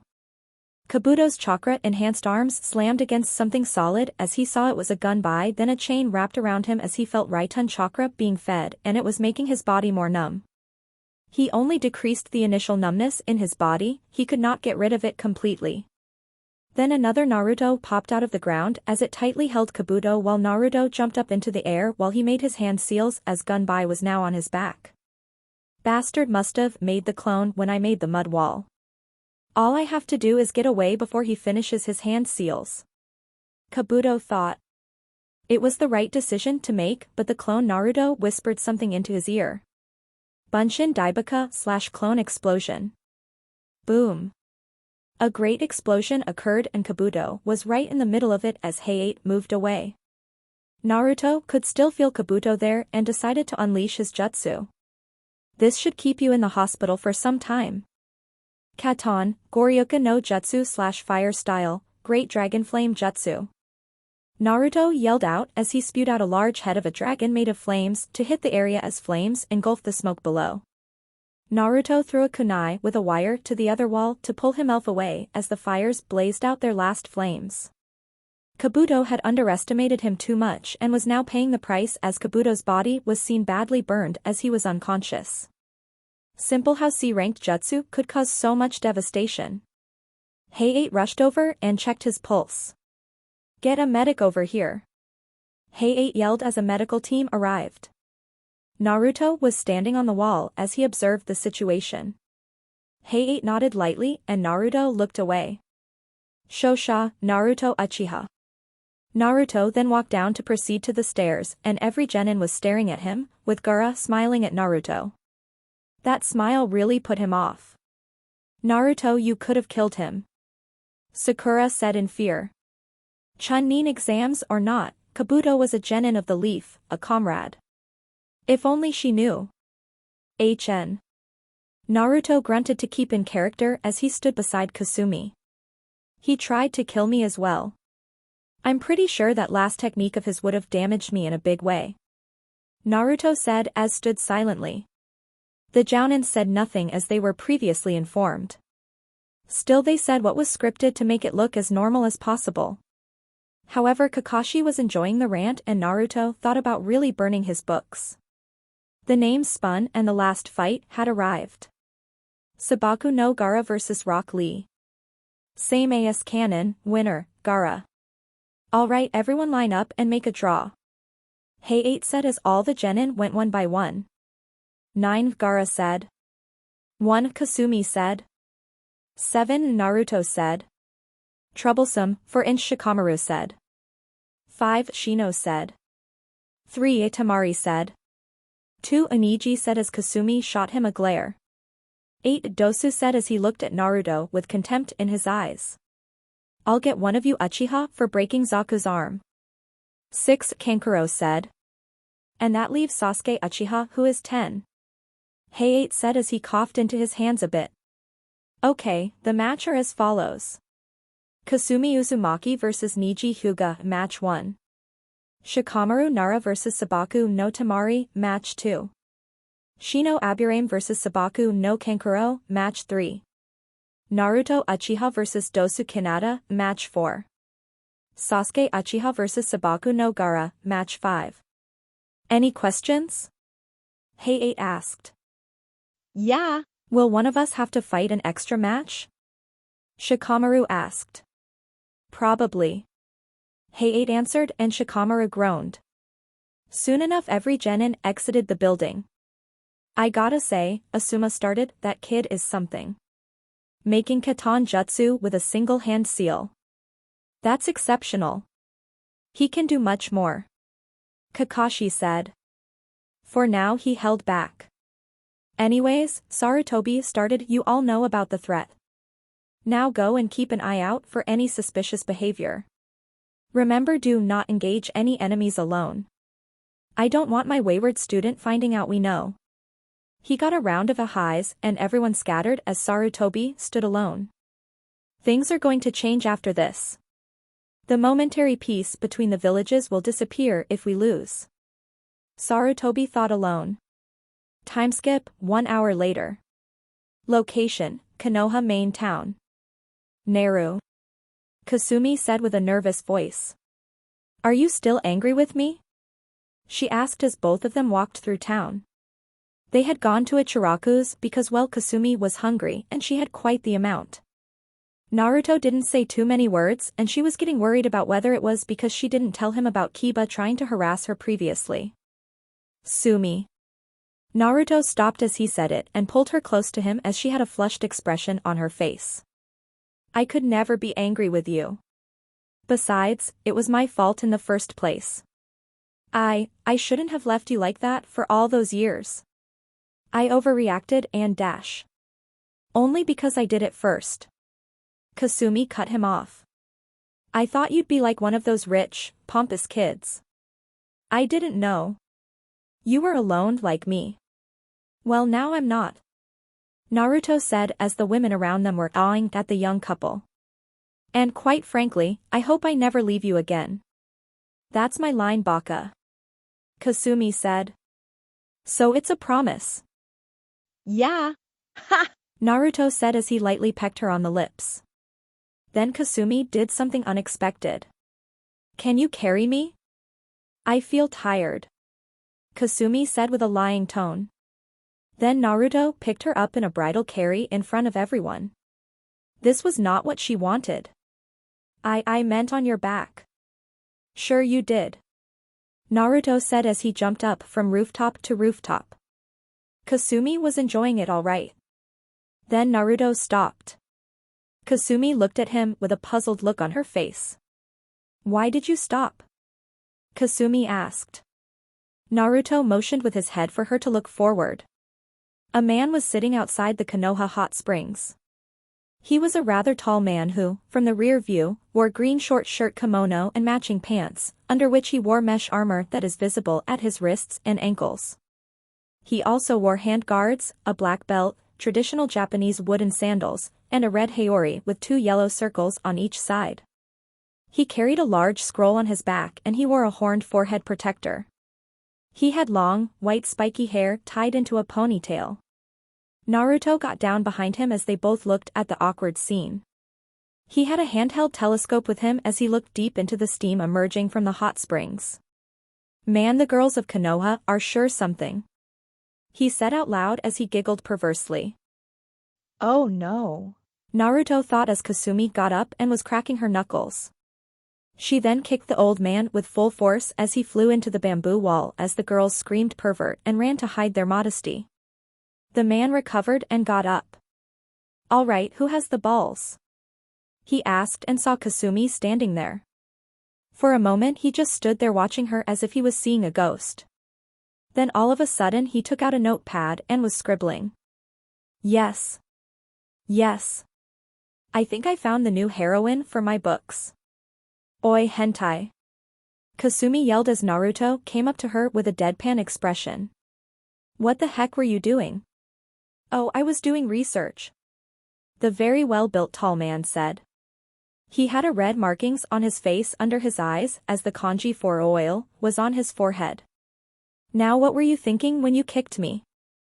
Ha! Kasumi said as she pointed a finger at the man. You were peeping, you weren't researching. Who the hell are you? Kasumi, don't. Naruto said, fearing the thing would happen. Another famous incident he did not want to witness. Particularly because he recognized who the person was. I'm glad you asked. The man said as he made hand seals and slammed his hand on the ground. Smoke engulfed the area as kabuki instrument noises were seemingly coming out of nowhere as the smoke cleared to reveal a larger-than-normal toad sitting down in front of them as the man ridiculously hopping around with one hand forward and one hand extended backward. I am the man that makes the men of Kenso no Kuni shiver with fear and women quiver with insatiable lust. The greatest shinobi who ever lived in history. A man whose skills are unrivaled. A legend both on the battlefield and in the bedroom. I am the Toad Sage of Mtimaya Boku. I am the gallant Jiraiya. Location, outside Konoha Onsen, main town, Konohagakure no Sato, Hai no Kuni, Kenso no Kuni. Naruto Uchiha stood there not sure how exactly he should react to this, whatever that the white-haired man just did. First of all, his outrageous claims about his own proclamations really made the blue-eyed Uchiha re-evaluate his opinion of the Densetsu no Sannin. The first one he met was a man who was looking to take over his body and was a potential pedophile given how Kasumi kept describing Orochimaru biting and licking Team's neck with his mouth. The second one was rumored to be a legendary pervert if not the legendary pervert in Konoha, and his opening act served as irrefutable proof that statement. He was not sure about the third one, but knew that there had to be some issue with her as well. The younger brother of Shursui shuddered to think what the third was like, but at this point he had significantly lowered his opinion about them. Sure, they were undoubtedly strong and right now, they could probably bury him into the ground as he is right now. Then again, he did have the Manjikyu Sharingan and that alone was a game changer even if it was for a few moments. He would have to train with it even more since he holds the Kamui/authority of the gods now. But too much usage will result in deteriorated vision and then blindness at one point. However, that line of thought was derailed as Kasumi shook his arm a bit. Naru. Kasumi said as she tugged on his jacket sleeve and Naruto looked at her with an obviously surprised look. Oh, sorry. I tuned out again. Naruto said and Kasumi pouted at him and he couldn't help but find her adorable at that moment. She was even doing that little pose where she put her hands on her hips. The small specks of red on her cheeks only made it that much cuter. He chuckled a bit and she poked his chest with her finger as she began to speak again. You really need to stop doing that. And can you believe the gall of this pervert? Ha! The white-haired Sannin said with a haughty expression as if someone had insulted him. He then raised his hands in a dramatic motion before he began to speak. You insult me by calling me a pervert, you little girl. He then paused and took a deep breath in. I'm not just a pervert. Jiraiya paused for a moment before his hands were making wiggly-like motions as he spoke again. I'm a super pervert. He screamed out loud and the teen couple stared at his outrageous proclamation with deadpan expressions as their frames turned completely white with shock. Jiraiya then sent the toad back to his summoning plane before he came forward and looked down at the two. Jiraiya of the Sannin was a significantly tall man, much taller than Kakashi, and this made Naruto feel a bit like a child under the Sannin's vision. He was looking at Naruto and Kasumi and the way she was tugging at his sleeve. He then giggled a bit and both teens' eyebrows twitched at the giggle as he began to write down in his little notepad again. Oh man, this is gold, he said. Forbidden love at young age. People are just going to eat it up. Why you dash, Kasumi said, but Naruto held her back as he tried to stop Kasumi from unleashing her fury on him. Let me go, Naru. This perv's crotch has an appointment with my foot. Even Naruto winced from the thing she just said. Calm down, Sumi. Naruto said and she stopped for a bit but was mumbling something. Deciding to capitalize on this, he used his trump card. Say, how about you go Ichiraku's, I'll be there in a while. Huh? Weren't we going back to our house? Kasumi asked as she tilted her head a bit and Naruto smiled sheepishly. Now Jiraiya yelled up all of a sudden with a shit-eating grin on his face. You two live together as well. Jiraiya exclaimed with sheer happiness as he kept jotting down more points. Man. My next novel is gonna be AWHA. Jiraiya couldn't finish as Kasumi firmly planted both of her feet on his face, making him fly back as he kept rolling over before colliding against a concrete wall. Hentai. Kasumi said as she looked at Naruto, who sighed at her behavior. As I was saying before, weren't we going to our house? Well, yes. But, I need to speak with Jiraiya-sama first. Naruto said as he pointed to the clearly unconscious Jiraiya. Nanny. Kasumi yelled out in shock. Why? I mean, why would you to talk to him? And about what exactly? Well, it's kind of about a jutsu. And clearly you're going to break his face every time he says something perverted, which he will do as sure as you're born, so it will be better if you have some ramen first. Naruto said and Kasumi sighed.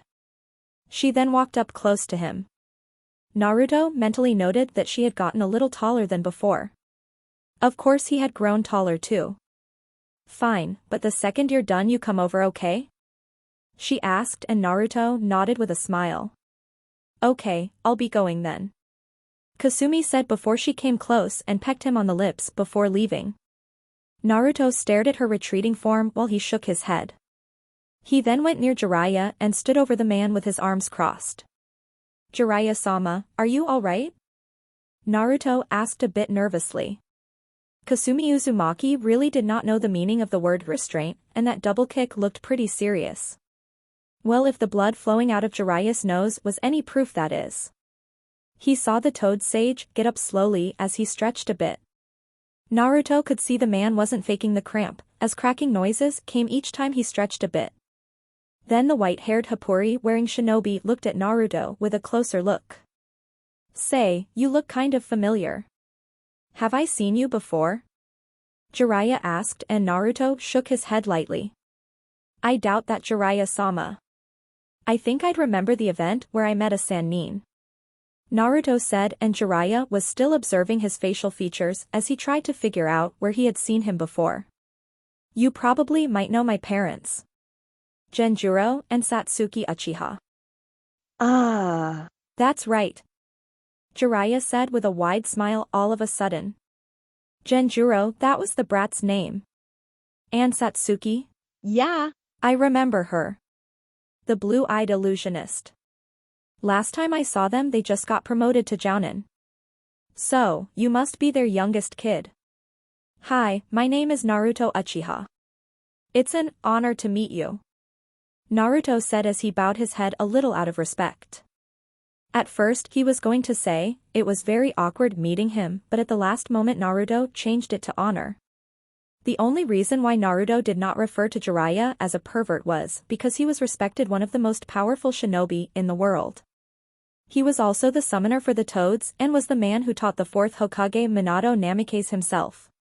Right, I know it's a little late, but my condolences to you. I never really was around for anything and I kind of knew the brats, Genjuro more so than Satsuki. Jiraiya said as he closed his eyes for a bit. Naruto nodded at Jiraiya and the toad sage had opened his eyes once more. So, why are you still here, Gaki? I thought you'd be long gone with your girlfriend. Because there is something we need to talk about. Naruto said with a completely emotionless face as Jiraiya got a little creeped out by that look on the young genin's face. Scary, that's what that expression on his face was, and the fact that his eyes were icy blue right now did not help. Make no mistake, Jiraiya of the Sannin was not afraid of this boy. Far from it, he knew he could probably make the Gaki shit himself by applying some methods, but what was scary was the dead-set expression of his face that had an air of authority around him and was letting off the feelings that Jiraiya had often gotten from more veteran shinobi. And that is what made the expression on his face scary. Of course, there was another reason why he agreed to talk to the young Uchiha, but that was a personal reason and he would not say it unless it was necessary. About what, Gaki? Jiraiya said, trying to see what the blue-eyed boy had in store for him with his answer. I have a lot of important research to do. The new edition of Ika Ika can wait. This problem however needs your help, Jiraiya-sama. Naruto said as Jiraiya looked at the raven-haired boy with narrowed eyes. It involves a certain snake I found. Completely white and was highly poisonous. It is also very hard to kill. He finished as Jiraiya looked at him widened eyes as Naruto showed no visible reaction. I see. Anything else worthy of catching your eye? Jiraiya asked and Naruto looked at him for a while before he spoke up again. Yes, I also happened to see an aged monkey who noticed the whole thing and probably told his other friends about the white snake. Naruto said before he walked away and Jiraiya kept staring at the back of the young Uchiha. Damn youngsters today. Jiraiya thought as he sat down and saw an eagle high in the sky. Well, I guess I should go meet sensei. Naruto Uchiha, huh? The toad sage thought before he made 3 hand seals and disappeared slowly. Ichiraku's ramen, main town, Konohagakure no Sato. And that's pretty much it in a nutshell, Databeo. Kasumi said before downing the broth and all the delectable goods in slurp. It had been 17 minutes and 34 seconds since she came to the ramen stand and 6 bowls have been lined up one atop the other as a tower of bowls formerly containing the starch-based form of food had been gobbled up. Ayam for her part smiled at her pseudo-younger sister. So, any particular reason why Naruto did that to this glasses sky as you so said it? Ayam asked with a sweat drop. Honestly, she loves the girl with her heart, but sometimes she acts way too childish for her age. I mean, who gives a person a nickname just in case they forget their real name? Then again, that was a part of Kasumi's character. Absolutely no contempt towards anyone. Even towards those who insulted her or otherwise. Except when you go too far.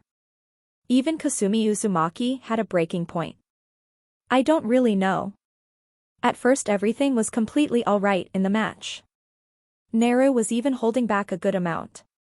Then when Glasses started fighting seriously, Naru just picked up the pace at a high rate. Honestly, Glasses must have been shocked at the sudden change in power. Wonder when I'll get to fight Naru at full strength. Kasumi said as she drank some water from her glass, and Ayam looked at her with an amused smile.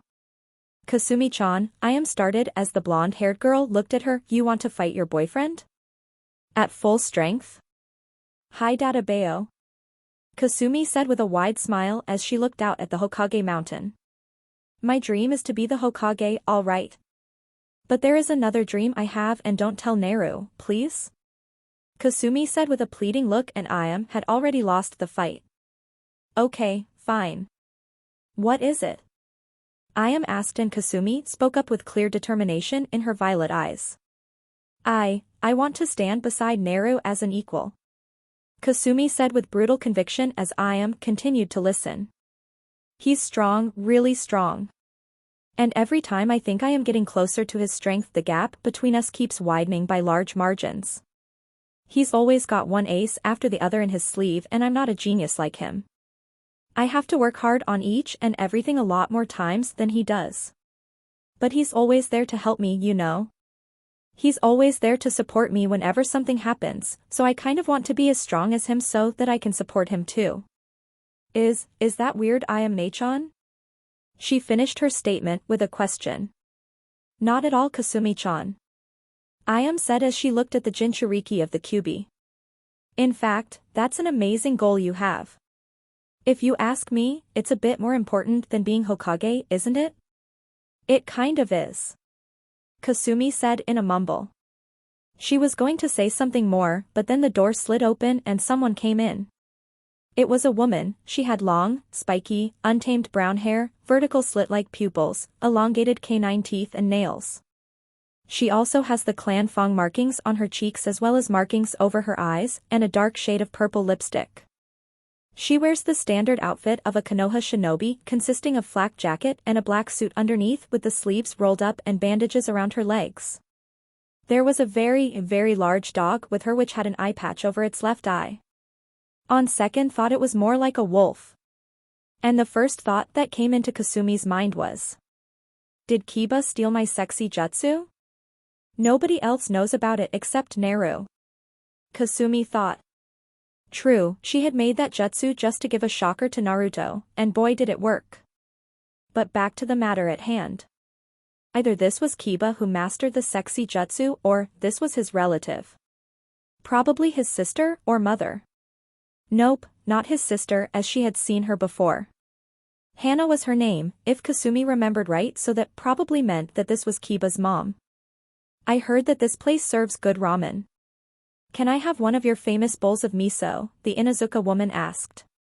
Of course, Inuzuka-san. But I'm afraid your little friend will have to stay outside. Ayam said as the one-eyed dog, borderline wolf, looked at her with light glare before growling a bit when the woman looked at her canine partner. The dog nodded and left the stand as the woman sat down. Please wait, I am going to go and make it now. I see, thank you. The Inuzuka woman said as Ayam disappeared from sight and Kasumi was saying nothing. The woman then spoke up as she was looking at Kasumi. So that explains it. Sorry. But, what explains what? Kasumi said as she looked at the woman with the markings on her cheeks. Do you know who I am? The woman asked. You're probably Kiba's mom. He looks a lot like you. Kasumi said, and the woman gave her a toothy grin, not so indifferent from Kiba's. Well, aren't you a smart one? The name's Tsume Inuzuka. And my partner waiting outside is Kuramaru. Tsume said as a very loud and affirmative bark came from the outside. So I heard that you're the one who beat Kiba into the ground. Surprisingly, Akamaru didn't get hurt as much as Kiba. Well, I was aiming for Kiba anyway. And besides, I hit them near about half the strength of that attack. Kasumi mumbled, and the head of the Inuzuka clan looked at the blonde-haired girl with widened eyes. They were bleeding quite a lot. Kiba more so than Akamaru. And that was about half the power in your sword attack? Tsum asked, and the Jinchuriki nodded. Idly, Tsum thanked Kami that the girl held back, otherwise Kiba would have most likely suffered from a mortal wound. Tsum always heard that Kiba was infatuated with a girl and always talked about her becoming the head of the Inuzuka clan. Then he'd always talk about her body of all things, and Tsum herself had decked him in the face for that comment alone. Seemed that Kiba had inherited one of his father's traits, a trait that needed to be stamped out. Thankfully, Hannah was nothing like that. Hell, she was kinder than her own mother and much more level-headed. Guess those were the perks of having a sensei beating decorum and calmness into you. Then Tsum remembered why she was really here and began to speak up once more. Listen, pup. Tsum began as Kasumi looked at her with innocent violet eyes. Just for a moment, guilt tore at the heart of the Inuzuka upon seeing the same shade of that color her friend once had. And in that rare moment, she faltered a bit as Kasumi looked at her with narrowed eyes, and in that exact moment, Tsum Inuzuka pictured a younger girl minus the whisker marks and full-blown crimson hair. They looked the one and the same. Look. Inuzuka-san. Kasumi said, and felt really uncomfortable. She really did not want to use the whole Asan, Sama, Kuin, or Chana for that matter. Unless it came to Naruto in one of their more intense moments. Still, she had to behave properly and give the woman she respected. At least that's what Naruto told her when it came to meeting with superiors and other clan heads. I know you're angry about what I did to Kiba, but I'm not going to lie. He had it coming to him. There. She said it. To hell with proper decorum. She was Kasumi Uzumaki Databeo. Since when did she care about proper tact and approach? She bluntly told what she thought and would face the consequences head-on. After all, that was the way she always solved problems. And she prepared for the shouting to come. But instead she got a different reaction. And those words brought the Inuzuka clan head out of her dazed state as she looked at the young teen once more. She chuckled a bit and then was laughing outright as Kasumi became confused at her behavior. Sorry. Tsum cackled out as she finally stopped. Excuse me for that. I just remembered an old friend who often used to talk like you. She even beat up boys who pestered her too much. She sounds like an amazing person. Is she here in the village? Kasumi asked with hope. Finally, a kindred spirit who believed in the same methods as her. Then she saw that a look of sadness had adorned the Inuzuka clan head's face. She knew that look didn't mean anything good. No. Unfortunately, she died a long time ago. Tsum said, and Kasumi looked a bit downcast. Honestly, their resemblances and thought patterns were too terrifyingly alike. That is what made Tsum feel that much more horrible. Only a fool would not be able to recognize who the parents of this girl are. And those who were close to the girl's parents did try. They tried to adopt her, but for more political sense, Kasumi Uzumaki was kept an orphan. The third Hokage himself stated why she could not be adopted, as there was a risk of her life and her real identity being exposed. Plus, he also mentioned the fact that if a Jinchuriki got adopted, that particular clan may absorb the unfiltered hatred of the village. But by the time the third Hokage did have a change of heart towards the case of one Kasumi Uzumaki, the damage had been done and Kasumi refused any and all sorts of adoption claims. Tsum was shocked to hear that Kasumi stayed like that for all those years. However, the more shocking news came when she learned that the daughter of her former friend had moved into the Uchiha clan compound. Of course, the first assumption was that she had moved into Sasuke's house, since he was always praised by the civilians for being the Uchiha heir, but much to her surprise she had moved in with Naruto Uchiha, the pariah of the Uchiha clan. Apparently she had been informed by the Hokage himself that right now the boy was a Chunin promoted on the second day of the first task. He was the one who had brought information on Orochimaru and had a fully matured Sharingan. Of course, she had also seen that match of his with Kabuto Yakushi, who was now under observation since he was thought to be an accomplice of Orochimaru, and she had to admit for a shinobi of his age he was skilled. He reminded her of younger versions of Minato Namikaze, Kakashi Hatake and Itachi Uchiha. Yes, he definitely did fall in the category with those three, and what made it even more surprising was the fact that he had hidden his skills from the entirety of the Shinobi Academy. But then again, deception was the name of the game and this kid was in with high stakes. He was also listed as a low-possibility flight risk shinobi, but that had decreased even more since his revelation about Orochimaru. Kasumi had also improved in a deadly manner ever since moving in with him. Though, her skills with the sword did not come as a surprise. If genes were something to go by, seals were her thing too. "Oh, I'm sorry," Kasumi said with a dejected look. She had honestly thought she had found a great mind similar to hers. "It's all right," Sum said with a small reassuring smile. "Anyways, I wasn't here to scold you about beating up Kiba. Rather, I was here to apologize to you." The only response that Kasumi was able to come up with upon hearing the words that Sum said. "You're here to apologize to me. But, why?" "I mean I did slash Kiba with my katana." "That is true, but it was also the Chunin exams where students have even died before when in a fight." "Well, it happened often in our times," Sum said as she remembered her genin days, and Kasumi shivered at the sheer casualness with which she said it with. "As I was saying before, I came here to apologize for my son's behavior towards you. All those years at the academy, it shows I've only failed with him as a mother." "Actually, I don't think you failed as a mother," Kasumi said as she put her hand on her chin while Sum looked at the blonde-haired girl. "If you did fail then, Hanane-chan would also turn out like that. And she seems to be nice person. I mean, when we did all those D ranks at your kennels she was always happy and smiling towards us. Don't get me started on that girl. She's too kind for her own good," Sum said with a grin that Kasumi mirrored. "You know, I honestly expected you to do a whole lot more damage to him, and from what you told me you could've. So my question is this, why didn't you? Kiba is, well, he's frustrating. But he's also a Konoha shinobi. And one of the first things that Kakashi-sensei taught us was that those who abandon their comrades are worse than scum. So even if Kiba did that, I still wouldn't go so far as to hurt him on a permanent basis. Can't say the same about Naru though." Kasumi finished and hoped that the last murmured part wasn't heard by Tsum. Unfortunately she was wrong. "Oh really?" Sum said as she looked at the young Uzumaki with a closer look. "Must be nice having a boyfriend like that taking care of you." "Hi." Kasumi said the last part with some pink in her cheeks. Damn her stupid feelings. She couldn't even hide the fact that she was blushing right now.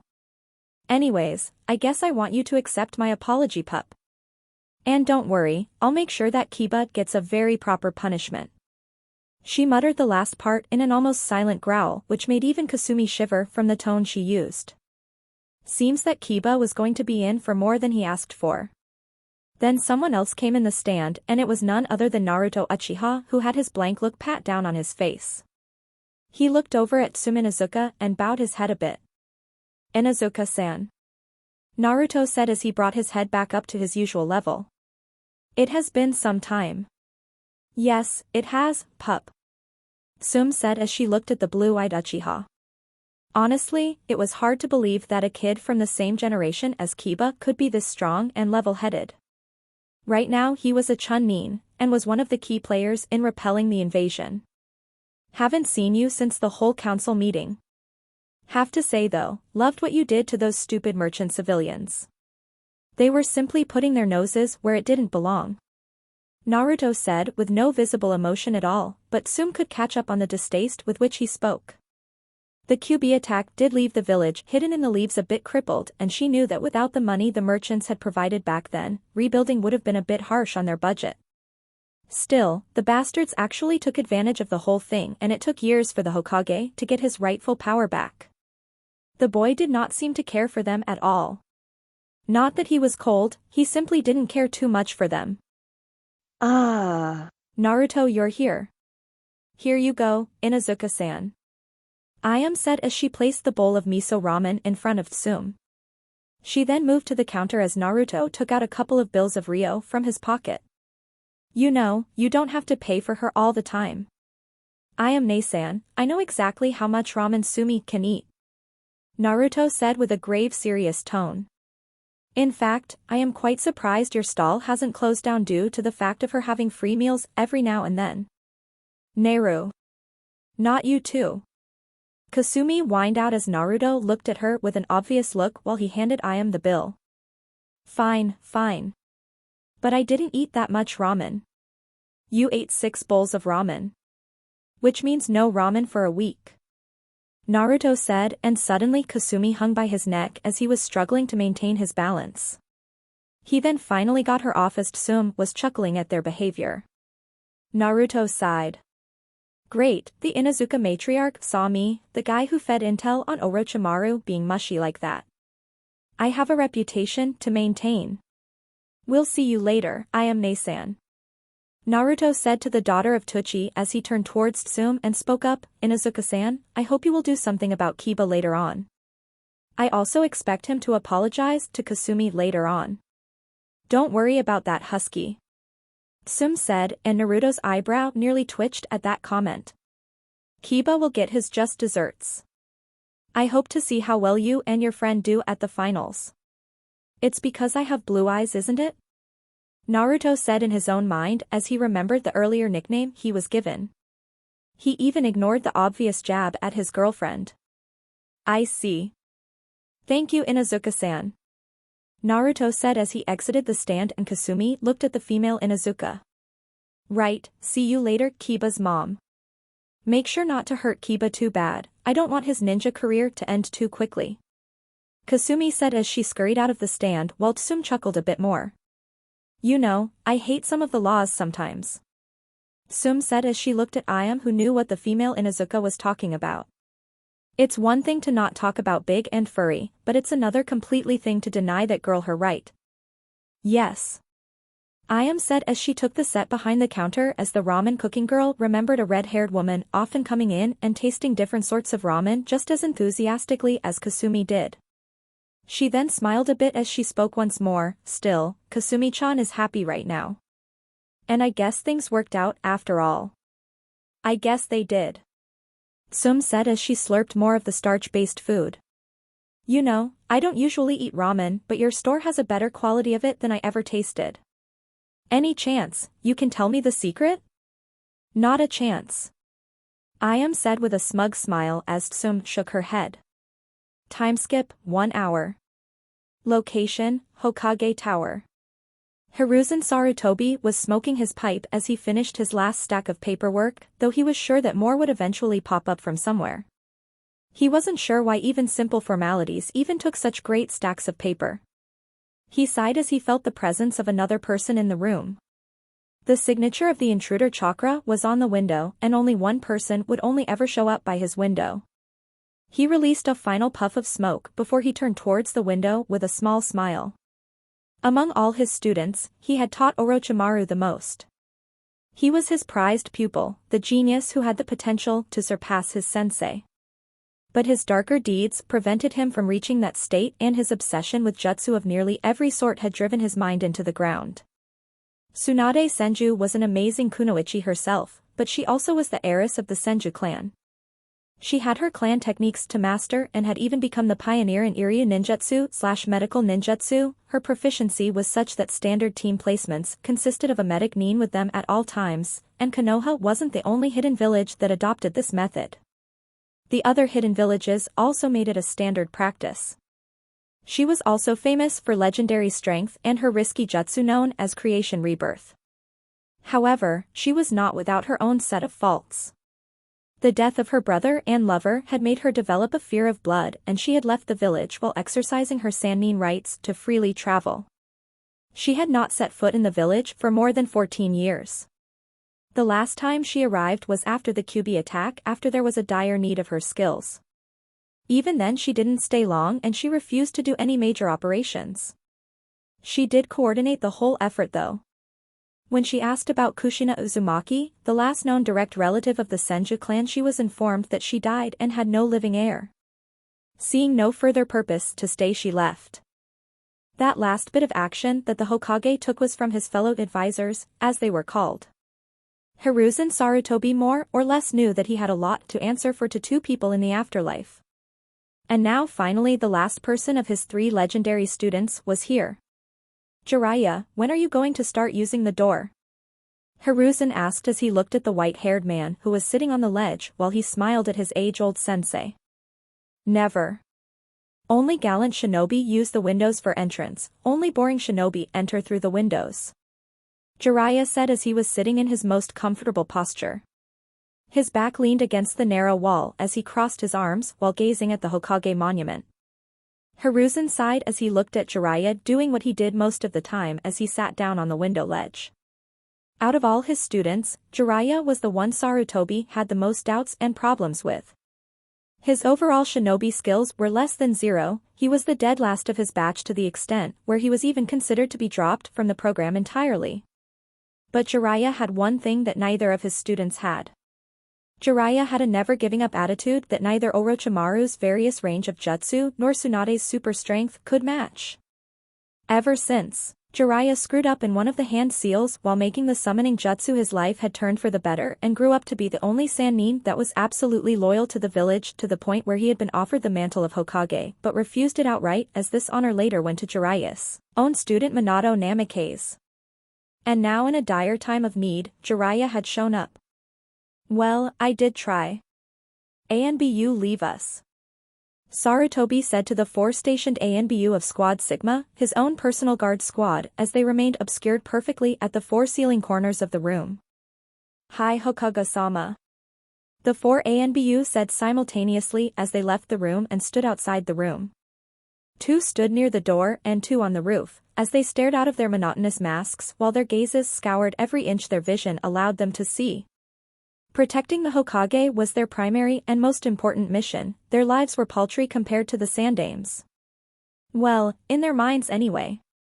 Staying in ANBU instills a deep bond with the village, and their very willingness to go so far for the village is what made them look akin to mindless drones to the common people. They are the true elites of the village. Jiraiya noted their positions, and just like each time he was impressed with Squad Sigma's positioning. He came down before he closed the sliding window, and much to his surprise, his sensei had even activated the silencing and privacy seals. Jiraiya knew that the old man wasn't kidding around when he did this action. And the kid he met earlier today. His words were too deadly to be true. He was now sure that Orochimaru was indeed in the village. How did that kid know about Orochimaru? The Toad Sage had a lot of questions, and it seemed that his sensei held these answers. How have you been, Jiraiya? Sarutobi asked. Though he had a small smile on his face, the white-haired Sannin could clearly see the hardened expression in his eyes. The professor was in full swing and was probably very cautious at the moment. He hadn't seen him this cautious since the Battle of the Canopy Bridge. The war had ended with that battle, but there were still threats that IWA or Kumo could pull off during those times. As good as I can be. I hope you're fine too, sensei. And since I've known you long enough to know that look on your face, I can pretty much guess that something bad is going down. Jiraiya said as a frame of seriousness embedded on his face.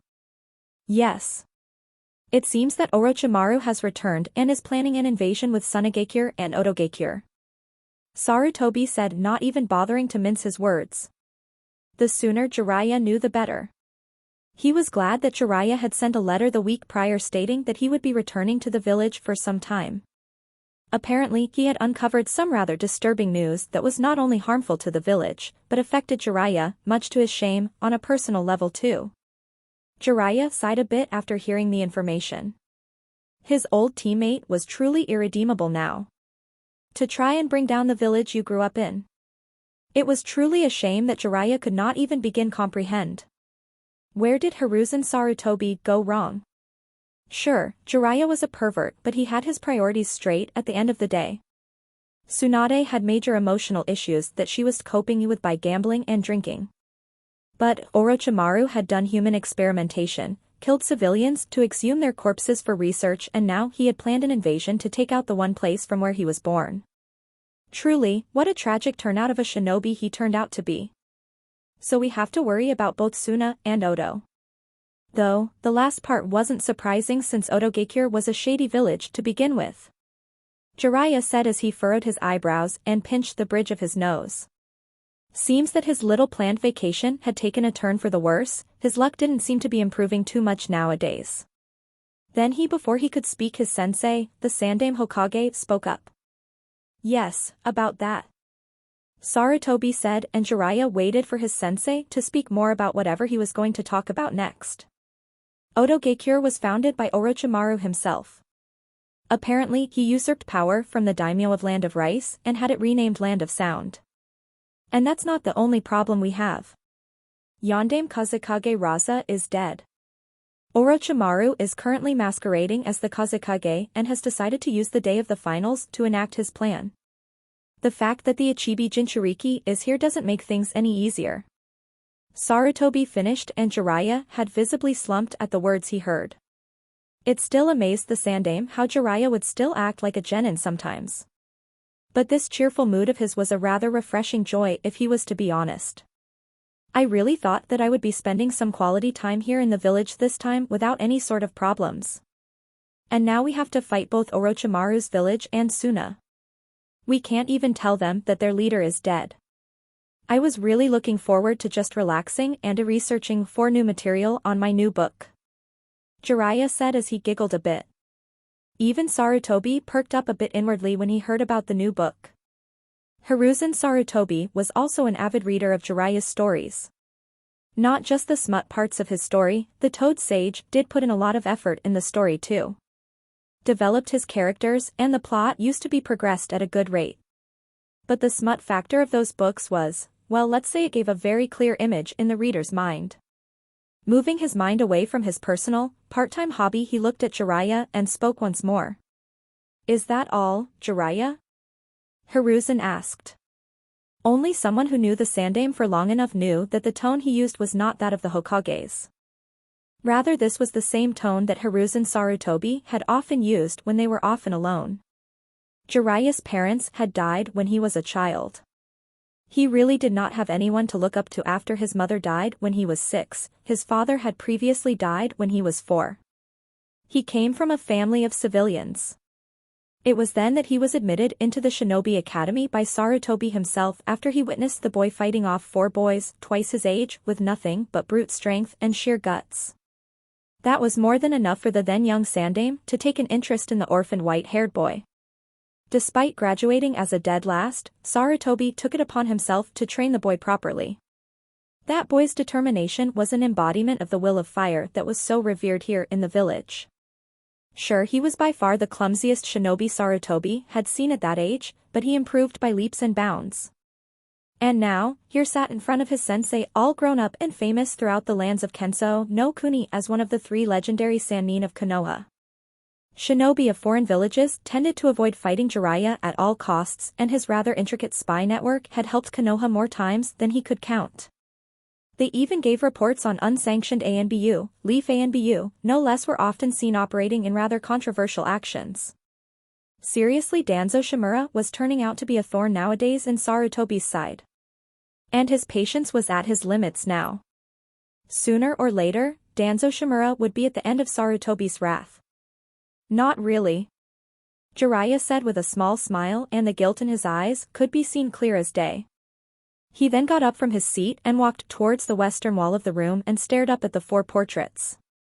The portraits of those who became Hokage had their pictures taken as they wore the ceremonial robes when their pictures were taken. True, Jiraiya was offered the position of Hokage before, but he refused it immediately. He stated that it was not his style and he would rather be a traveling shinobi that helped his village than stay cooped up here in the office. He looked at all the pictures from the left to the right as they showed the chronology of Konoha's leaders. Hashirama Senju. The first Hokage and to this day the most powerful shinobi recorded in human history. His prized Kekkei Genkai was one that no one in his clan inherited.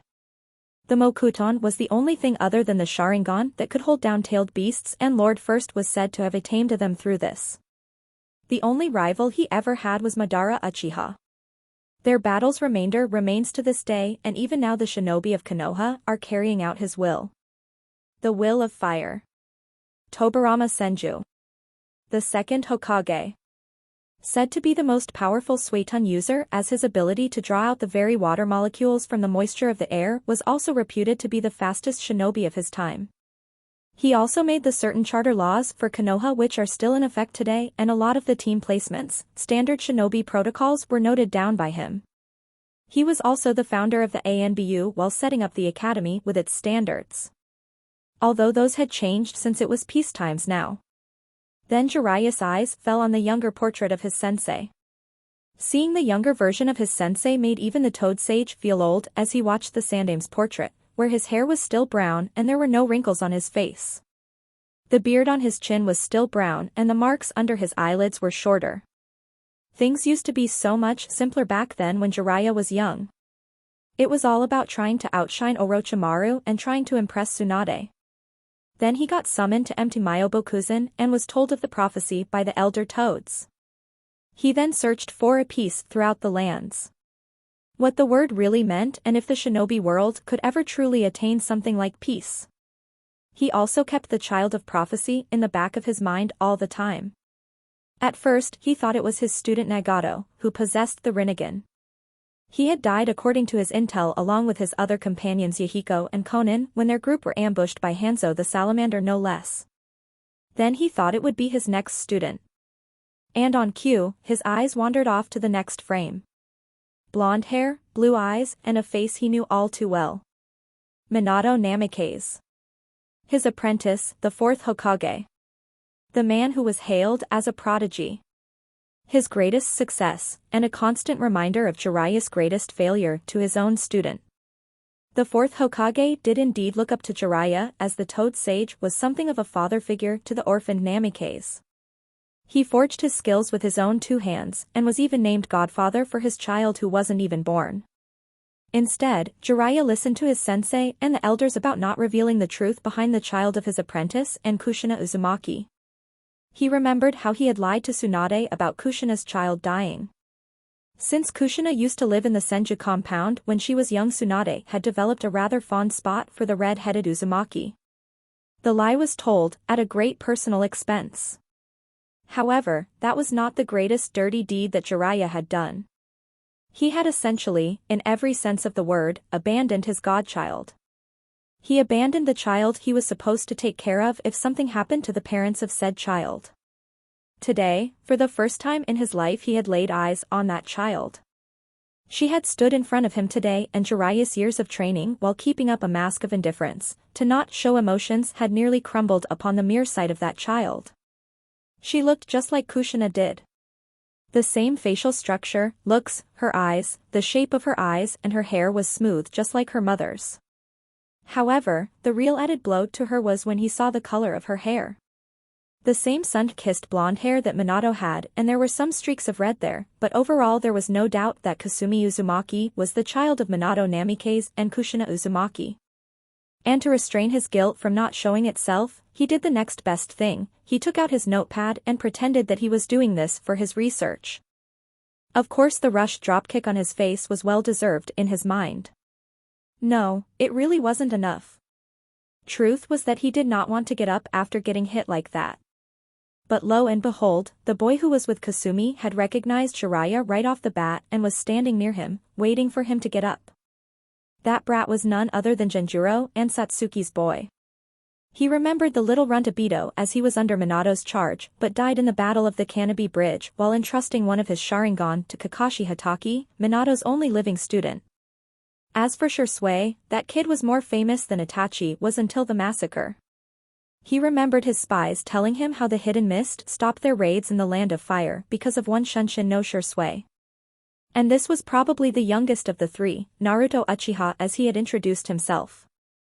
From their talk alone, it was clear that Naruto was in some sort of relationship with his goddaughter and he did feel like making some threats. But another voice inside his head spoke. What right do you have threatening him after you abandoned your own goddaughter?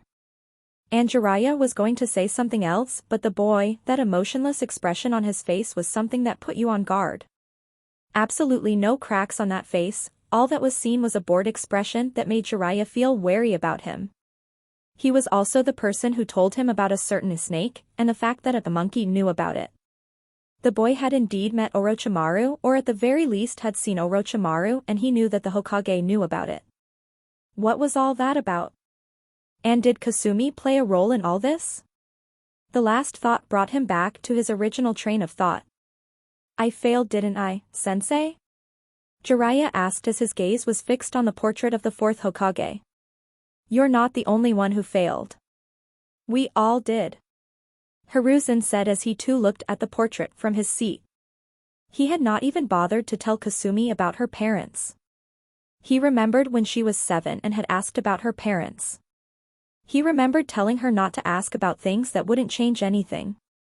He kept telling himself that it was to protect her, so that other villages wouldn't find out that the Yellow Flash and the Crimson Slasher did not have a child. After some time he realized he was lying to her and she was going down the wrong path, but Naruto Uchiha had changed that. He does not know the full story, but based on what he heard from Ayame Ichiraku, the daughter of Tochi who informed the Hokage upon the true nature of their relationship, the relationship was solid and neither of the two teens were happier before. True. But we could have done something about it. Why did we listen to those friends of yours in the first place? I saw her today for the first time. She looks just like Kushina used to at her age.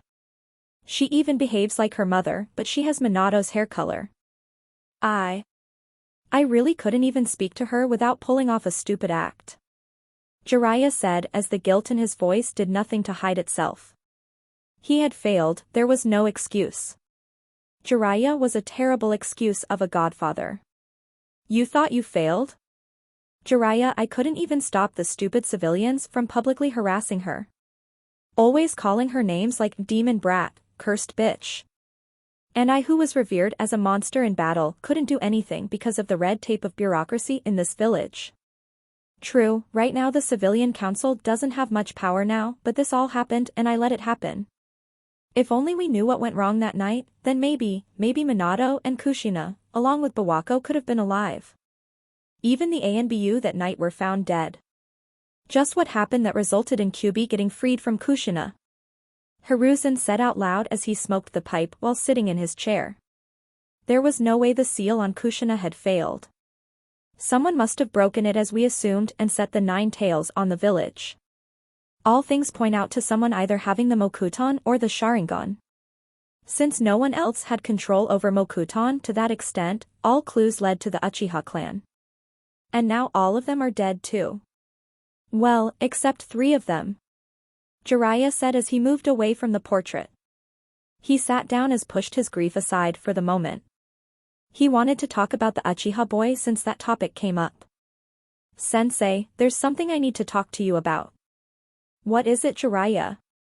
Sarutobi asked as he too had returned to his normal self. He had a village to save. He would make it up to Kasumi later on. It's about a boy I met. He was with Kasumi. His name was Naruto Uchiha and he said his parents were Genjuro and Satsuki Uchiha. Jiraiya said as his sensei suddenly had a small smile on his face, which Jiraiya would question his teacher about later. He was also with Kasumi the whole time. Apparently they were going back to their house. Could you tell what that was all about? Hiruzen looked on as his student finished while the smile never left his face. Let's see. Where should I start from? Sarutobi said as he then found his beginning overture. Yes, it was after the academy began. Underground root base, Konohagakure no Sato. Danzo Shimura was having a headache at the moment. Kabuto Yakushi had been admitted to the hospital and was under heavy surveillance at the moment. There was something about the whole situation he was not liking right now. He had taken Kabuto in a long time ago when he was but a mere child. That boy was a product of Root and was one of the shrewdest people that the Shinobi of Darkness had ever met. However, his greatest flaw was his arrogance, much like his master Orochimaru. He had underestimated the Uchiha boy and had paid the price with burn marks all over his body. He had even escorted Orochimaru's forces throughout the underground tunnels that he had built a long time ago in case he needed to escape. All of them were now housed under his protection, and if the Hokage found out, then he would be executed for treason, no questions asked. His thoughts went over to his former teammate, Hiruzen Sarutobi. He had already used the Kodoame Tsukumi/Distinguished Heavenly Gods on Hiruzen to make sure that he did not get killed for the Uchiha clan massacre he had sanctioned, and now the ability was useless for another 2 years. It seemed that Shisui Uchiha was the only one who could freely use that move. He could not become Hokage, not as long as Hiruzen lived. The monkey would always find a way to outsmart Danzo in the end, as he had done so many a times in the past. Seeing no option left, he had agreed to Orochimaru's suggestion of an invasion. True, a lot of people would die, but from the ashes a new tree would be born as the roots of a newer strength would bloom. Dominance of the leaf was much more important than anything else. To Danzo Shimura, the ends always justify the means. He had seen how Uchiha was gaining strength, and soon enough there would be 6 great villages instead of 5. Sooner or later, the Uzumaki clan would probably end up betraying them, so Danzo sold out the secrets of their barriers to Kumo, Iwa, and Kiri. Uchiha got destroyed, and that was one potential threat out of the way. Then he had tried to kidnap the previous Jinchuriki when he had fed info to Kumogakure about a full-blooded Uzumaki in the village. Minato Namikaze had stopped his plans when he was nothing more than a genin brat. When the Kyuubi attack happened, he had successfully fed misinformation among the village to turn the general populace against the Uchiha. How else could common civilians know that a Sharingan could control a bijou? They couldn't even tell the difference between a kunai and a scroll that held it. He had tried to convince Hiruzen to hand over Kasumi to him to mold her as a weapon, but the monkey was adamant in his decision, and Danzo had lost his chance in using the Kodoame Tsukumi for years then. To think that even in death Shisui Uchiha had left behind such a complicated transcription in his Manjikyu Sharingan. And now his younger brother had created another problem. The question was, how did Naruto Uchiha get so strong in such a short amount of time? He was just as talented as Shisui and Itachi were at his age. No, he was a tad bit better. He had seen the match between Naruto Uchiha and Kabuto. At first he was fighting like any genin should be, but even then Danzo knew that Naruto was holding back. He had heard about the reports of Naruto taking on Mangetsu Hozuki and emerging the victor, though the Uchiha consistently downplayed his victory repeatedly. He was also the one responsible for the large fire from the Forest of Death. By the time his root agents had arrived to the forest, Anko Mitarashi and another squad followed by more were already scouring the area for Orochimaru.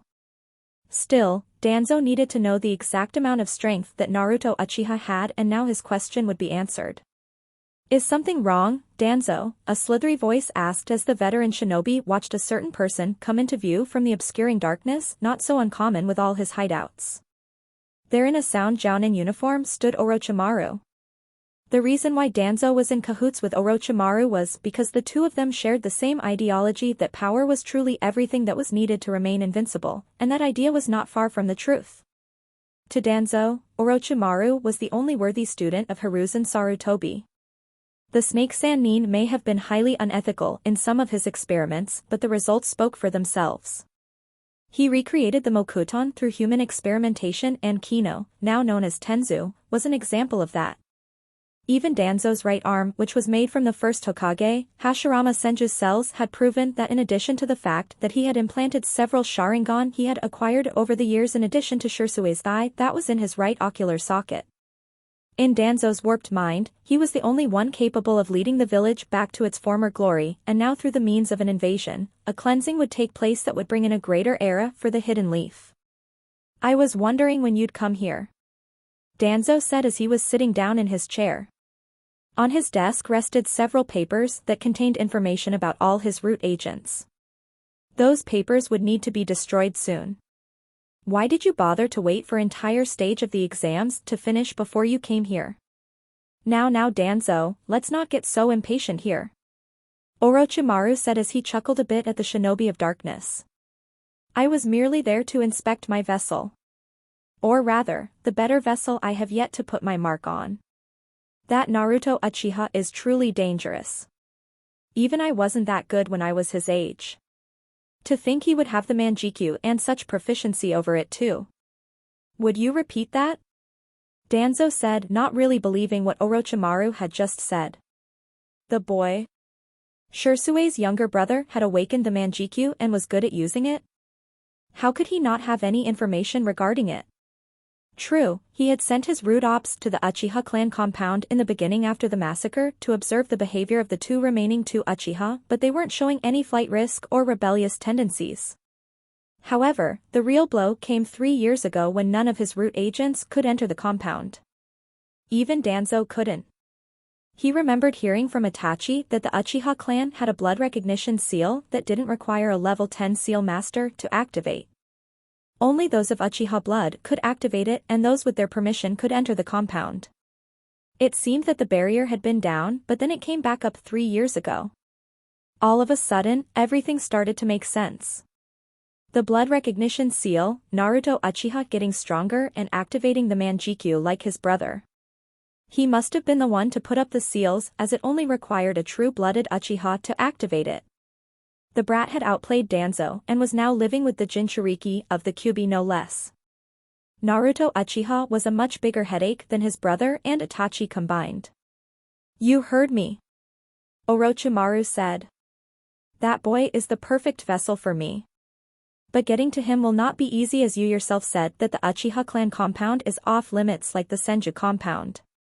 Seems that the oil and water clans had been exchanging notes when it came to protecting their clan secrets. Are you saying that you didn't mark him in the forest? Danzo asked. Much to my shame, no. That boy even made me shed my skin. His Manjikyu is very different from what I've seen from Itachi's. Though his genjutsu isn't unbreakable to the scale that Itachi's are, that doesn't mean he is a slouch. He is also good at Katon, releasing a C-rank jutsu with only one-hand seal. And then there are his Manjikyu abilities. The boy can summon black flames, and let me tell you, they are inextinguishable. But that's not the most worrying factor. It seems that Naruto Uchiha can dematerialize his body and let his enemies pass straight through him. Danzo said nothing as he absorbed the fact. This boy's eyes, they were truly fascinating. And a potential enemy should he decide to go rogue or rebel. He then spoke up. You'll have to be more careful from here on out. Jiraiya has arrived in the village, and we both know that if he fought seriously, he could even defeat you. And Hiruzen informed me and the others that you are currently in the village. And try not to make a move for any of the Uchiha yet. Otherwise, our plans will fail. Don't worry about that, Danzo. Naruto-kun must have been the one who reported that. I am surprised that Sensei hasn't done something about me yet. Perhaps, his wisdom is finally telling him to let things play out. Have you forgotten who I am? Orochimaru asked with a sly grin. As for Jiraiya, well, let's hope that he hasn't been slacking off over the years. But how will you get Kabuto out? If he is taken to Ibiki, well, even I don't think Kabuto will last forever against our resident sadist. Kabuto will be taken care of. He should be out of the hospital by tonight. Danzo said.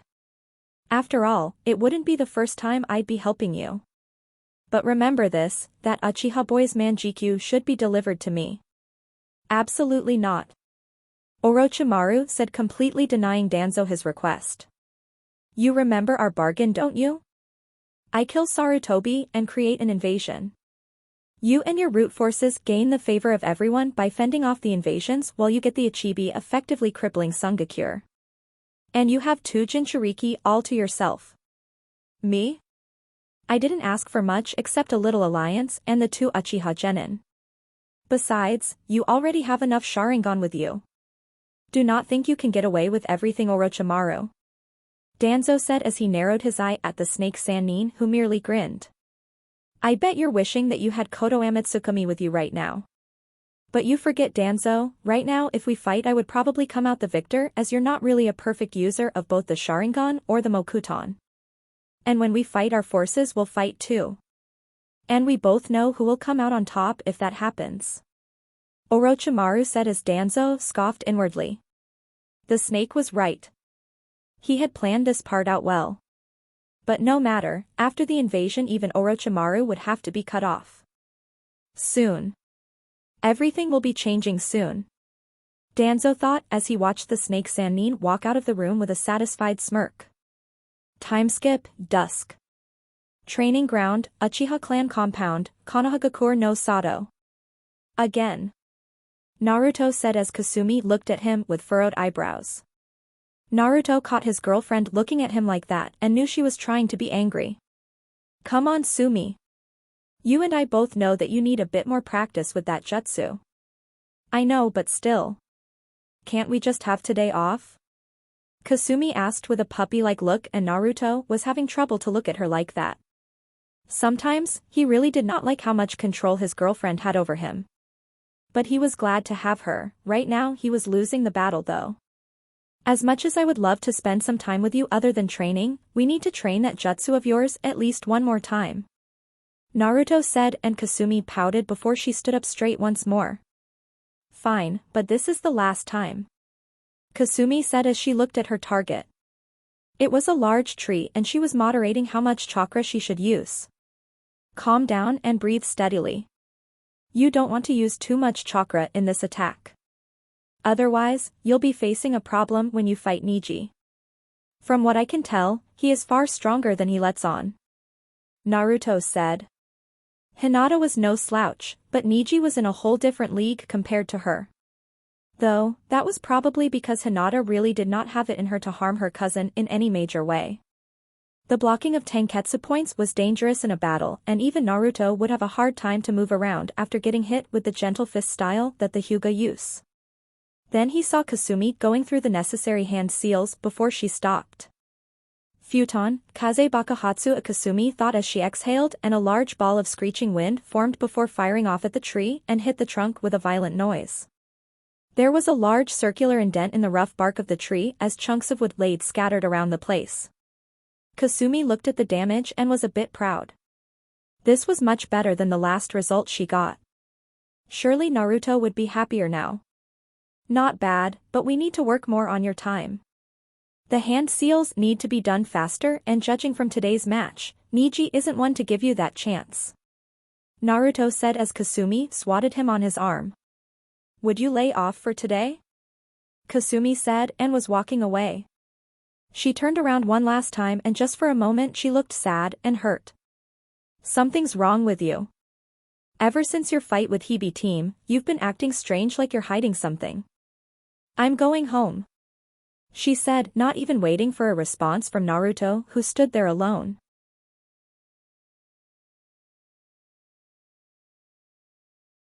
Maybe, I have been kind of an ass.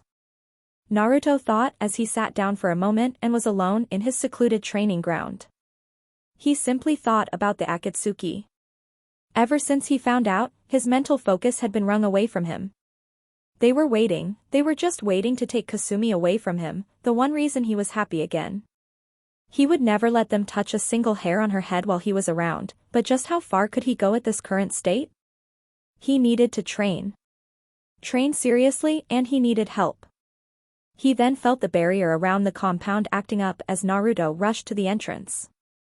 The barrier was made by the Uchiha clan in case a wartime protocol order is issued. That was also one of the reasons they believed that they could be protected if the coup d'état did take place. Kasumi had also felt it as she was allowed to stay here. Kasumi was the first to reach the gates and soon enough Naruto followed. They saw the person standing near the gate and he was annoyed. Oh, it's him again. Kasumi said with a deadpan expression. Honestly, what was he trying to do? Yes, but why is trying to enter here?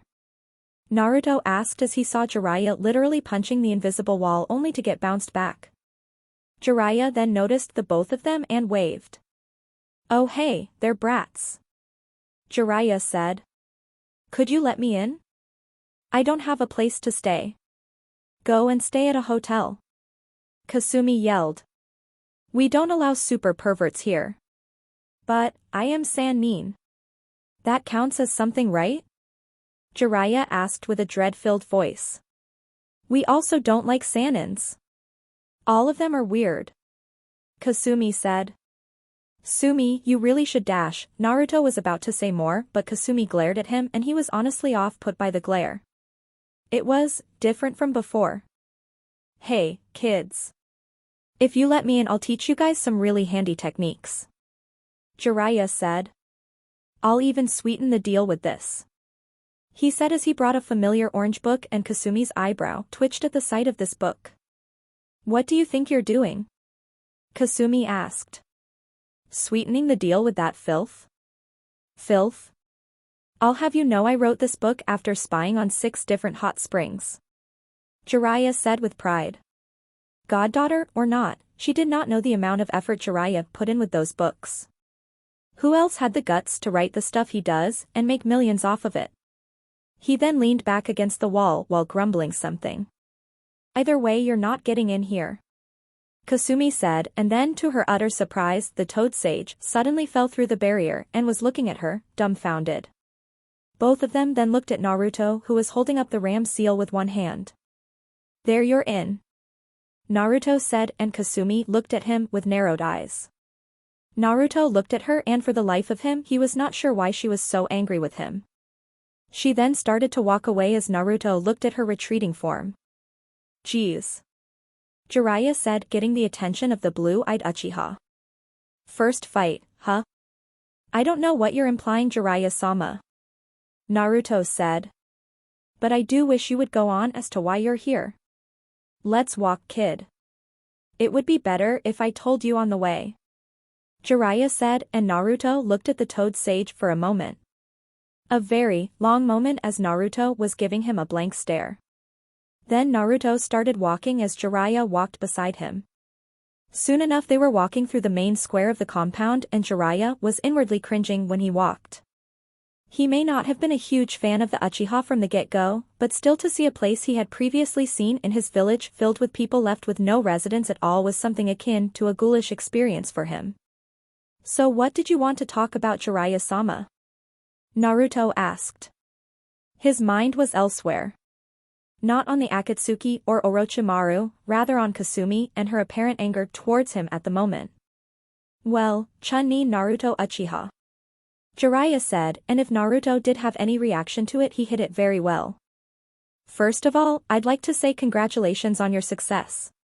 Sensei has said nothing but great things about you and your apparent role in this operation we're running. So, my question to you is this. How strong are you really? And don't try to give me a half-assed answer like you gave to Sensei. He may be civil with you, but I assure you, I am not that kind. Jiraiya finished with a wide smile and looked at the young Uchiha, who remained quiet for a long time before sighing. He then stopped and looked at Jiraiya, and for the first time since encountering Orochimaru, Naruto was not sure what to do. The little anger-induced behavior from Kasumi seemed to be affecting his thinking more than he thought it would.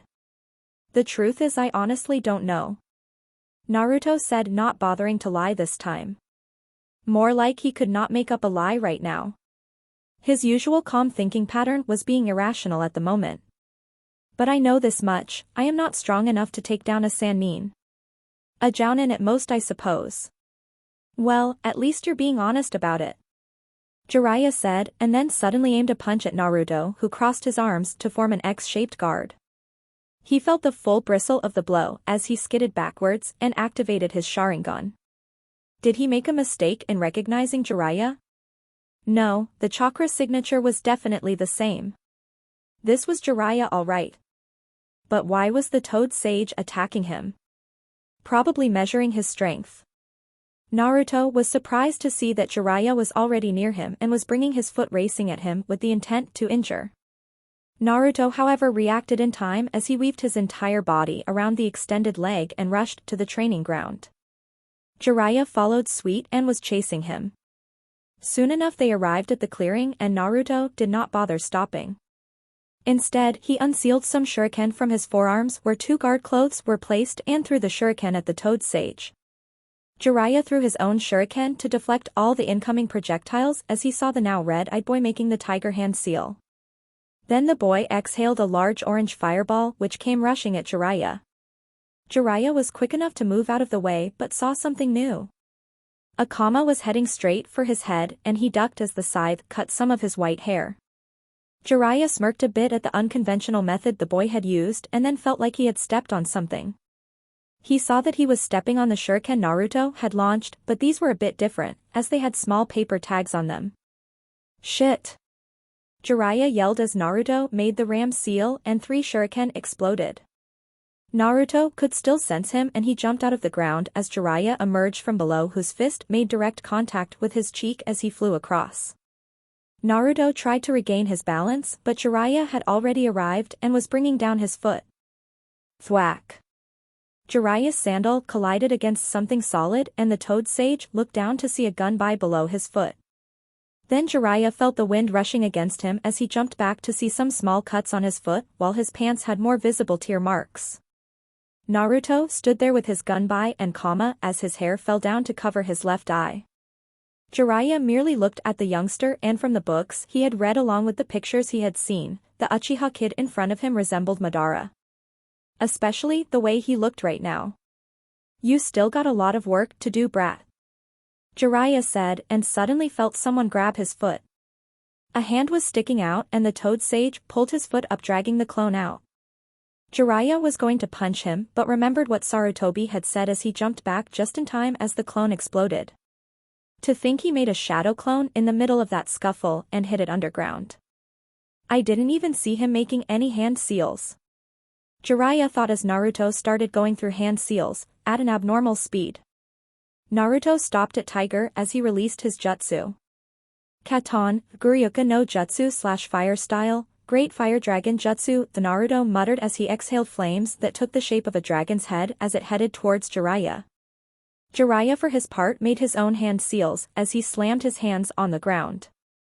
Doton Kekai / Earth Style, Earth Dome, Jiraiya said as the earth around him rose up and surrounded him, making a dome-like shape that would provide defense for him against the incoming fire attack.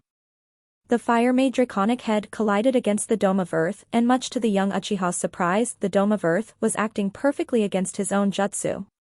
Naruto did copy down the jutsu and mentally noted that this would be effective against another Katon user, but then noted that the wall was slowly crumbling away as the toad sage was nowhere in sight. Then Jiraiya appeared in front of him out of the ground and was once more going to hit Naruto, but the Chunin ducked under the fist while bringing his foot up to connect with Jiraiya's chin and made the tiger hand seal as Jiraiya was in midair. Katon, Gukakyu no Jutsu / Fire Style, Fireball Jutsu, Naruto thought as he exhaled the orange flames once more. Jiraiya was in midair and could not possibly have any form of defense right now.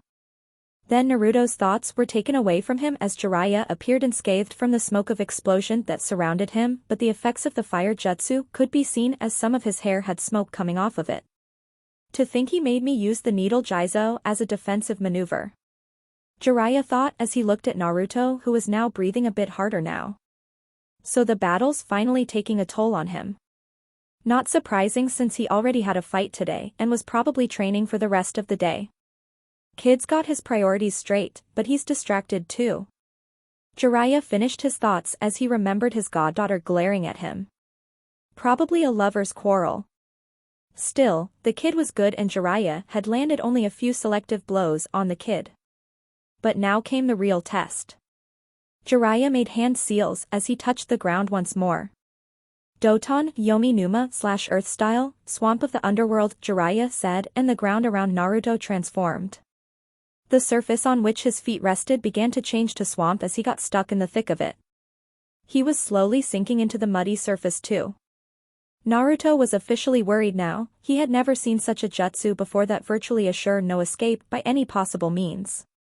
The more Naruto tried to escape, the quicker he sank into the deep cavern of mud. He knew there was only one card to play here and was going to activate his Manjikyu Sharingan. Kamui / Authority of the Gods would help him escape this place. But, he really did not want Jiraiya to find out about his technique.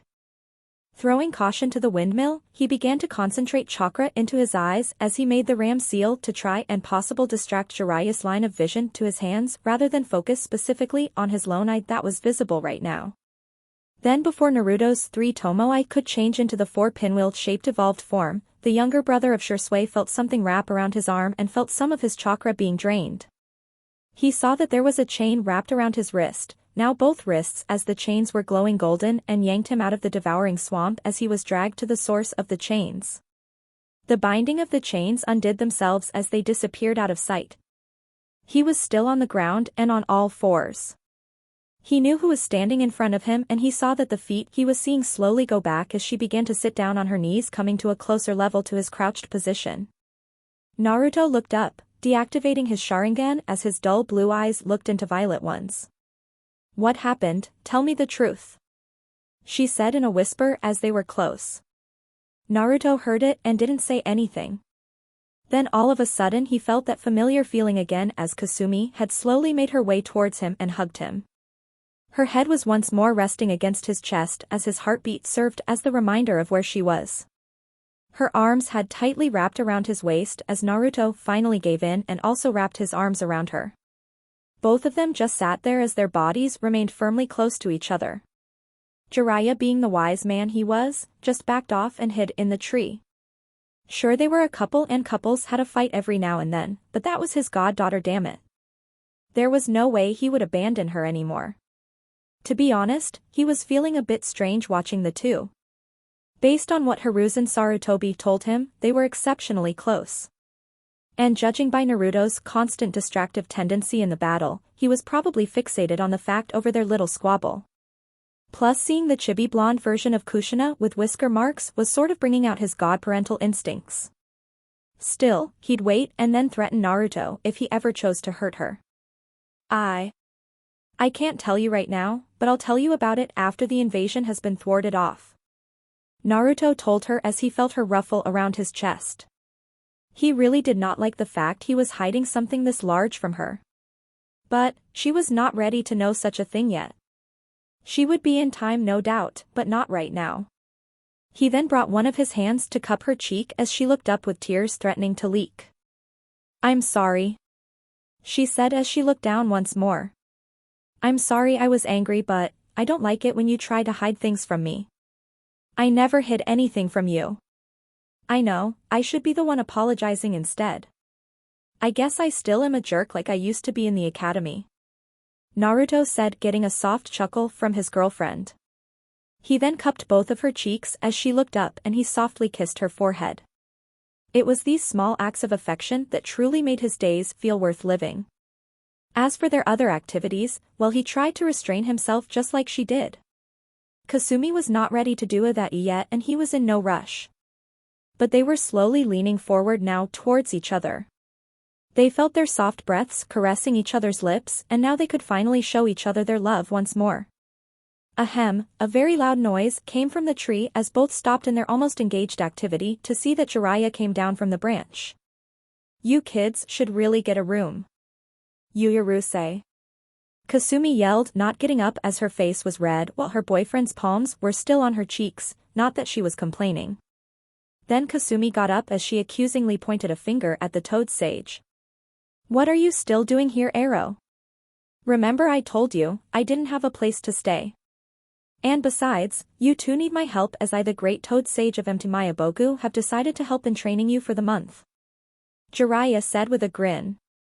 "Plus, I get to make some new scenes for my new book. I can totally see it. Aika Aika, forbidden young love." He began to giggle before a kunai barely missed his crotch as he jumped up in fear and saw Kasumi slowly walking towards him in a very angry manner as her hair shadowed her eyes and the rest of her golden tresses were floating around menacingly. Jiraiya for his part was backing off out of fear. He had seen this before and knew about the impending doom that was coming his way. Naruto for his part really didn't want to stop her for executing some painful retorts. The Toad Sage wanted to use the two of them as his next source material for his next book? Outrageous, even though a small part of him. Nah. Forget about it. There was absolutely no good in stopping Kasumi right now.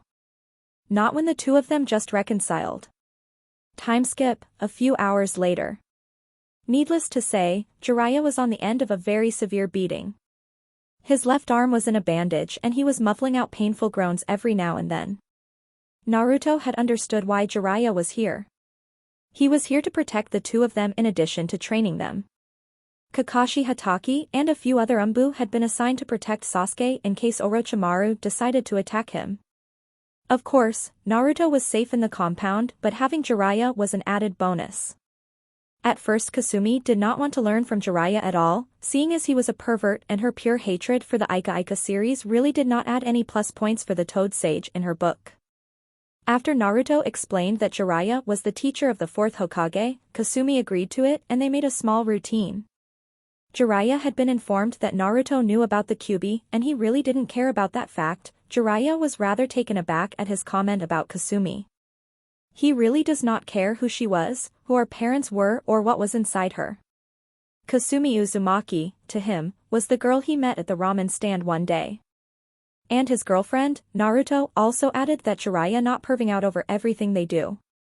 And Kasumi added further by telling the Toad Sage to not even think about peeking in their room.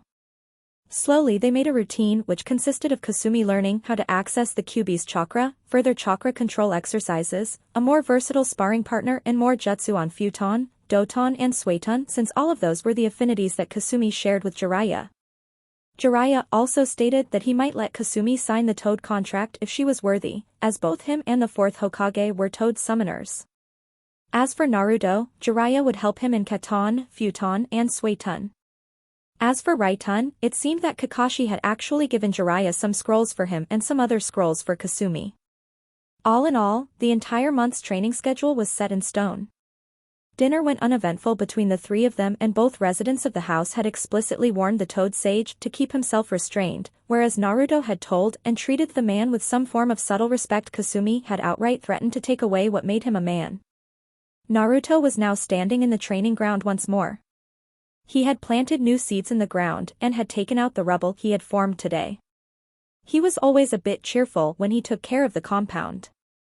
It was his home and he'd be damned if he let anything happen to it. Being an Uchiha always made you rather meticulous. Aside from the obvious "I'm genetically superior than you" attitude, proper etiquette and decorum was something every Uchiha child inherited. His brother Obito may have been a bit goofy, but even he had proper manners. Satsuki Uchiha made sure her sons weren't a rowdy bunch. And now he stood with a satisfied smile. He was walking over to the Naka shrine as he started cleaning the place. It took a longer amount of time than usual, probably because Kasumi was keeping an eye on Jiraiya so he doesn't do anything stupid while he taught her Fuinjutsu. Yes, he nearly forgot about that.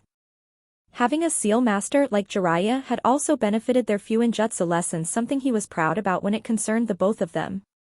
Naruto finally finished and was about to go out but something stopped him. Something had entered the Naka shrine. Naruto immediately activated his Sharingan and found the intruder. It was a crow. A crow as dark as the night sky. It was walking around on the surface as it cocked its head every now and then as it walked around.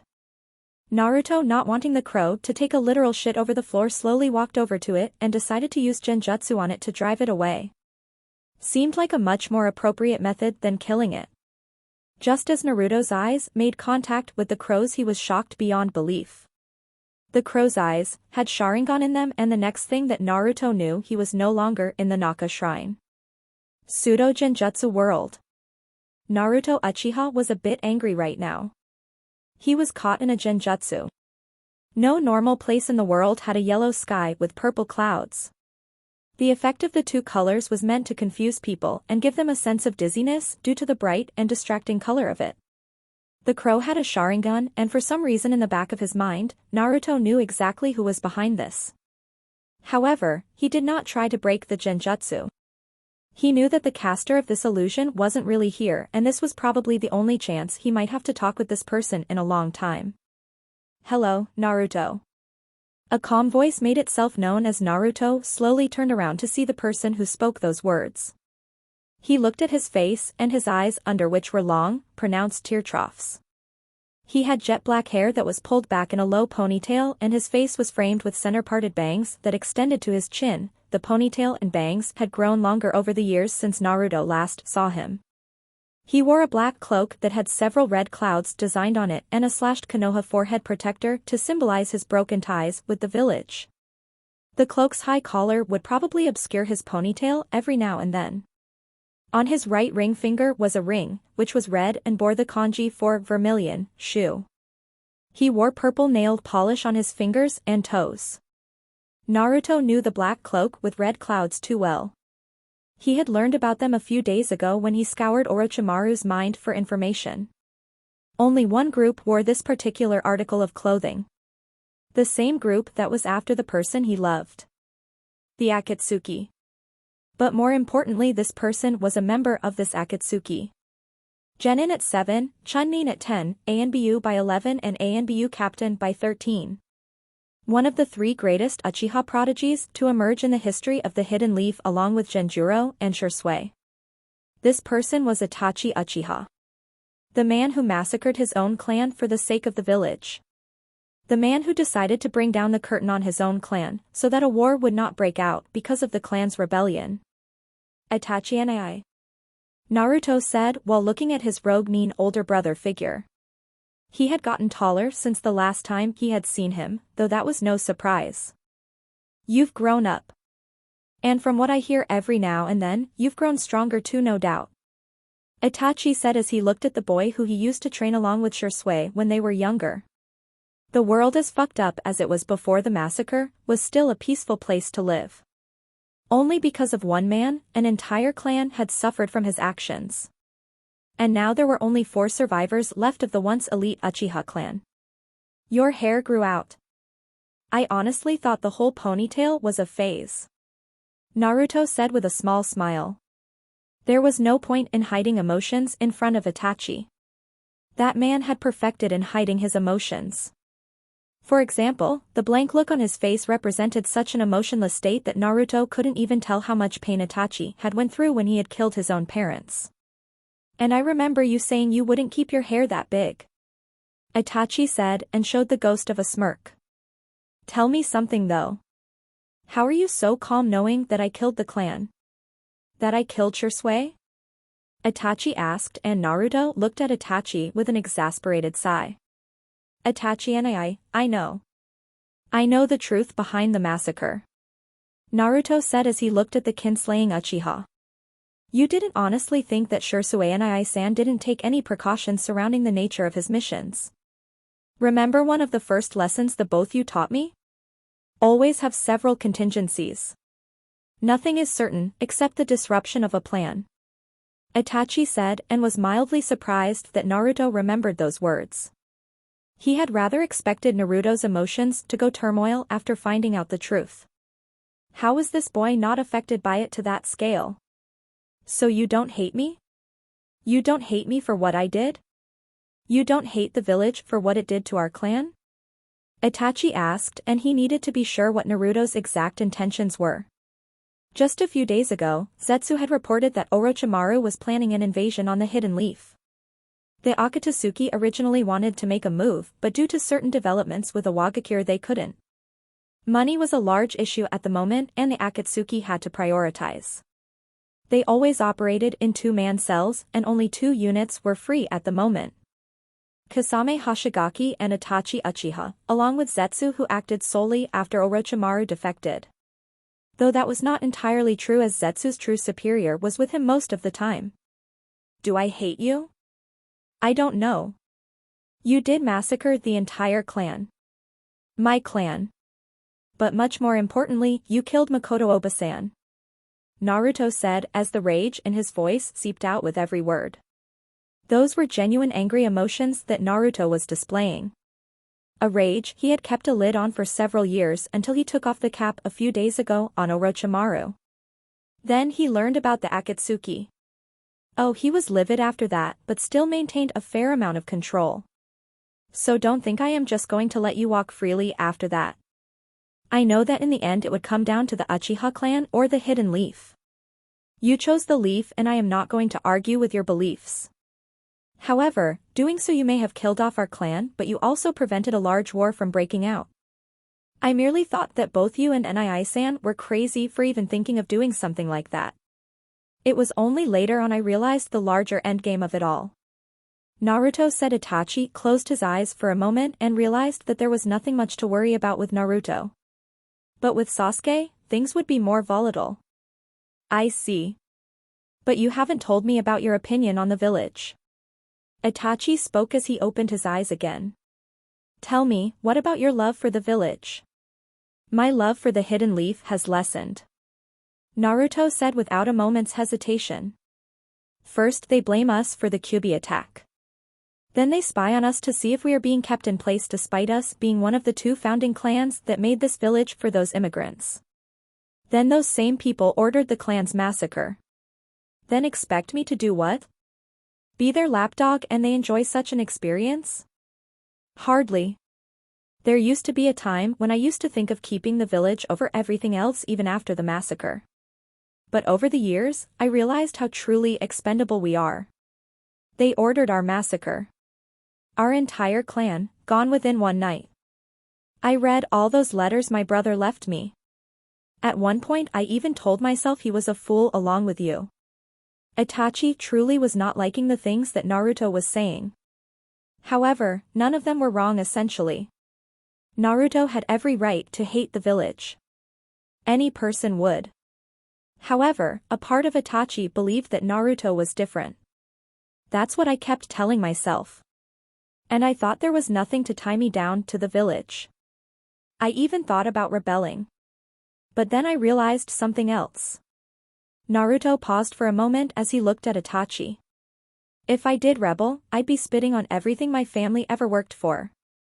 Tusan liberated Wave Country with the original intention to save his comrades so they could return to the village. He chose to sacrifice his life so that the village could prosper. Obito Nii did the same thing when he chose activate the seals whilst he was stuck under a boulder. Shursue Nii, he too chose the village's safety. I always wondered why. I finally reached the conclusion they chose the village because that's where our loved ones reside. The village protects them and makes them stronger. I honestly had nothing left binding me to the village, but I realized that I would be dishonoring my entire lineage if I went against the village, and there is something worth protecting in the village, so that's why I will protect our village. I won't abandon the village or its people. I'll defend with the last full measure of my devotion. Naruto finished and for the first time in years he saw Itachi smile. It was faint and could be barely passed as a smile, for not many people had claimed to seen the Prodigy smile. It seems Shursue was right. Itachi said as he looked at Naruto. He told me before he died that you would be much more different. That you valued the lives of those who were precious to you to the extent that you could never really betray them. I am glad he was right. And whether you believe it or not, he was also the one who told me to play that little farce with you about his death. He had no doubt that you'd awaken the Manjikyu Sharingan if you were shown his death in the Tsukuyami/Moon Reader. Now before you ask further questions Naruto, tell me the full story. How much do you truly know about the Uchiha massacre? Naruto then went on to explain about the letters that Shursue had left him. He told Itachi about the suspicions on the Uchiha clan, the Naka shrine secrets, the Manjikyu Sharingan and the eventual spies that often raided the Uchiha clan compound. Of course that stopped after some time and then Naruto had put up the barrier seal that defended the compound. I see. We've been keeping an eye out on the village for some time now. It seems that Orochimaru is planning an invasion. Itachi said.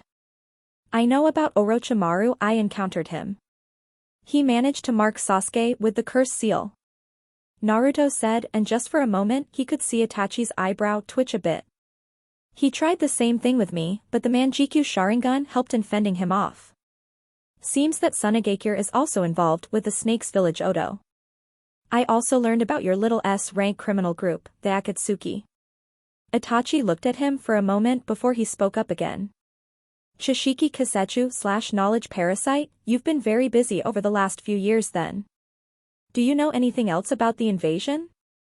Itachi asked. Other than the fact that they plan to unleash the Ichibi and cast a massive genjutsu on the day of the finals, no. Why is there something else of important note? Naruto asked. Yes, it seems that Danzo Shimura is working with Orochimaru. He's the one who provided Orochimaru's forces passage into the village and all of them are being housed in root space right now. Itachi said. He then noted the look of rage that crossed Naruto's face. About him. Nisan wrote that I should avoid him at all costs. I also felt some of Nisan's chakra coming off of him. Naruto said and looked at Itachi. Does he have one of his eyes? Yes. As you know, Shursui also had the Manjikyu Sharingan. His ability, the Kodoemtsukami/Distinguished Heavenly Gods, allowed him to perform perfect hypnosis. He could control a person's subconscious completely, and the victim wouldn't even be able to tell he was under the subjugation of the perfect genjutsu. He's the only one who has ever awakened such an ability. However, there is a certain limitation on that genjutsu. Shursui entrusted his other eye to me. He told me before he died that he had put in ocular transcriptions that every time Kodoemtsukami would be used, the ability would be deactivated later. I am going to assume that Danzo already used it since the Sandaime-sama did not kill Danzo because of his instigation in the Uchiha clan massacre. Still, it's only an assumption. I forgot to ask, did you awaken it as well? Itachi asked. No. I only have the Amaterasu/Heavenly Illumination and the Kamui/Authority of the Gods. I don't know anything about my Susanoo/Tempestus God of Valor yet. I don't know if I will even have that ability. Naruto said. So you have the Kamui as well? Itachi said. Wait, what do you mean I have it as well? Naruto asked. This only meant one thing. Someone else that Itachi knew had the Kamui. Who else has it? Kakashi nii? No. Not Kakashi-senpai. Itachi said. Remember how I asked you how much you truly know about the night of the massacre? Naruto nodded and Itachi knew he had to hurry. There was another person the night I slaughtered the entire clan. He helped me slaughter the clan. I alone could not kill so many in such a short amount of time. He could pass through things and had a Jakuken Jutsu/Spacetime Jutsu that allowed him to escape. He is the true leader of the Akatsuki, and he's the person who was responsible for making the Kyuubi no Kitsune attack the Hidden Leaf 14 years ago. Itachi said. Who is he? Naruto asked. He really did not like the fact that someone else other than him had the Kamui. On top of that, this person was the leader of the Akatsuki who could control the Kyuubi no less. Madara Uchiha. Itachi said, and Naruto looked at him with widened eyes. The sheer disbelief in his eyes was clear as daylight. And Itachi was not really surprised or disappointed at Naruto's sudden moment of revelation. He too was worried when the masked man had revealed himself as Madara. Are you serious? Naruto asked as he was sweating a bit in the genjutsu and saw Itachi nod. Naruto really did not like the situation he was in right now. Madara Uchiha was the leader of the Akatsuki. Madara Uchiha was alive. Madara Uchiha helped slaughter his own clan, the same clan that exiled him. Madara Uchiha was after Kasumi Uzumaki, rather the Kyuubi inside her. It made all that much more sense now. Since Madara had controlled the Kyuubi before, it made sense that he would go after the Kyuubi once more. What chance did Naruto have against the legendary shinobi who fought against the Shodai Hokage? He survived that battle and was alive to this day. Could he beat Madara? So? Naruto spoke once more. Madara is alive and he's after the Kyuubi inside Kasumi? He finished. Yes. Itachi said. Madara is after Kasumi Uzumaki. Once he rips the Kyuubi out of her, she will die. Maybe I can beat him. I know the weakness of the Kamui. And Naruto was cut off. You can do nothing right now. If I'm not wrong, you're not strong enough to even beat a Sannin yet. What chance do you have against someone like Madara? Someone that even I can't beat, and Orochimaru tends to avoid getting into a fight with me. That was why he was after you and Sasuke. Itachi said as Naruto fell on his knees and was trying not to yell.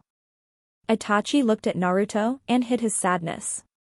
He had seen Naruto grow up receiving animosity within the clan, yet he never gave up and kept striving forward. From Zetsu's reports, the Akatsuki received recent information on how Naruto had defeated Mangetsu Hozuki by himself. What was surprising was that even Zetsu, despite spying in Konoha numerous times, never saw Naruto train. Itachi guessed that Naruto must have trained for years in the secret chamber, which cannot be accessed unless an Uchiha grants access. There were certain laws and rules regarding that place that even Zetsu could not break or get into. Despite everything, he saw Naruto grow up strong, and another recent report from the Land of Waves concluded that Naruto was romantically infatuated with the Kyuubi Jinchuriki. Some Akatsuki members even made jokes about it. And now Naruto Uchiha was about to lose the girl he loved. Yes, it was love all right. Itachi could tell. While he did not know what it was like to have your lover die, he did know what it was like to distance yourself from the person you love. That was one of his greatest regrets in his life. And now his pseudo-younger brother was suffering. Don't get him wrong, Itachi loved his younger brother. To the point he had threatened Danzo to leak the secrets about the village's barrier system if his younger brother had a single hair on his head touched. He would go to war to protect his younger brother. But with Naruto it was different. He understood things better than Sasuke and thought on a more clear-headed level, even as a child. What do I do? Naruto asked, bringing Itachi out of his thoughts as he saw Naruto's face filled with tears. Even in the genjutsu his emotions were starting to leak out. Tell me. What do I do? I need to protect her. I can't lose her. Naruto begged Itachi for a solution. His head was not clearly thinking anymore. Itachi was right. What silver of a chance did Naruto stand against Madara Uchiha? Itachi closed his eyes for some before he spoke again. Do you truly want to protect her? Itachi asked him. Are you ready to give up everything you have to protect her? Yes. Naruto yelled out without even hesitating. Calm down. There's no point in speaking to you if you can't keep a cool head. Itachi said, and Naruto's breathing steadied a bit more. I can't lose her, Itachi, and I. Naruto said as he wiped the tears off his face. She's all I have left. I see. Itachi said. Then listen carefully. I don't have much time, so I will tell you brief what's going to happen during the day of the finals. From there on out, our plan will begin to defeat the Akatsuki. But you must do exactly as I say. Don't worry, Itachi, and I. Naruto said with some barely scraped confidence. I'll try to do everything. But there is something I need to ask you first. What would that be? Itachi asked. How did you find out about me and Kasumi? The way you said it, you knew that I was involved with her. How did you get that information? Naruto asked. Simple. A member of the Akatsuki spies into the village every now and then. However, he has not been able to get a perfect gauge on your strength, probably because of the Naka shrine. His name is Zetsu. Itachi finished and Naruto looked up at him. Zetsu? Wait. Is he a plant-like guy completely black? Naruto asked with nervousness. If this was the same Zetsu that his ancestor spoke of then. Not really. But I have seen him split into two beings. One completely white and one completely black. Itachi said, noting the look of horrific revelation on Naruto's face. What's wrong? I have a lot of things to tell you. Can you stay for a bit more? Naruto asked. You'll have to keep it more brief, thank you. Itachi said, and Naruto started to speak. Naruto's house, Uchiha clan compound, Konohagakure no Sato. Naruto Uchiha slowly walked into his bedroom. Jiraiya was staying in the other room. Jiraiya had told him a few moments ago that Kasumi went to her room, and Jiraiya explained that he would keep Naruto updated on the invasion going on. Naruto had a great burden on his shoulder right now. What Itachi proposed wasn't easy. It was also difficult for him on a personal level. The long-term plan had its own set of backfiring problems of its own, but still there was no denying the logic in Itachi's approach. But could Naruto do it? Could he pull off what Itachi wanted him to do during the day of the finals? Shrugging those thoughts aside, Naruto entered his room and closed the door. He locked it and saw one of the most beautiful sights in his life. A sight that made all his worries go away. The lights of the room were closed. But instead there were several candles in the room, and Kasumi was sitting on the bed wearing a sleeveless white shirt and red shorts that came down to her thighs as she sat. Her golden hair seemed to be shining like a beacon as the dim candle light only served to make her look like goddess in that moment in his eyes. Naruto saw her and smiled at the love of his life. This is what he was fighting for. Naruto slowly made his way across and sat with her as she decided to sit on his lap while her head rested against his chest. She heard the rhythmic heartbeat that had served as a lullaby for her on a regular basis. She was at peace. She knew that something was wrong with Naruto and probably figured it had something to do with Orochimaru and the invasion. A fight with a Sannin did change a person. She then felt his arms wrap around him. One on the back of her head and the other on her waist. He pulled her up and kissed her deeply as she too kissed him back with as much passion as she could. Both of them opened their mouths as their tongues caressed against each other for. Naruto then broke the kiss as he slowly began to kiss her jawline and made his way onto her neck. Kasumi felt tingles going through her body with each kiss that Naruto laid across her creamy skin. And then he stopped, much to her displeasure. Naruto looked at her and saw the dark blush across her face as she looked absolutely flushed. Naruto couldn't help but find her even more adorable. He then placed her on the bed as he felt a growing sensation between his legs, and no matter how much he wanted to, he couldn't. Not right now. The invasion needed to be thwarted off and then their real plan would start. If all went according to plan from there on out, then he would have some time on his hands. But therein lied the problem. The plan in itself was risky. Also, Itachi told him another secret, seeing how much Naruto cares about Kasumi. He told Naruto about Kasumi's true parentage. To say that it was mind-blowing was to say the least. Naruto then got up and changed his clothes in the washroom as he cleaned himself a bit more. "What's wrong, Naru?" Kasumi asked once more. "It's the invasion," Naruto said as dried his face with the towel and proceeded to sit beside her once more. He used a small futon jutsu to use the wind to blow out every candle. The moonlight broke its way through the narrow slits in the window, giving the room a dimly lit aura as both teens leaned against each other. He could not afford to lose control right now. Her attire wasn't helping either. The clothes were clinging to her body and Naruto swore that her chest seemed a bit larger now. He shook his head as he spoke again, failing to get that image out of his head. "We have a long road ahead of us, Sumi. We have to be careful from now on out. Anyone outside the village is an enemy right now," Naruto said. "Don't trust anyone except Leaf Nin. But I want you to stay away from the ANBU that have NA symbols on them." "Why?" Kasumi asked in a worried manner. "Just listen to me, all right? There's something about those ANBU that are wrong. And trust me, it's better if you stay away from them. Please," Naruto said as he clasped her hand with his own. Seeing her nod, Naruto smiled and kissed her forehead. "Let's go to sleep. I don't want Jiraiya-sama making any notes on us if we're late," Naruto said as he lied with Kasumi snuggling up beside him. She then put her head on his chest, making him feel whole again.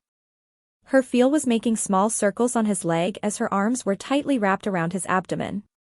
He then gripped her tightly to his own frame as his arms rested on her waist. He was rubbing her back every now and then unconsciously. She really liked it when he did that. "Hey, Naru?" Kasumi asked. She felt the smooth hand rubbing her back. "Yes?" Naruto asked as she let go of him and propped up on one elbow. "Everything's going to be alright after we fight off the invasion, right?" Kasumi asked as Naruto looked deep in her eyes as he gave his answer. "I hope so," Naruto said as he looked at her and kissed her on her lips once more. Just a deep kiss, nothing else beyond that. In time, their relationship would blossom into something more. But not tonight. He caressed her cheek as she purred because of her whisker marks. "But don't worry, Sumi. No matter what happens, I won't let anything happen to you. I will protect you with everything I have and I will love you always," Naruto said as this time Kasumi got on top of him and kissed him deeply, and Naruto could not stop himself from licking Kasumi's lower lip as she kissed his upper lip. Then both broke off once more as Naruto felt a jolt on his body. The seal was still there on his body and he was glad. Sorry. Kasumi said in whispering voice. She was breathing a bit heavily. She had lost control of herself in that one moment. She truly felt her heart melt when he said those words. Trying to stop that growing wetness between her legs, she pinched Naruto a bit hard as she was beside him again. What was that for? Naruto asked. For stealing my line, Naru.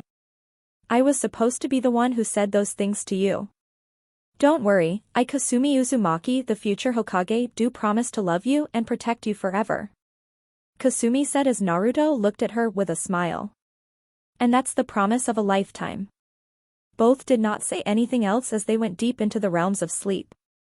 For tumultuous times raged ahead and these two would brave whatever storm that would stand in their path. Naruto brought Kasumi even closer as she had fallen asleep already. She was tired from working on her Fuinjutsu and would easily surpass him one day. No doubt about that. But one thing was certain in Naruto's mind. You don't ever have to worry, as long as I am here. Nothing bad will ever happen to you.